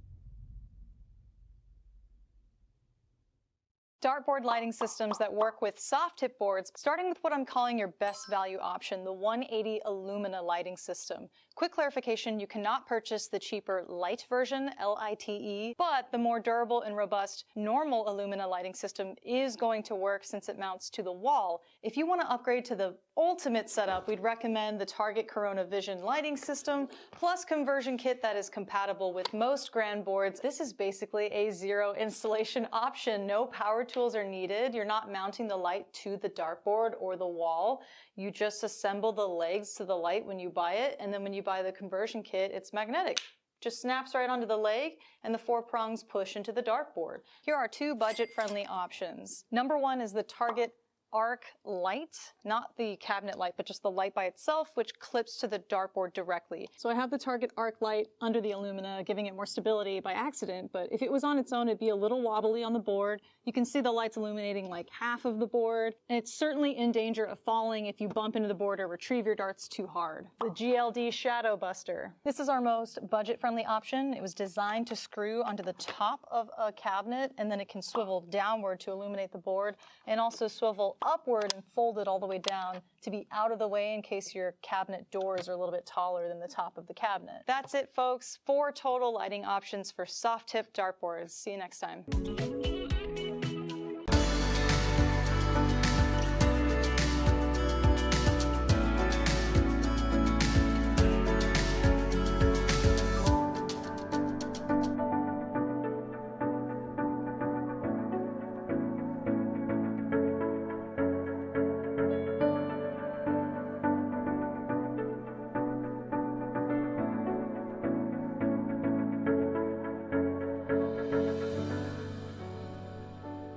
Hollywood Action 20-gram soft tip darts made for Chris Dobie by Target. Can we take a second to appreciate how sleek and sexy these barrels look? It's getting hot in here. We're playing 301 split bowl double out on the Grand Board 3S. Let's see how we fare.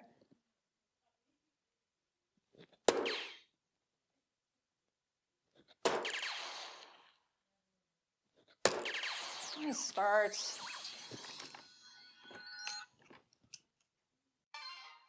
By the way, I've swapped out the stems and flights for the new Target K-Flex number 2 flight. Now let's fail this attempt.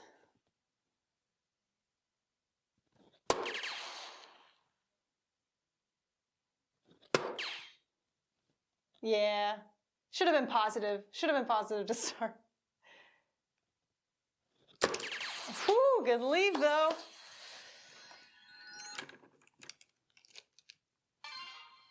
I'm really loving this texture and milling, by the way. It's just nice, consistent all throughout mid-rear where I hold. Okay, check out 24 and we will summarize. Ooh. That was a great leg, actually. Maybe I should have played 501.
The Ed Chambers Ocelot 2 darts range by 180. I'll be doing an in-depth review of his soft tip and steel tip variations. We rate the front half of the Ocelot 2s a 3 out of 5 for grip intensity, and the rear half a 4 out of 5 due to the sharp cut.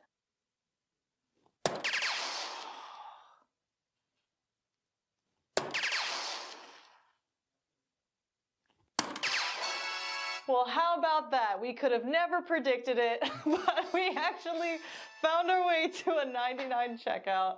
Throwing 22 gram Ed Chambers Ocelot 2 barrels by 180. His favorite checkout is 76, but he specifically requested treble 12 for tops, and if you hit a single 12, double 16, double 16. Mic drop, cool walk away.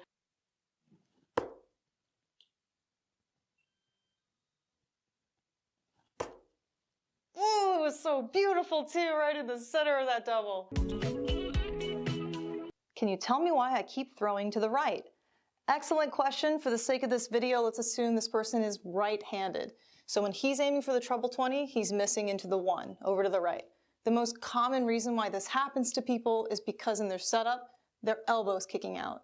So in their take back, the flight's kind of towards the left side of my face, and then look, the tip is literally pointed to the right. So the dart's gonna go where the tip is pointing. So real simple, tell yourself to tuck the elbow in, and then in the take back, the dart falls straight back, bang. It's gonna go forward. It could be a lot of different things. It could be your foundation, the way where you stand on the Aki. Maybe your elbow's tucked in, but your wrist is turning. So we always recommend to film yourself in slow motion. A camera straight on, and then if you're right-handed, a camera over to your left. Look for deviations on the second or third dart, or look for a bad habit that's always present. Because you might think that everything's aligned and straight, but the camera's gonna tell you otherwise. I mean, trust me, I thought I was straight for 16 years, and boy was I wrong. The Mark McFadden V2 darts range by our in-house brand Colonial are available now. I'll be doing an in-depth review of the soft tip and steel tip versions, of course. Overall, we give the V2 range a 5 out of 5 for grip intensity. 18 gram Mark McFadden Colonial barrel. Throwing a single leg of 501. Split bowl, double out. Do not miss inside, Jen. For you, Mark, shooting the 22 gram Mark McFadden Colonial barrel, and Mark's favorite steel tip checkout is 126, of course. He's got to pick a big hitter, so we're gonna go 19s all the way. First attempt here. Ooh.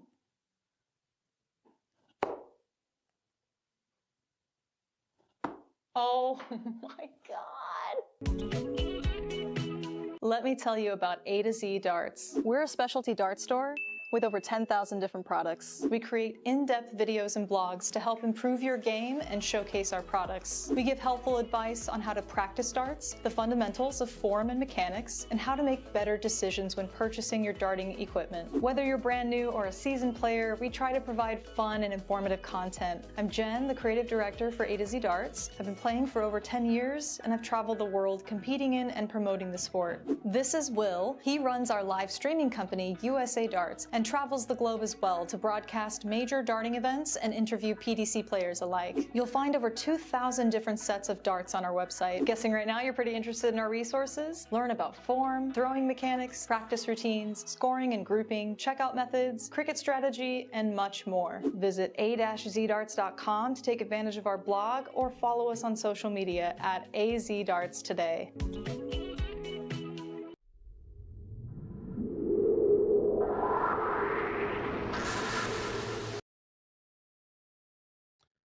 Welcome back, folks. We are here for the final bracket number 5. This one featuring Jason Watt on the king seat, BDG himself,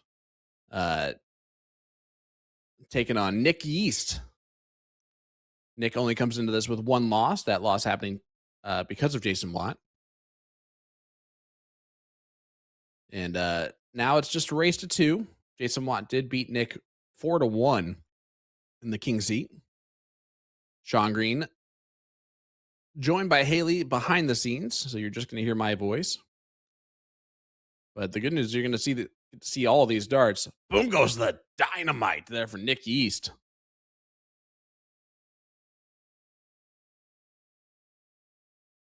As we are off and rolling.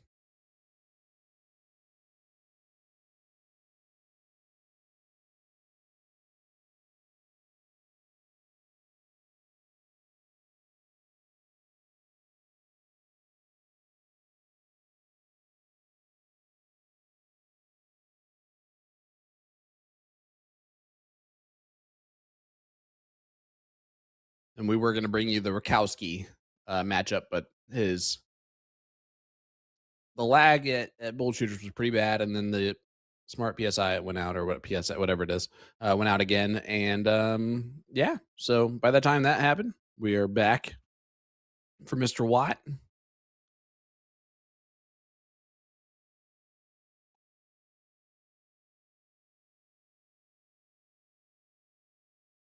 Nick right now utilizing this high ground. $700 to first place, $400 to second. Both of them have done their job in cementing their spot in the elite finale. Exactly what these qualifiers are for.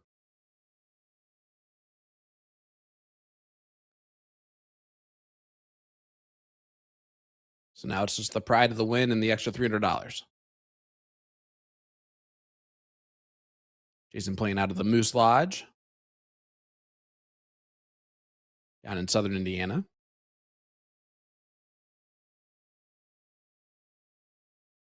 Not sure exactly where Nick is playing, but he's in Illinois somewhere.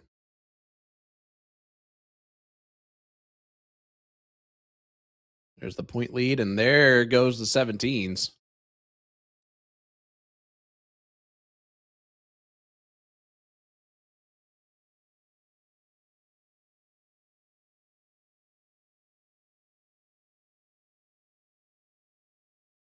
And there goes the 18s from Nick. He returns the favor.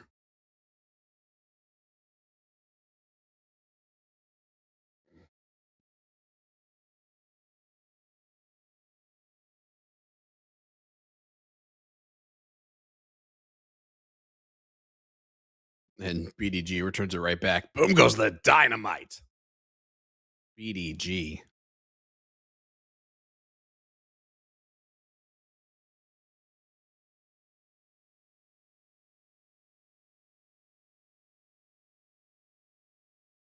Three bowls needed to win leg number 1.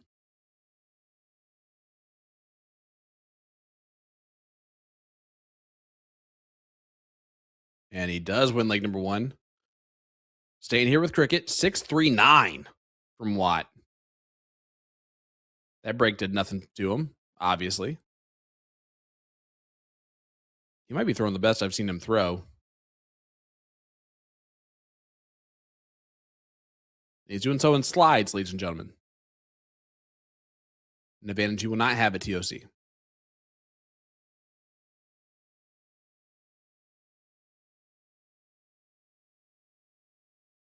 Seven mark opening from Nick.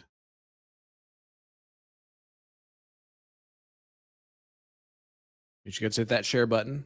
We basically have finals left for you. Or at least the stuff that counts.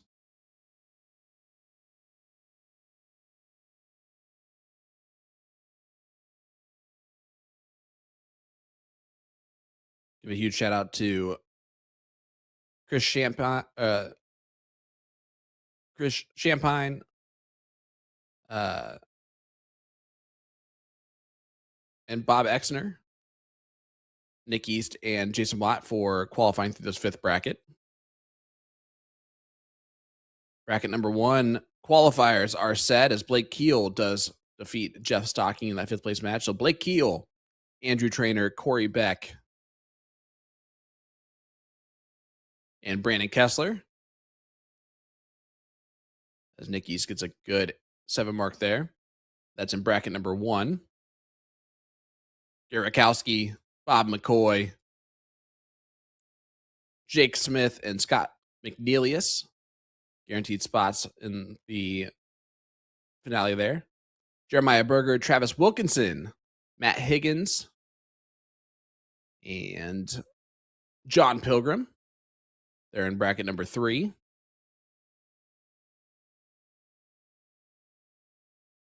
Bracket number 4 is Billy the Goat, Garkey, Kurt Seedorf, Paul Heelman, and Paul Nyberg qualify there. Bracket number 5 you're seeing here that we just mentioned. Bracket number 6 for the men. Nathaniel Fowler, Gerald Rutledge, Brett Davis, and Howard Hill. Qualifiers in that one. And number 7, Dave Parker, Jamie Haveman. And then the finals, Isaac Robinson and Justin Coppins. Those are the men's guaranteed spots that are all wrapped up. Only one of those brackets has finished, and that is Nathaniel Fowler's. Not shockingly, as he does win that.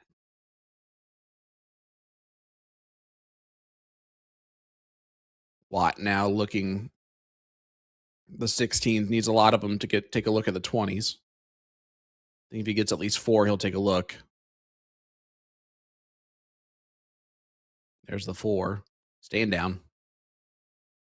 Get 7 of them. That'll work.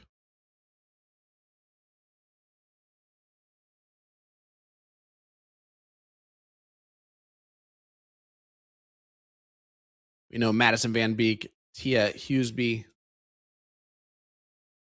and Murph are qualified for the ladies so far. Still waiting on that last one. It's either going to be Kelly Wise, Lynn Sampin, or Lori Murphy. Watt does get that point lead. Now, single 20. No, he misses the big number.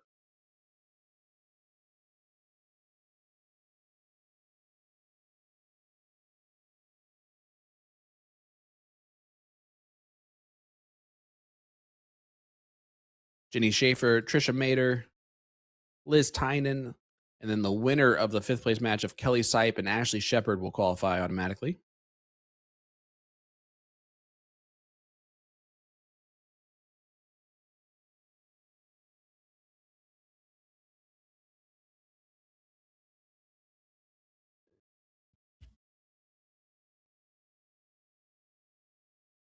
Watt does get that point lead back after getting rid of the 20s. Nick East, though, to the 15s he goes.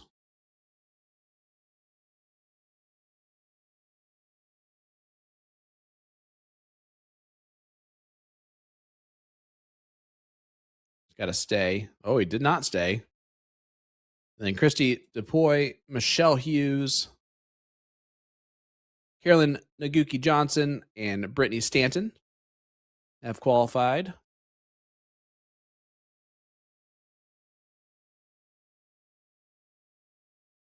As Jason Watt does win that first dip of the 2 that he needs, so they will go back to the same format. It'll be race to 2 all cricket. Alyssa Woods, Becca Westcott, and We're still waiting on the last two there in that bracket number 4.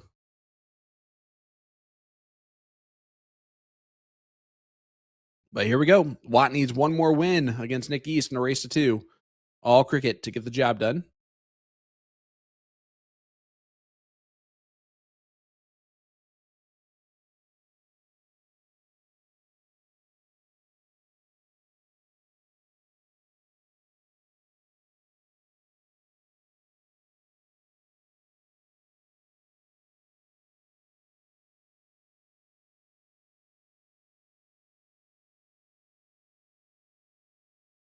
Bob McCoy down to his last life against Garrett Rakowski.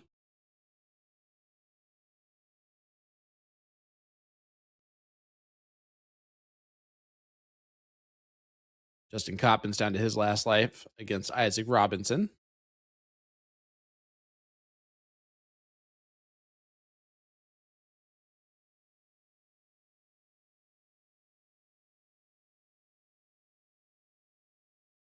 But here we go.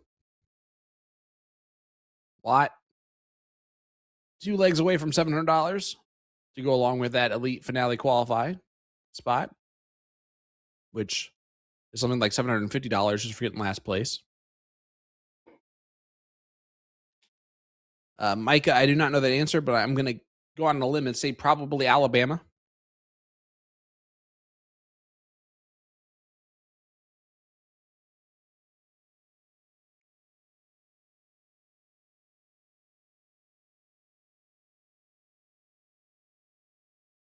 This is the count up to start this match. And that's a 180 from Jason Watt.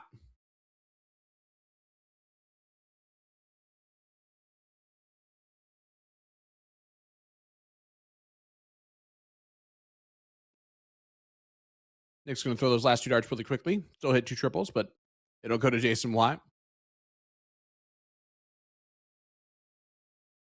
And no, that was no rust spray.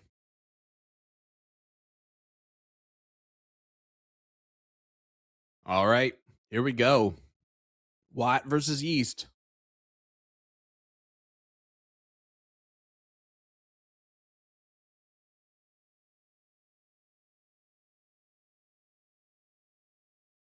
This is Watt versus East 3 in just this tournament.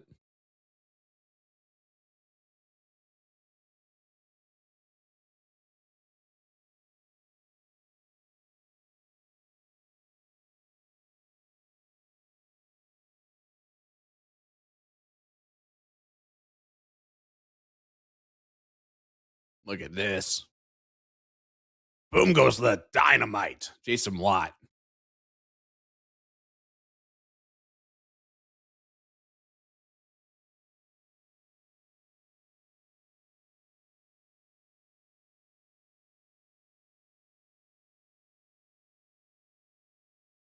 Boom goes the dynamite. Nick East. Yes, folks, I'll be here all day for this commentary.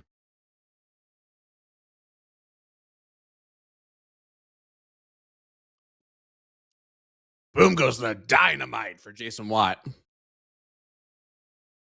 Just kidding. Back to back to back. 9 marks between these 2 players. I'm not going to say it again, Nick. You didn't allow me to.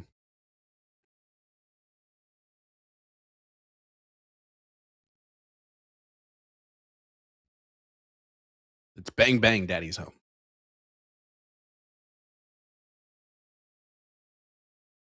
Haley keeps going ding dong like ding dong ditch.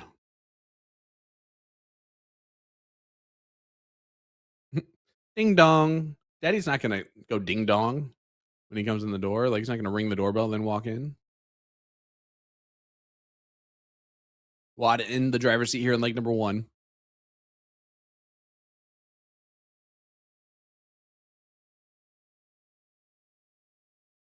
Andrew Trainer, Blake Keel in that race to 1. They're in round 14, 800 for Trainer, 742 for Keel. Trainer has the 18s, Keel has the 16s. Keel had the 16s.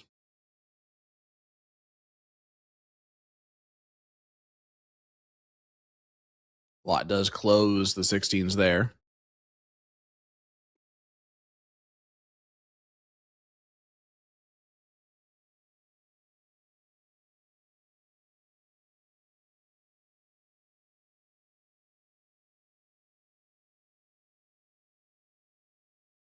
Nick's going to throw his hat into the ring.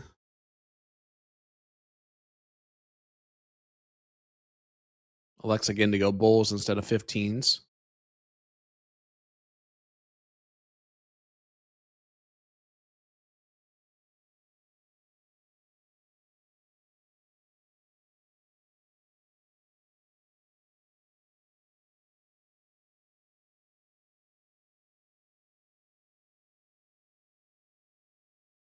Another hat trick from Nick East.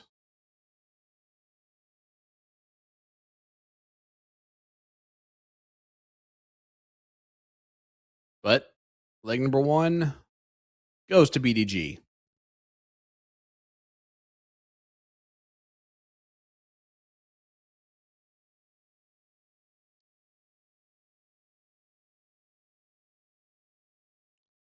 Yeah, today BDG is throwing some BDD, some big daddy darts. I don't think I've seen him throw a leg under a 5.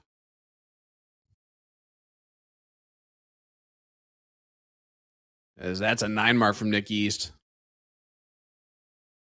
And I'm out of dynamite.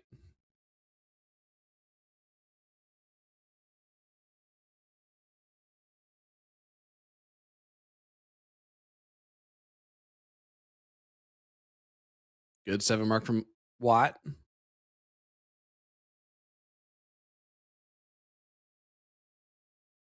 Apparently, if you want to play against Jason Watt tonight, you can play against him in the 630 no cap DRT.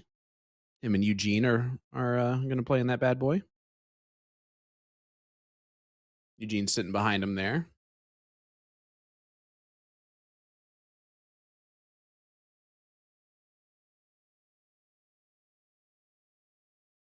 You know, if you just want to challenge yourself to this tonight. Brad's in the chat. 7 mark Brad Gollin saying, I wish I knew what a 9 mark was. You'll get there one of these days, bud. 9 marks are just for show. The 7 marks are for the wins. Trainer does take out Blake Keel, so Andrew Trainer does move on to the 3rd place match in that bracket, but Blake Keel does qualify.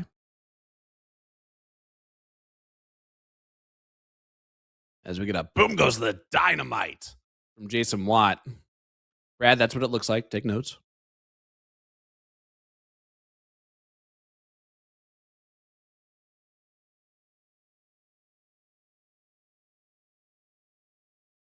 What's going on, John? Hopefully everyone's doing well. Can't thank everybody enough for joining me on this beautiful Saturday early evening now. I want to thank my mom for watching my girls this afternoon. Otherwise, you guys would get commentary from them more than me today.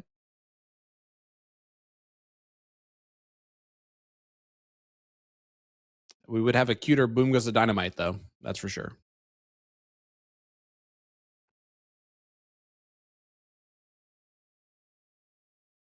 Because like any good dad, I might or might not have taught my daughter my catchphrase. Big darts from Jason Watt. He is now approaching this finish line. He's 1 leg away from the title here.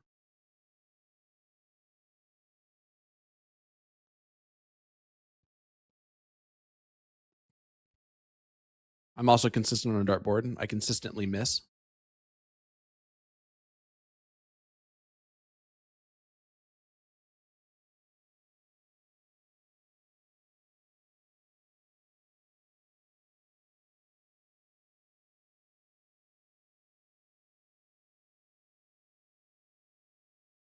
If those were any fatter, they'd have to go to a camp during the summer. The 16s were right in the middle of that.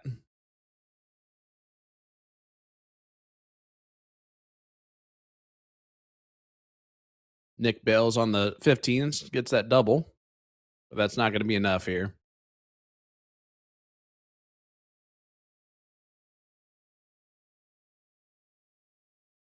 Jason's going to take all three to close this. And he does take all three, all those on the wire of the triple.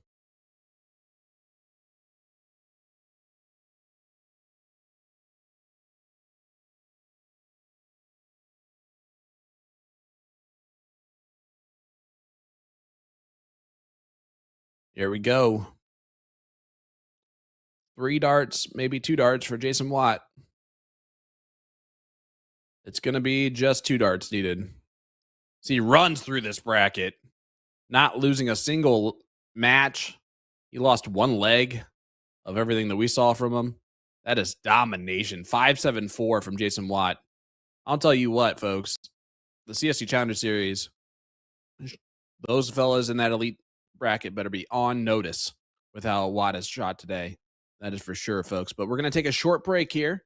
When we come back, we will have more action, either third place match or finals coming your way. Don't go anywhere, folks. We'll be right back with that right after that.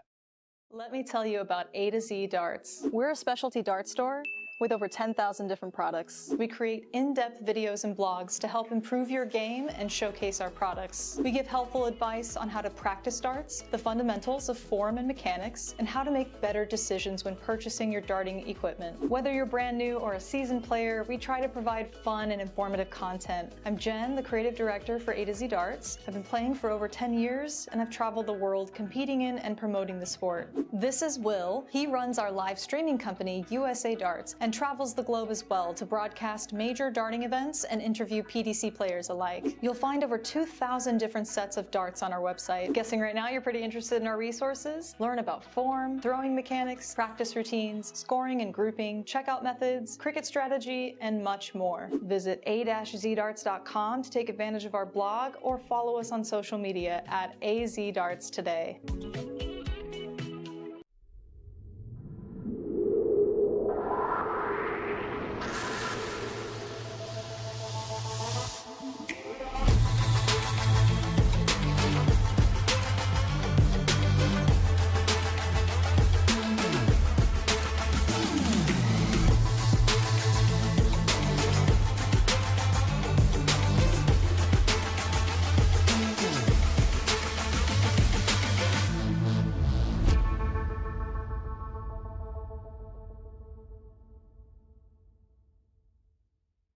Nathan Aspinall Echo soft tip darts. By the way, I've swapped out the stems and flights for the new K-Flex number 2 standard flight.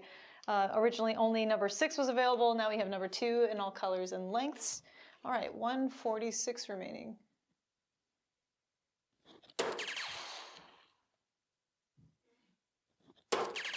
Ho ho ho. Damn, that felt good.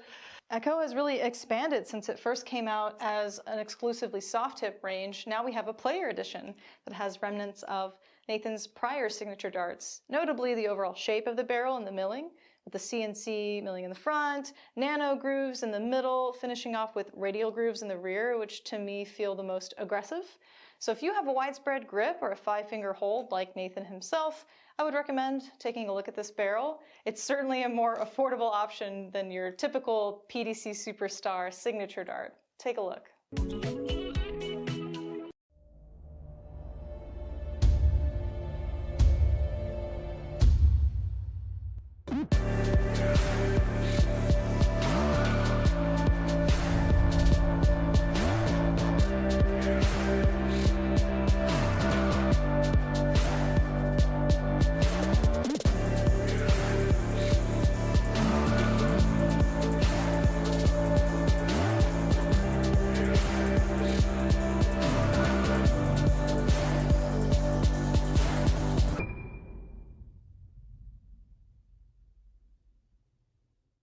Dartboard lighting systems that work with soft tip boards, starting with what I'm calling your best value option, the 180 Illumina lighting system. Quick clarification, you cannot purchase the cheaper light version, LITE, but the more durable and robust normal Illumina lighting system is going to work since it mounts to the wall. If you want to upgrade to the ultimate setup, we'd recommend the Target Corona Vision lighting system plus conversion kit that is compatible with most grand boards. This is basically a zero installation option. No power tools are needed. You're not mounting the light to the dartboard or the wall. You just assemble the legs to the light when you buy it, and then when you buy the conversion kit, it's magnetic. Just snaps right onto the leg, and the 4 prongs push into the dartboard. Here are 2 budget-friendly options. Number 1 is the Target Arc light, not the cabinet light, but just the light by itself, which clips to the dartboard directly. So I have the Target Arc light under the Illumina, giving it more stability by accident, but if it was on its own, it'd be a little wobbly on the board. You can see the lights illuminating like half of the board, and it's certainly in danger of falling if you bump into the board or retrieve your darts too hard. The GLD Shadow Buster. This is our most budget-friendly option. It was designed to screw onto the top of a cabinet, and then it can swivel downward to illuminate the board, and also swivel upward and fold it all the way down to be out of the way in case your cabinet doors are a little bit taller than the top of the cabinet. That's it, folks. 4 total lighting options for soft tip dartboards. See you next time.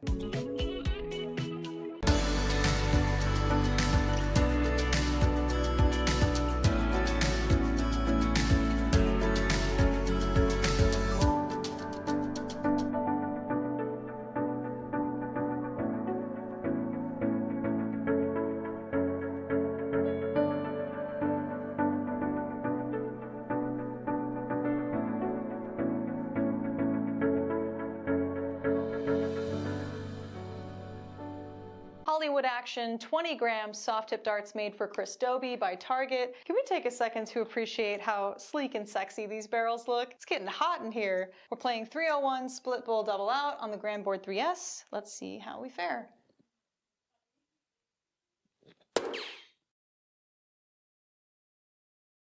Welcome back, folks, for this 3rd place match. Corey Beck taking on Andrew Trainer.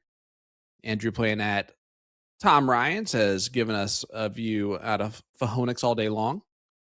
Has rolled through to this point after just defeating Blake Keel. Corey, though, has only 1 loss. Andrew with 2. So Andrew will have to double dip. They will be playing the 1 loss side of the bracket format. So it'll be Cricket 0-1 Cricket. Corey with the start.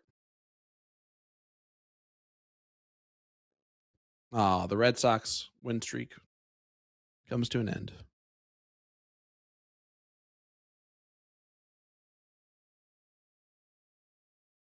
Ooh.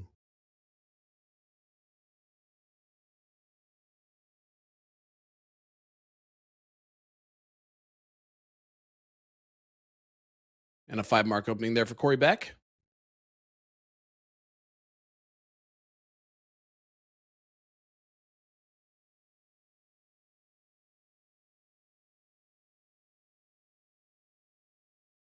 Andrew comes in with a 6-mark of his own.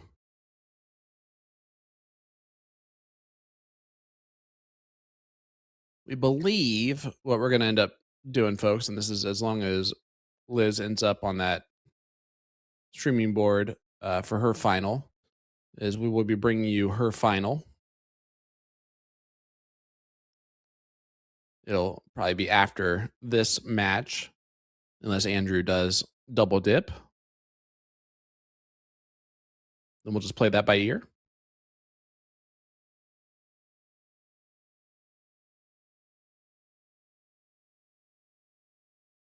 As Haley just said, God willing and the creek don't rise, whatever that means.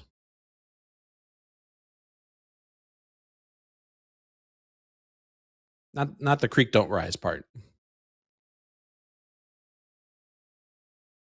Good double.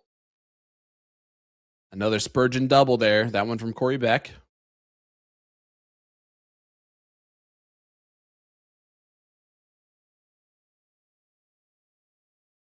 Pretty sure I've gained favor with my boss at this point, because I've said that at least 8 times now. Andrew Trainer with a big 7.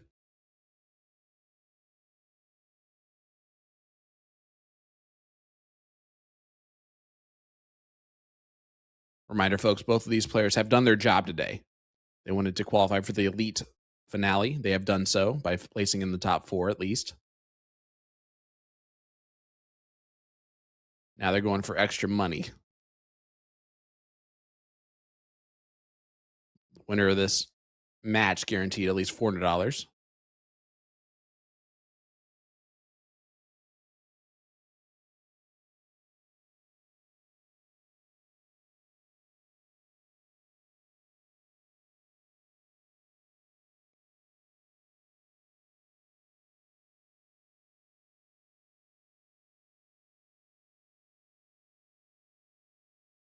Loser, this one gets 400, or sorry, it gets 250.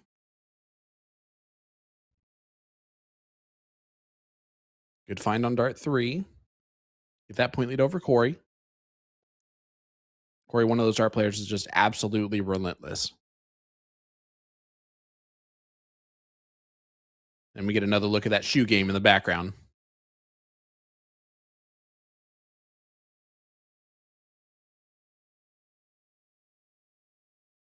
Shout out on those kicks there, Bob. Good 7 mark there from Corey.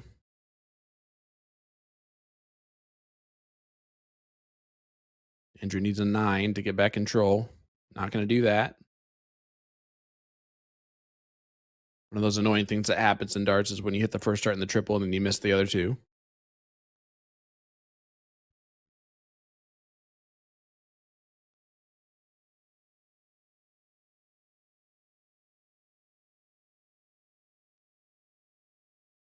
As there is a coffin shot from Corey Beck, and it was frosty. So leg number 1 is going to go to Corey. Leg number 2 will be 0-1, 501 open in, open out, full bowl.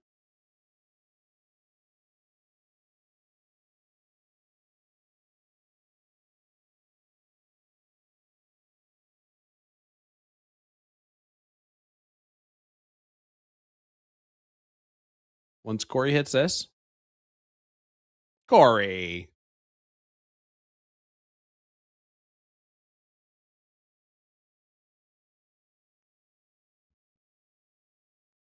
Should be no harm. Although a double there would have gotten the point lead at least. Did not do that.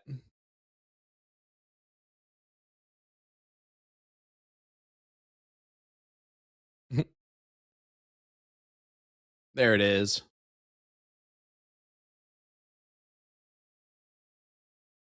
.16 from Corey after missing the bowls in that last throw. That's impressive. So here we go, 501. Trainer with the start. Open in, open out, full bowl.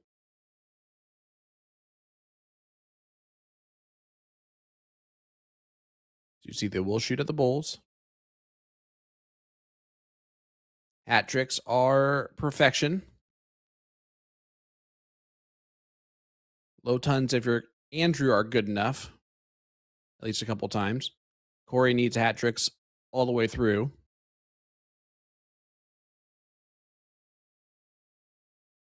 And if Andrew leaves himself an opportunity at a finish with a hat trick in the next throw, Corey should switch to the 20s.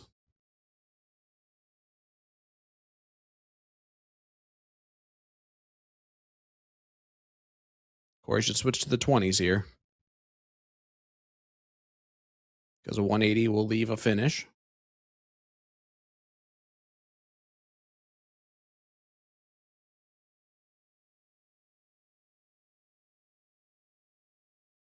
Not going to do so now. But definitely threw the right shot. And honestly, it puts a little bit of pressure on Andrew to not punt this leg or this round. Still got to hit at least 2 trebles here. Or two bowls, excuse me. Oh man, what a big dart incoming. Leaves a finish, but the door is wide open now for Corey Beck.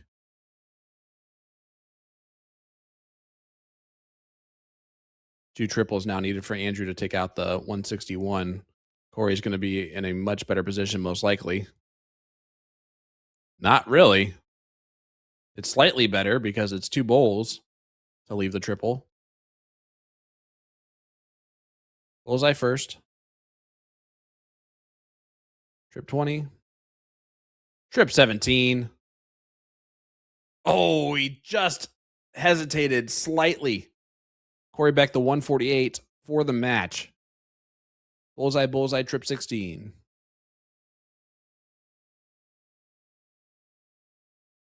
Trip 16.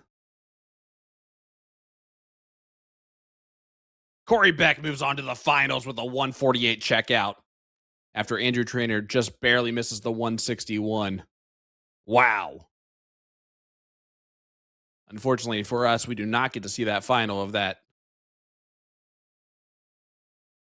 one, and that does it for Andrew, which means it does it for our stream in that bracket. So that leads us one left, and the unfortunate part of that is we might be waiting for a hot minute here.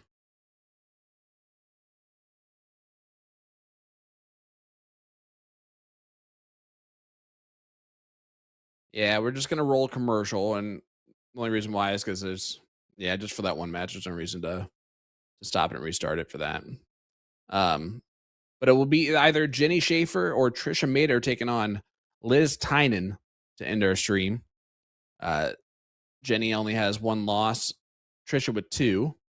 So we'll see kind of what happens there. They just got posted a minute ago for that third place match. So it might be about 15 minutes or so, depending on how that match goes before we get the final. So just putting that on notice for everybody. We're going to listen to Jen for a little bit. But when we come back, we'll have that final. Liz Tynan taking on either Jenny Schaefer or Trisha Mader. Don't go anywhere, folks. We'll be right back right after this. Let me tell you about A to Z Darts. We're a specialty dart store with over 10,000 different products. We create in-depth videos and blogs to help improve your game and showcase our products. We give helpful advice on how to practice darts, the fundamentals of form and mechanics, and how to make better decisions when purchasing your darting equipment. Whether you're brand new or a seasoned player, we try to provide fun and informative content. I'm Jen, the creative director for A to Z Darts. I've been playing for over 10 years, and I've traveled the world competing in and promoting the sport. This is Will. He runs our live streaming company, USA Darts, and travels the globe as well to broadcast major darting events and interview PDC players alike. You'll find over 2,000 different sets of darts on our website. Guessing right now you're pretty interested in our resources? Learn about form, throwing mechanics, practice routines, scoring and grouping, checkout methods, cricket strategy, and much more. Visit a-zdarts.com to take advantage of our blog or follow us on social media at AZDarts today.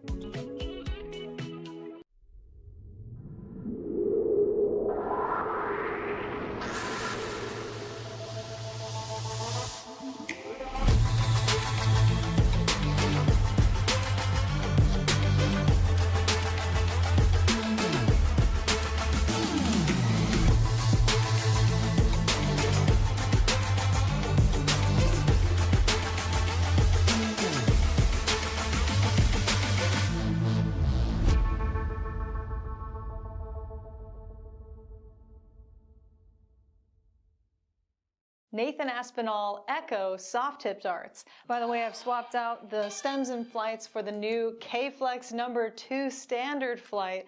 Originally only number 6 was available. Now we have number 2 in all colors and lengths.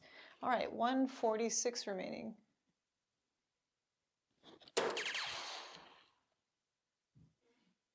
Ho ho ho. Damn, that felt good. Echo has really expanded since it first came out as an exclusively soft tip range. Now we have a player edition that has remnants of Nathan's prior signature darts, notably the overall shape of the barrel and the milling, with the CNC milling in the front, nano grooves in the middle, finishing off with radial grooves in the rear, which to me feel the most aggressive. So if you have a widespread grip or a 5-finger hold like Nathan himself, I would recommend taking a look at this barrel. It's certainly a more affordable option than your typical PDC Superstar signature dart. Take a look.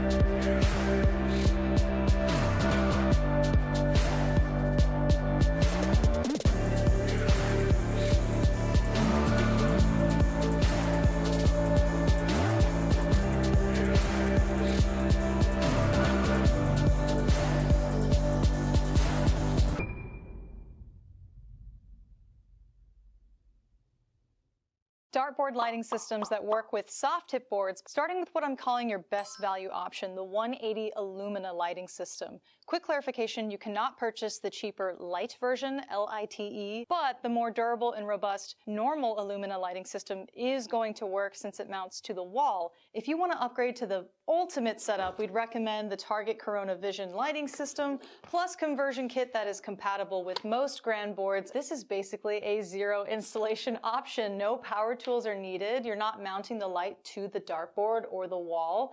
You just assemble the legs to the light when you buy it, and then when you buy the conversion kit, it's magnetic.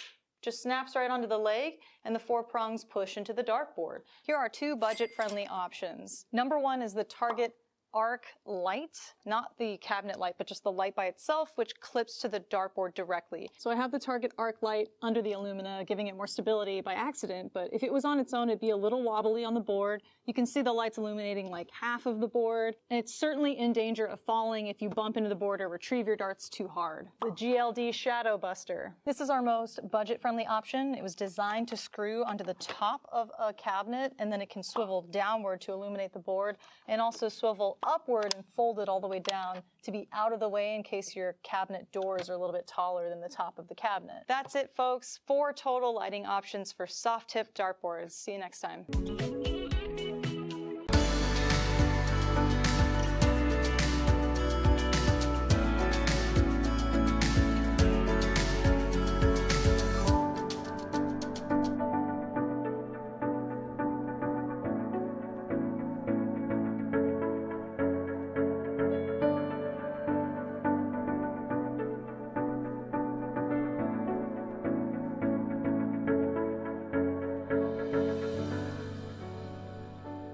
Hollywood Action 20-gram soft tip darts made for Chris Dobie by Target. Can we take a second to appreciate how sleek and sexy these barrels look? It's getting hot in here. We're playing 301 split bowl double out on the Grand Board 3S. Let's see how we fare.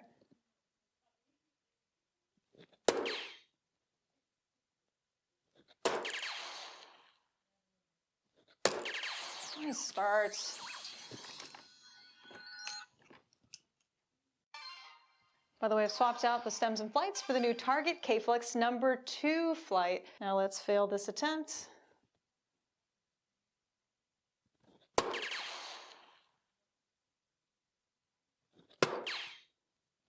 Yeah, should have been positive. Should have been positive to start. Whew, good leave though.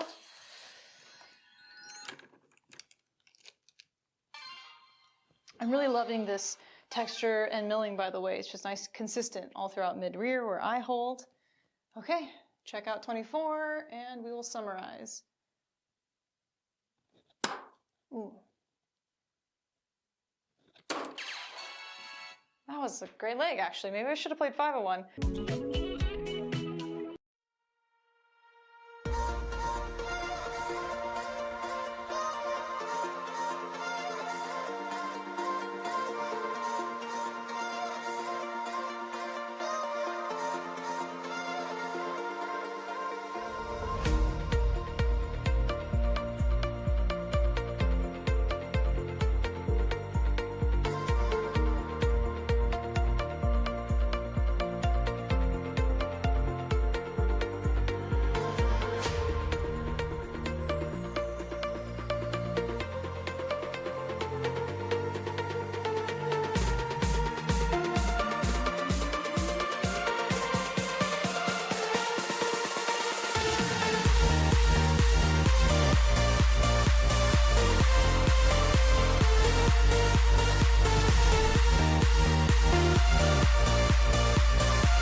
Ed Chambers' Ocelot 2 darts range by 180. I'll be doing an in-depth review of his soft tip and steel tip variations. We rate the front half of the Ocelot 2s a 3 out of 5 for grip intensity, and the rear half a 4 out of 5 due to the sharp cut.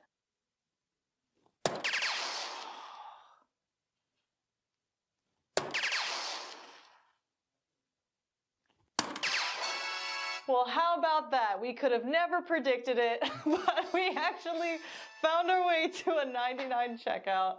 Throwing 22-gram Ed Chambers Ocelot 2 barrels by 180. His favorite checkout is 76, but he specifically requested treble 12 for tops, and if you hit a single 12, double 16, double 16. Mic drop, cool walk away.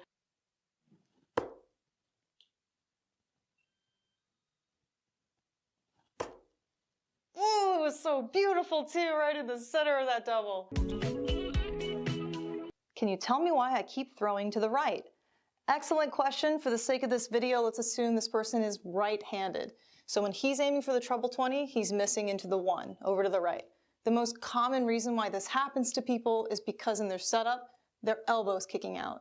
So in their take back, the flight's kind of towards the left side of my face, and then look, the tip is literally pointed to the right. So the dart's gonna go where the tip is pointing.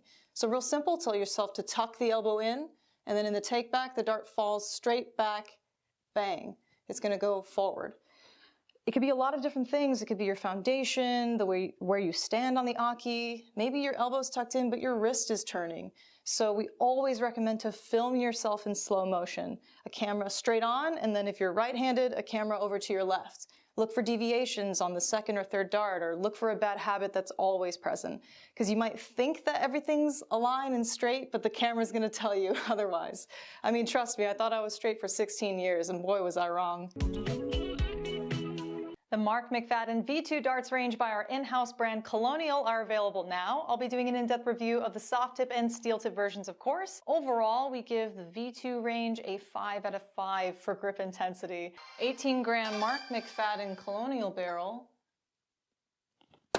Throwing a single leg of 501. Split bowl, double out. Do not miss inside, Jen. For you, Mark, shooting the 22-gram Mark McFadden Colonial barrel, and Mark's favorite steel tip checkout is 126, of course. He's got to pick a big hitter, so we're gonna go 19s all the way. First attempt here. Ooh.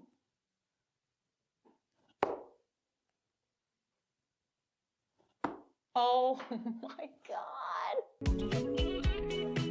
Let me tell you about A to Z Darts. We're a specialty dart store with over 10,000 different products. We create in-depth videos and blogs to help improve your game and showcase our products. We give helpful advice on how to practice darts, the fundamentals of form and mechanics, and how to make better decisions when purchasing your darting equipment. Whether you're brand new or a seasoned player, we try to provide fun and informative content. I'm Jen, the creative director for A to Z Darts. I've been playing for over 10 years, and I've traveled the world competing in and promoting the sport. This is Will. He runs our live streaming company, USA Darts, and travels the globe as well to broadcast major darting events and interview PDC players alike. You'll find over 2,000 different sets of darts on our website. Guessing right now you're pretty interested in our resources? Learn about form, throwing mechanics, practice routines, scoring and grouping, checkout methods, cricket strategy, and much more. Visit a-zdarts.com to take advantage of our blog or follow us on social media at AZDarts today.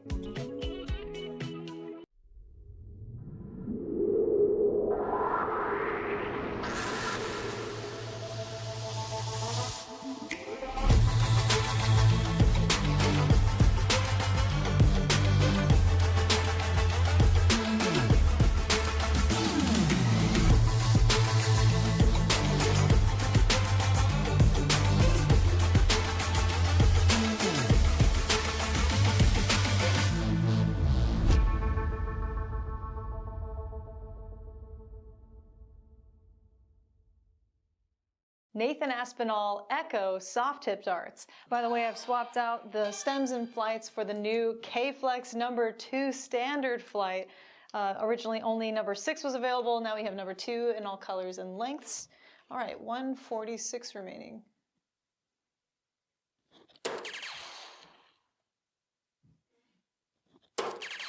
Ho ho ho. Damn, that felt good. Echo has really expanded since it first came out as an exclusively soft tip range. Now we have a player edition that has remnants of Nathan's prior signature darts, notably the overall shape of the barrel and the milling, with the CNC milling in the front, nano grooves in the middle, finishing off with radial grooves in the rear, which to me feel the most aggressive. So if you have a widespread grip or a 5-finger hold like Nathan himself, I would recommend taking a look at this barrel. It's certainly a more affordable option than your typical PDC Superstar signature dart. Take a look.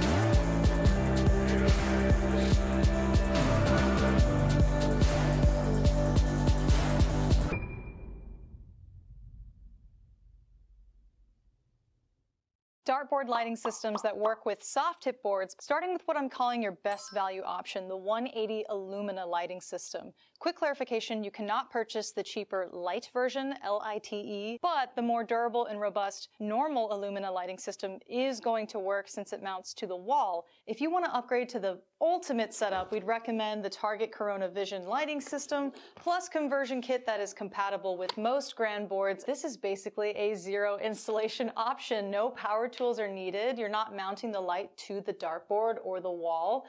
You just assemble the legs to the light when you buy it, and then when you buy the conversion kit, it's magnetic. Just snaps right onto the leg, and the 4 prongs push into the dartboard. Here are 2 budget-friendly options. Number 1 is the Target Arc light, not the cabinet light, but just the light by itself, which clips to the dartboard directly. So I have the Target Arc light under the Illumina, giving it more stability by accident, but if it was on its own, it'd be a little wobbly on the board. You can see the lights illuminating like half of the board, and it's certainly in danger of falling if you bump into the board or retrieve your darts too hard. The GLD Shadow Buster. This is our most budget-friendly option. It was designed to screw onto the top of a cabinet, and then it can swivel downward to illuminate the board, and also swivel upward and fold it all the way down to be out of the way in case your cabinet doors are a little bit taller than the top of the cabinet. That's it, folks. 4 total lighting options for soft tip dartboards. See you next time.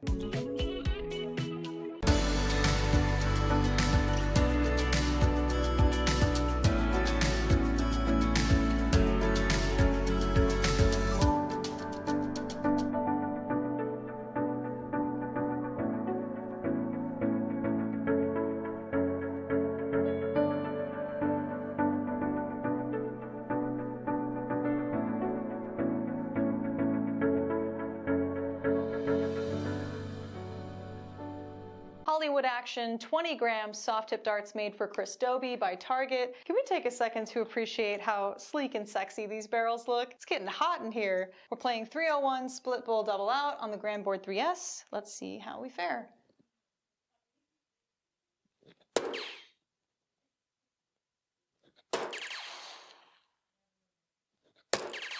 Nice starts.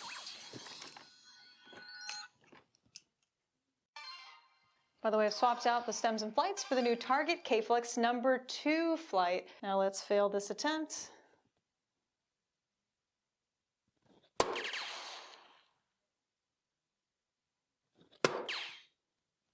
Yeah, should have been positive. Should have been positive to start. Whew, good leave though.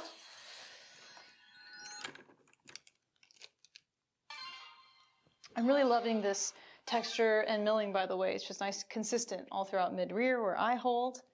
Okay, check out 24 and we will summarize. Ooh. That was a great leg, actually. Maybe I should have played 501.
Ed Chambers' Ocelot 2 darts range by 180. I'll be doing an in-depth review of his soft tip and steel tip variations. We rate the front half of the Ocelot 2s a 3 out of 5 for grip intensity, and the rear half a 4 out of 5 due to the sharp cut.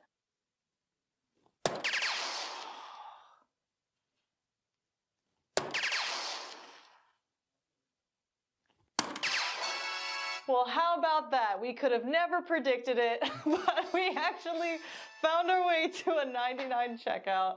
Throwing 22-gram Ed Chambers Ocelot 2 barrels by 180.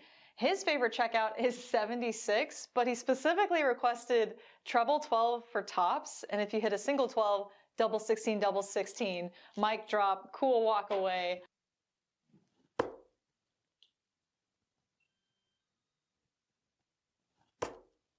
Ooh, it was so beautiful too, right in the center of that double. Can you tell me why I keep throwing to the right? Excellent question. For the sake of this video, let's assume this person is right-handed. So when he's aiming for the treble 20, he's missing into the 1, over to the right. The most common reason why this happens to people is because in their setup, their elbow's kicking out. So in their take back, the flight's kind of towards the left side of my face, and then look, the tip is literally pointed to the right. So the dart's gonna go where the tip is pointing. So real simple, tell yourself to tuck the elbow in, and then in the take back, the dart falls straight back, bang. It's gonna go forward. It could be a lot of different things. It could be your foundation, the way where you stand on the Aki. Maybe your elbow's tucked in, but your wrist is turning. So we always recommend to film yourself in slow motion. A camera straight on, and then if you're right-handed, a camera over to your left. Look for deviations on the second or third dart, or look for a bad habit that's always present. Because you might think that everything's aligned and straight, but the camera's gonna tell you otherwise. I mean, trust me, I thought I was straight for 16 years, and boy was I wrong. The Mark McFadden V2 darts range by our in-house brand Colonial are available now. I'll be doing an in-depth review of the soft tip and steel tip versions, of course. Overall, we give the V2 range a 5 out of 5 for grip intensity. 18-gram Mark McFadden Colonial barrel. Throwing a single leg of 501. Split bowl, double out. Do not miss inside, Jen. For you, Mark, shooting the 22-gram Mark McFadden Colonial barrel, and Mark's favorite steel tip checkout is 126, of course. He's got to pick a big hitter, so we're gonna go 19s all the way. First attempt here. Ooh.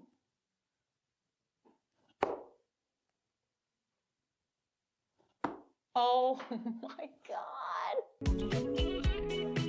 Let me tell you about A to Z Darts. We're a specialty dart store with over 10,000 different products. We create in-depth videos and blogs to help improve your game and showcase our products. We give helpful advice on how to practice darts, the fundamentals of form and mechanics, and how to make better decisions when purchasing your darting equipment. Whether you're brand new or a seasoned player, we try to provide fun and informative content. I'm Jen, the creative director for A to Z Darts. I've been playing for over 10 years, and I've traveled the world competing in and promoting the sport. This is Will. He runs our live streaming company, USA Darts, and travels the globe as well to broadcast major darting events and interview PDC players alike. You'll find over 2,000 different sets of darts on our website. Guessing right now you're pretty interested in our resources? Learn about form, throwing mechanics, practice routines, scoring and grouping, checkout methods, cricket strategy, and much more. Visit a-zdarts.com to take advantage of our blog or follow us on social media at AZDarts today.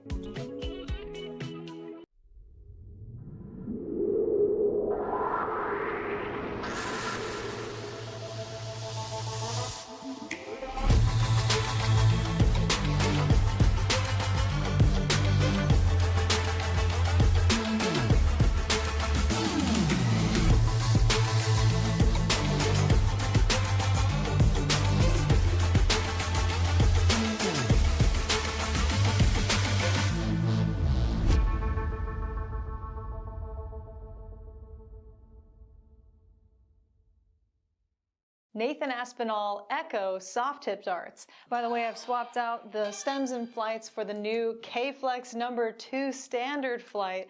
Originally only number 6 was available. Now we have number 2 in all colors and lengths. All right, 146 remaining.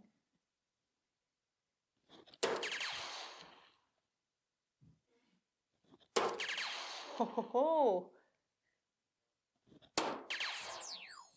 Damn, that felt good. Echo has really expanded since it first came out as an exclusively soft tip range. Now we have a player edition that has remnants of Nathan's prior signature darts, notably the overall shape of the barrel and the milling, with the CNC milling in the front, nano grooves in the middle, finishing off with radial grooves in the rear, which to me feel the most aggressive. So if you have a widespread grip or a 5-finger hold like Nathan himself, I would recommend taking a look at this barrel. It's certainly a more affordable option than your typical PDC Superstar signature dart. Take a look.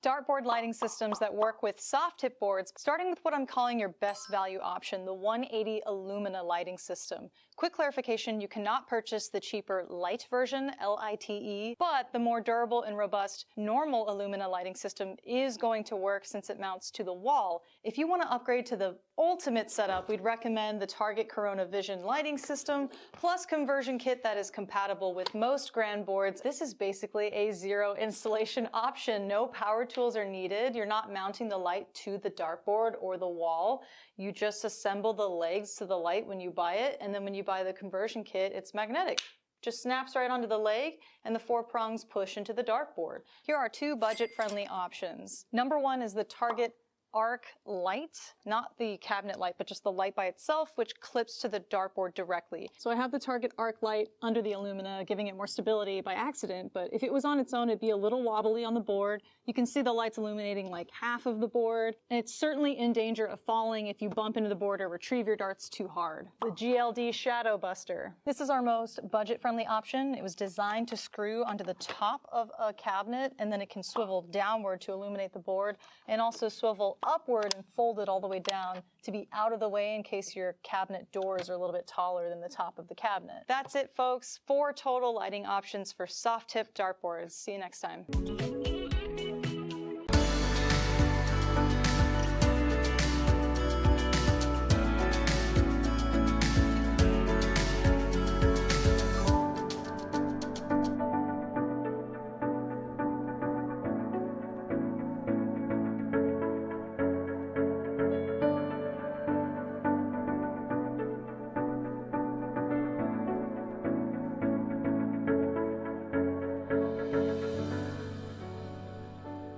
Hollywood Action 20-gram soft tip darts made for Chris Dobie by Target. Can we take a second to appreciate how sleek and sexy these barrels look? It's getting hot in here. We're playing 301 split bowl double out on the Grand Board 3S. Let's see how we fare.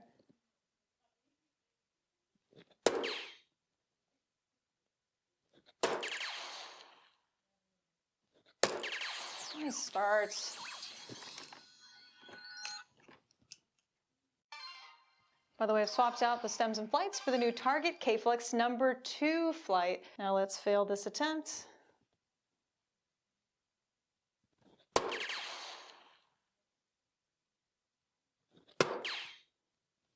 Yeah, should have been positive. Should have been positive to start.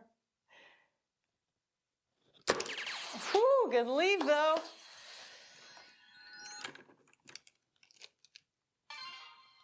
I'm really loving this texture and milling, by the way. It's just nice, consistent all throughout mid-rear where I hold.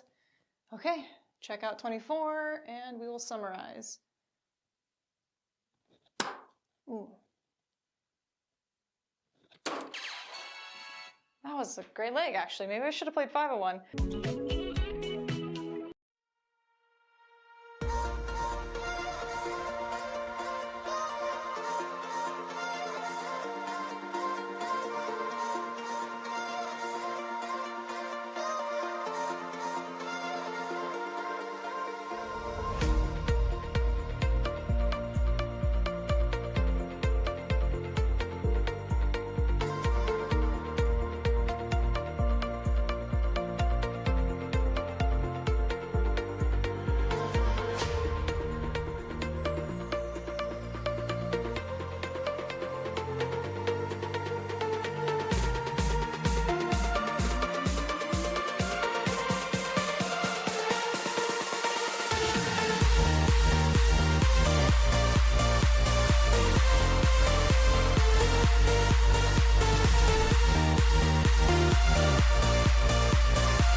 Ed Chambers' Ocelot 2 darts range by 180. I'll be doing an in-depth review of his soft tip and steel tip variations. We rate the front half of the Ocelot 2s a 3 out of 5 for grip intensity, and the rear half a 4 out of 5 due to the sharp cut.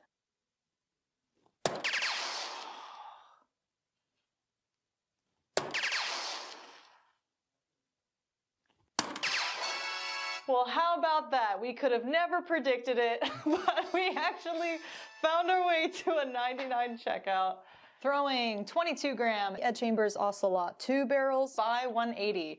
His favorite checkout is 76, but he specifically requested treble 12 for tops, and if you hit a single 12, double 16, double 16. Mic drop, cool walk away.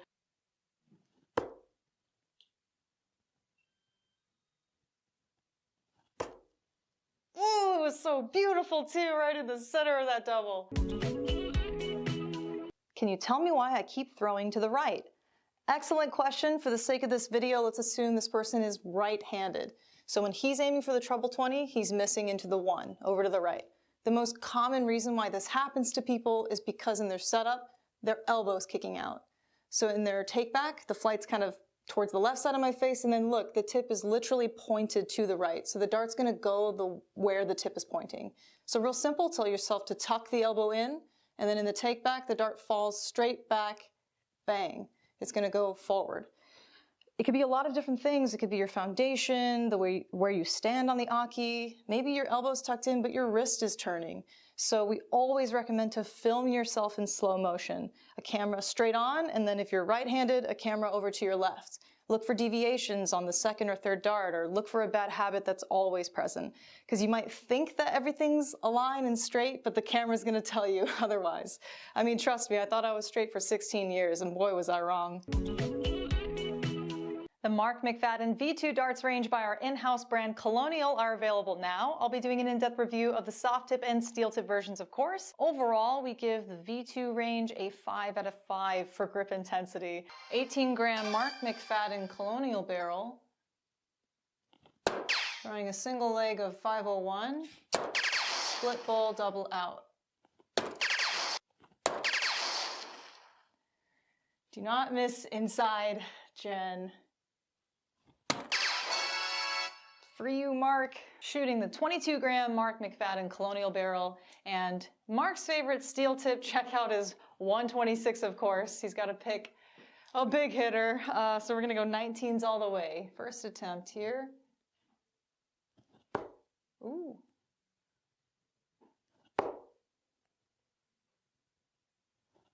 Oh my God.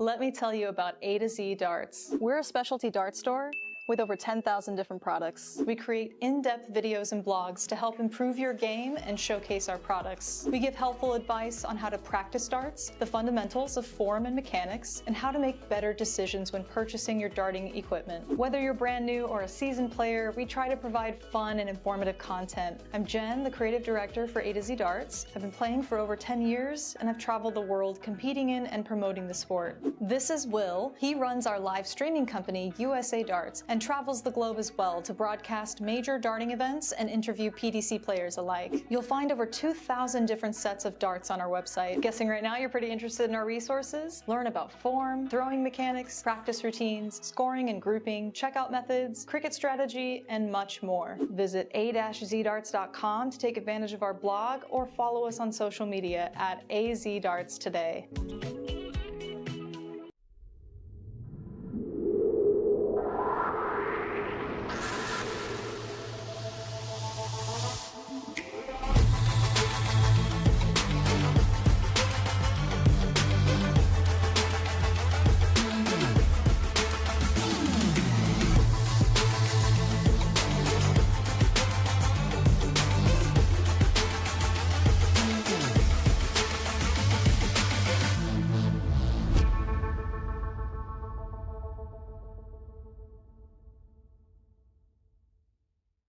Nathan Aspinall Echo soft tip darts. By the way, I've swapped out the stems and flights for the new K-Flex number 2 standard flight. Originally only number 6 was available, now we have number 2 in all colors and lengths. All right, 146 remaining.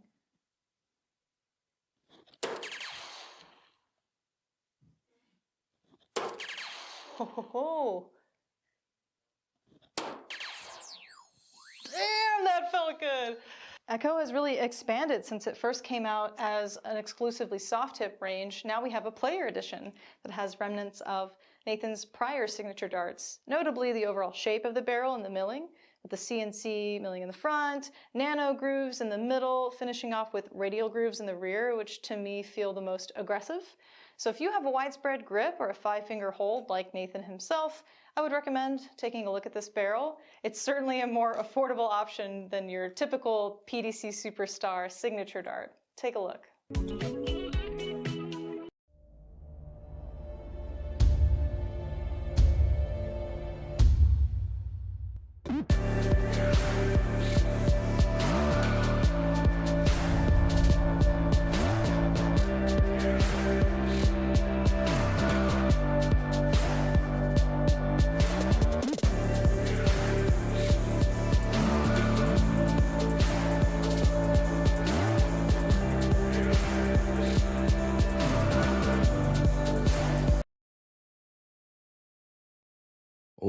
Welcome back, ladies and gentlemen. Thank you so much for waiting patiently as we get this final match started on our live stream for this PPD TOC finale qualifier on this fine Saturday evening.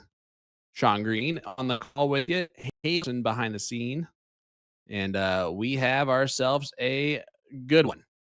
It is Liz Tynan with no losses whatsoever on the bracket today, taking on Jenny Schaefer, who comes into this with only one loss. So we will play a race to 2 all cricket to get started here. Liz with the start as the queen seat holder. And she almost has like an homage set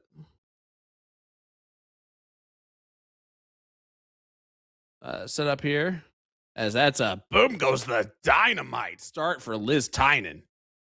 So if you were worried about this not being up to the same par that you're used to, well, 2 WCS ladies participating here. This would be a darn good TOC Elite Finale duo.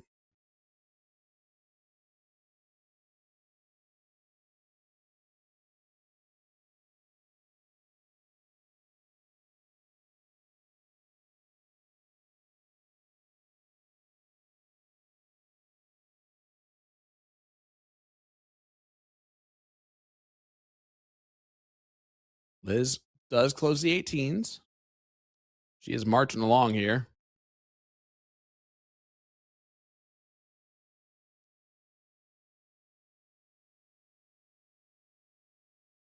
Jenny does get some points on the board, but still behind 43. We want to thank you all for joining us here. Sean Green, again, on the call. Make sure you hit that share button. Let everybody know that we are live here for this final match of our live stream this week. We'll be back on Saturday next week around the same time for finale qualifier number 3.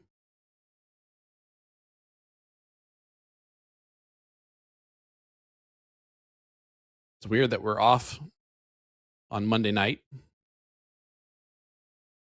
but the CSE will be starting up again. Selection show on August 24th. It's Tynan just wires the 15. It's a nice 5 mark, though. Who do you guys have in this final? Is it the Wisconsinite? Or is it going to be the Chicagoan?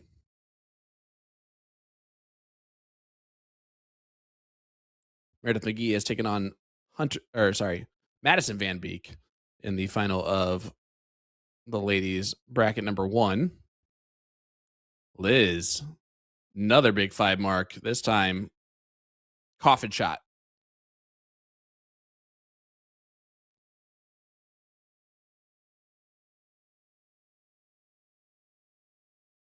Jenny just practicing for the next leg.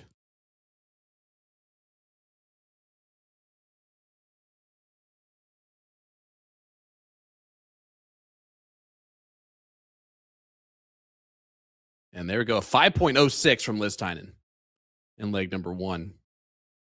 She does have to double dip Jenny. So even if she wins this match, she still has to do that one more time.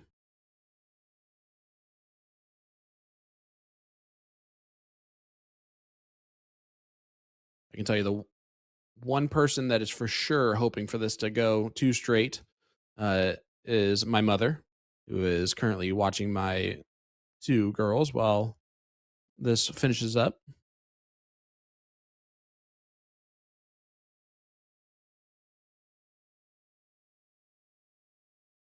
And I know this for a fact that as we get closer and closer to bedtime, the grumpier they get. So,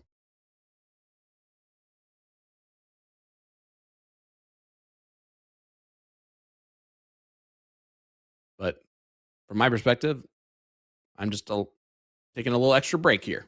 So we'll take it. Jenny, only a 2-mark opening. Liz can pounce on that.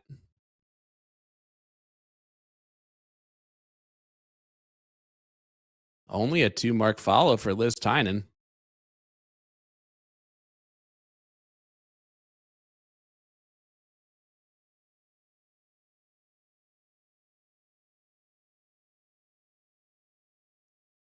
You can see on that first start from Jenny, she definitely turned her shoulders as she fired through that first dart, and that's why it went to the 5.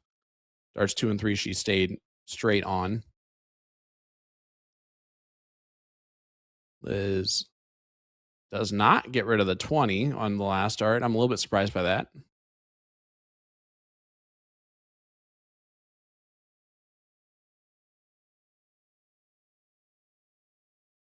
But Jenny is not really attacking that. Does a good job getting the Spurgeon double, though. Liz over to the 18s. Now she's got to stay. But she closes this time.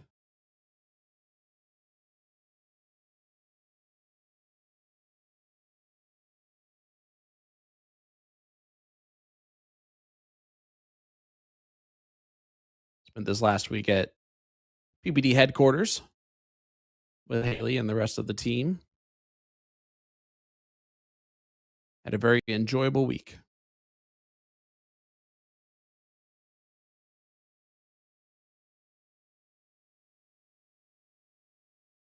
Minus the fact that I left my AirPods at my hotel in Sullivan, and also the hotel room in general. If it was weighed and measured, it would have been found wanting. Just a 3-mark close there on the 17s for Jenny. So Liz, a chance to point on the 18s or go straight at the 17s. Point the 18s first. Back up or over. She goes over. Big 7-mark at a big time. Liz looking to take this first set 2-0.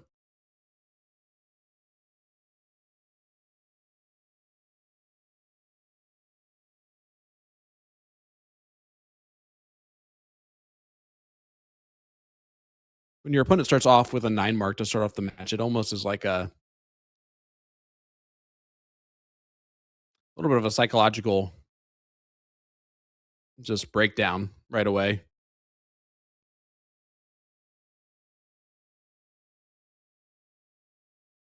Especially when that opponent's been waiting for a little bit before they play it again. Like, oh, well, they're still on fire. That's great.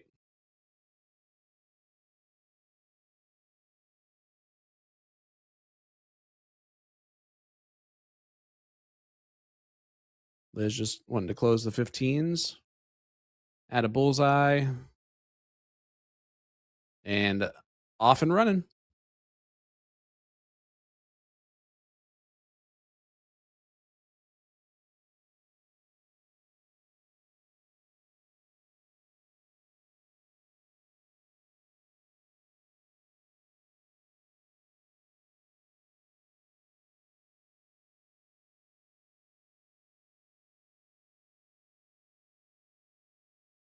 Yeah, Haley actually making a good point here that you can't hear, but as Liz does take out that first set to give Jenny 2 losses. So they're going to play the same exact thing, but the idea that Jenny's able to play it kind of at her own pace here instead of having to worry about the pace of others.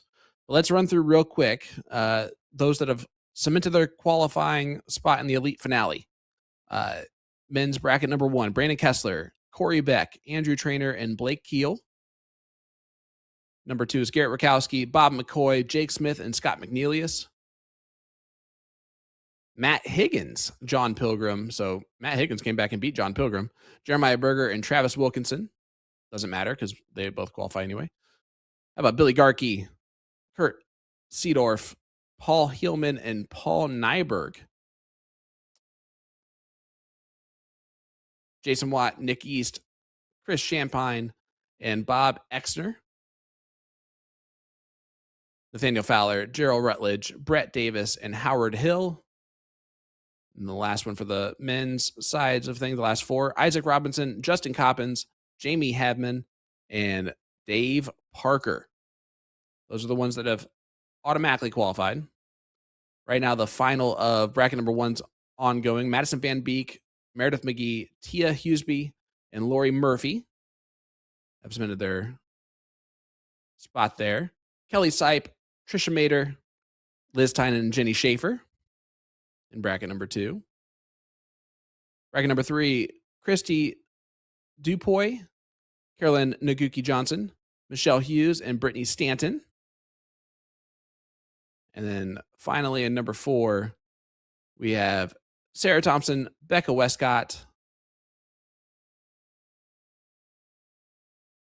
Alyssa Woods, and Jessica Melton. So congratulations to all 44 that have cemented their spot in the elite finale this weekend. Job accomplished. Now, we got one thing left to do here, and that's see who walks away with $700, who walks away with $400. Jessica's in here rooting for Jenny. Where's the rest of my chat? Who you rooting for? Who you got? Where are you tuning in from? Talk to me. I'm by myself. Go to the left side. That'll work. The 3 there would have been terrible, though. And it will be Jenny getting the start here. Leg number 1. If Jenny loses this match, it's all over. If Liz loses this match, we go to the 1-loss side of the bracket format, which is Cricket 01 Cricket.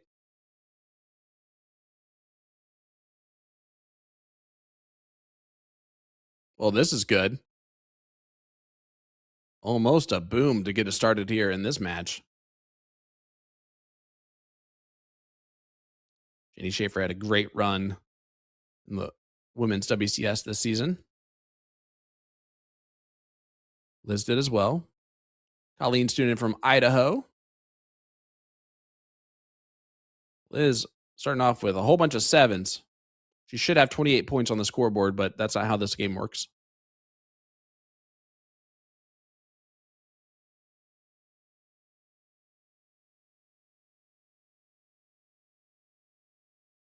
I like that.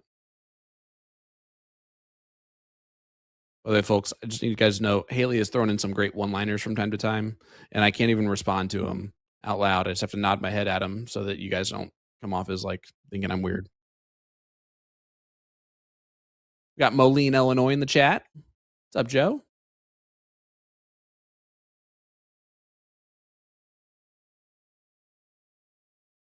Keith saying I'd love to see Jenny make a comeback. Again, my mom would not like to see that, but that's just because she has my kids, and 8 p.m. was when I said I was probably going to be about done. Sorry, Mom.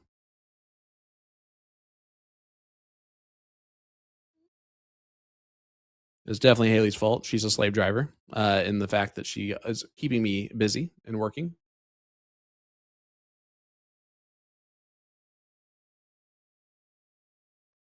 She said she didn't even care about your feelings, Mom.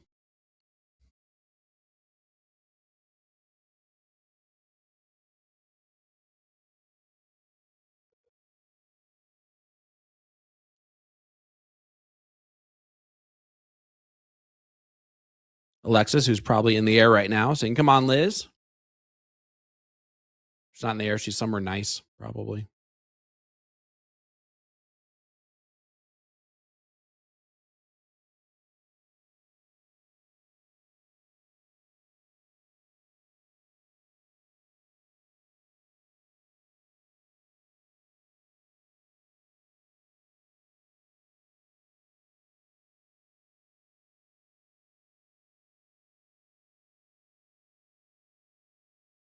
Jenny staying in control in this leg.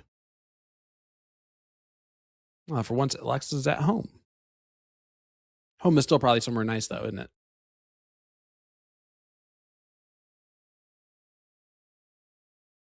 Of course, Liz isn't going to go out without a fight in any leg, even if she has to work on the corners. 21-point lead. Sorry, 19-point lead. That's gone anyway. Brandon, it's basically this is the last match of our stream. We got about 3 matches still ongoing. Oh, Lex, you're not that far from me. I didn't know that. Look at this from Liz. Only 6. BK, congratulations on yours. Yeah, all the men, I believe, are done. Let's wait on 2 ladies' brackets.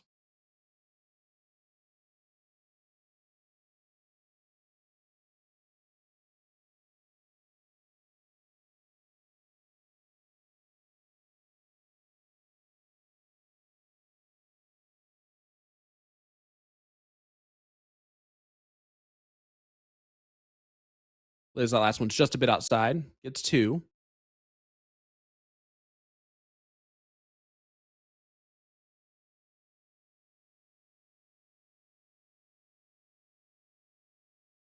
Liz now winning darts. Double, trip. There's the double. She stayed on it. And then got rid of the 20s on the last dart. Liz, why didn't you shoot the second dart where you wanted to shoot it? All right, I'm back.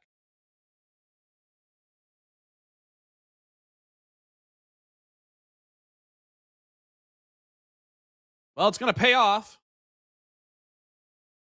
This is why we don't learn lessons. But Liz needs 3 19s to win this leg and just to steal it from Jenny.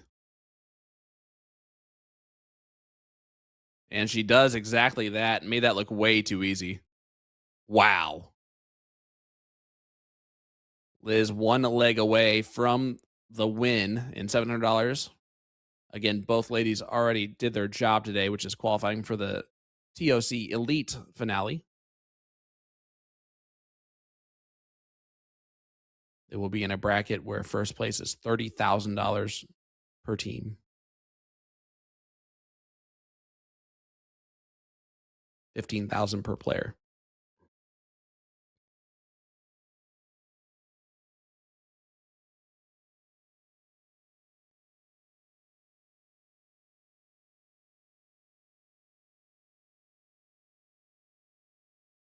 Four mark followed by 3. See how aggressive Jenny becomes. She shouldn't be that aggressive now. Like now's where you point a little bit heavy.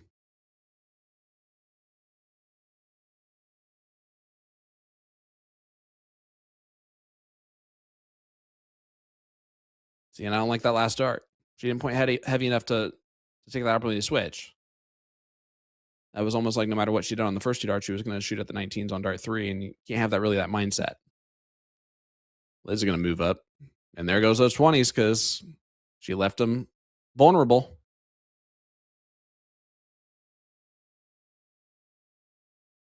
That was still a brutal way to lose the last leg, by the way. And that's almost the type of leg that you lose, and you're like, well, today's not my day. Second place will be good.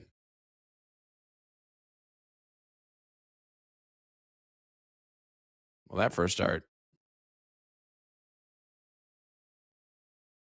was about 2 inches away from her target line. Does get the close. She's not doing anything special here in this leg. Just doing enough.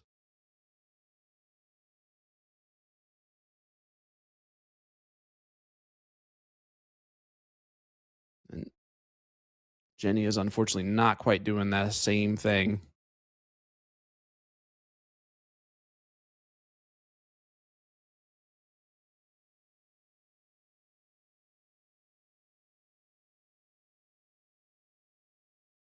Big 7 mark from Liz Tynan.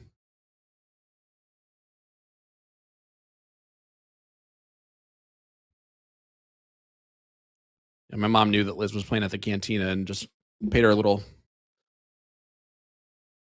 called her phone real quick and was like, hey, these girls are becoming something else, so let's get a move on here. She's done exactly that in this leg, just not messing around at all. 3 darts away from the title. Sometimes it's not a sprint, it's a marathon. Well, this one's definitely been a sprint. Liz Tynan's about to cross that finish line right here. 3 bowls for the title of just this qualifier. Un más, por favor. Gracias. And there it is. Liz Tynan does get the job done. A 4.33 that time. Didn't drop a single leg there in the final. And Liz Tynan wins this thing pretty clean. Not losing a single match. Congratulations to Liz. As we finish up this TOC finale. Qualifier.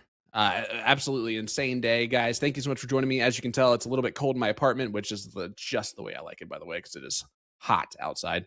Can't tell you how much we appreciate everybody watching along with us all day long. All of our players that qualified, all 44 of you, congratulations on getting the job done. For everybody else that played in the qualifier today, congratulations on making it into one of the finales.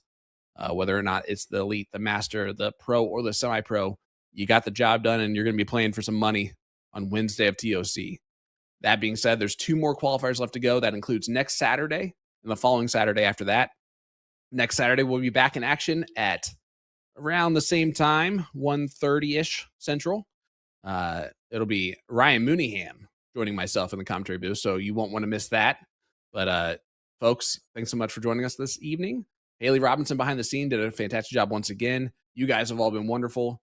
From Sean Green and the rest of the PPD, I hope you guys have an absolutely wonderful week, and we will see you next Saturday.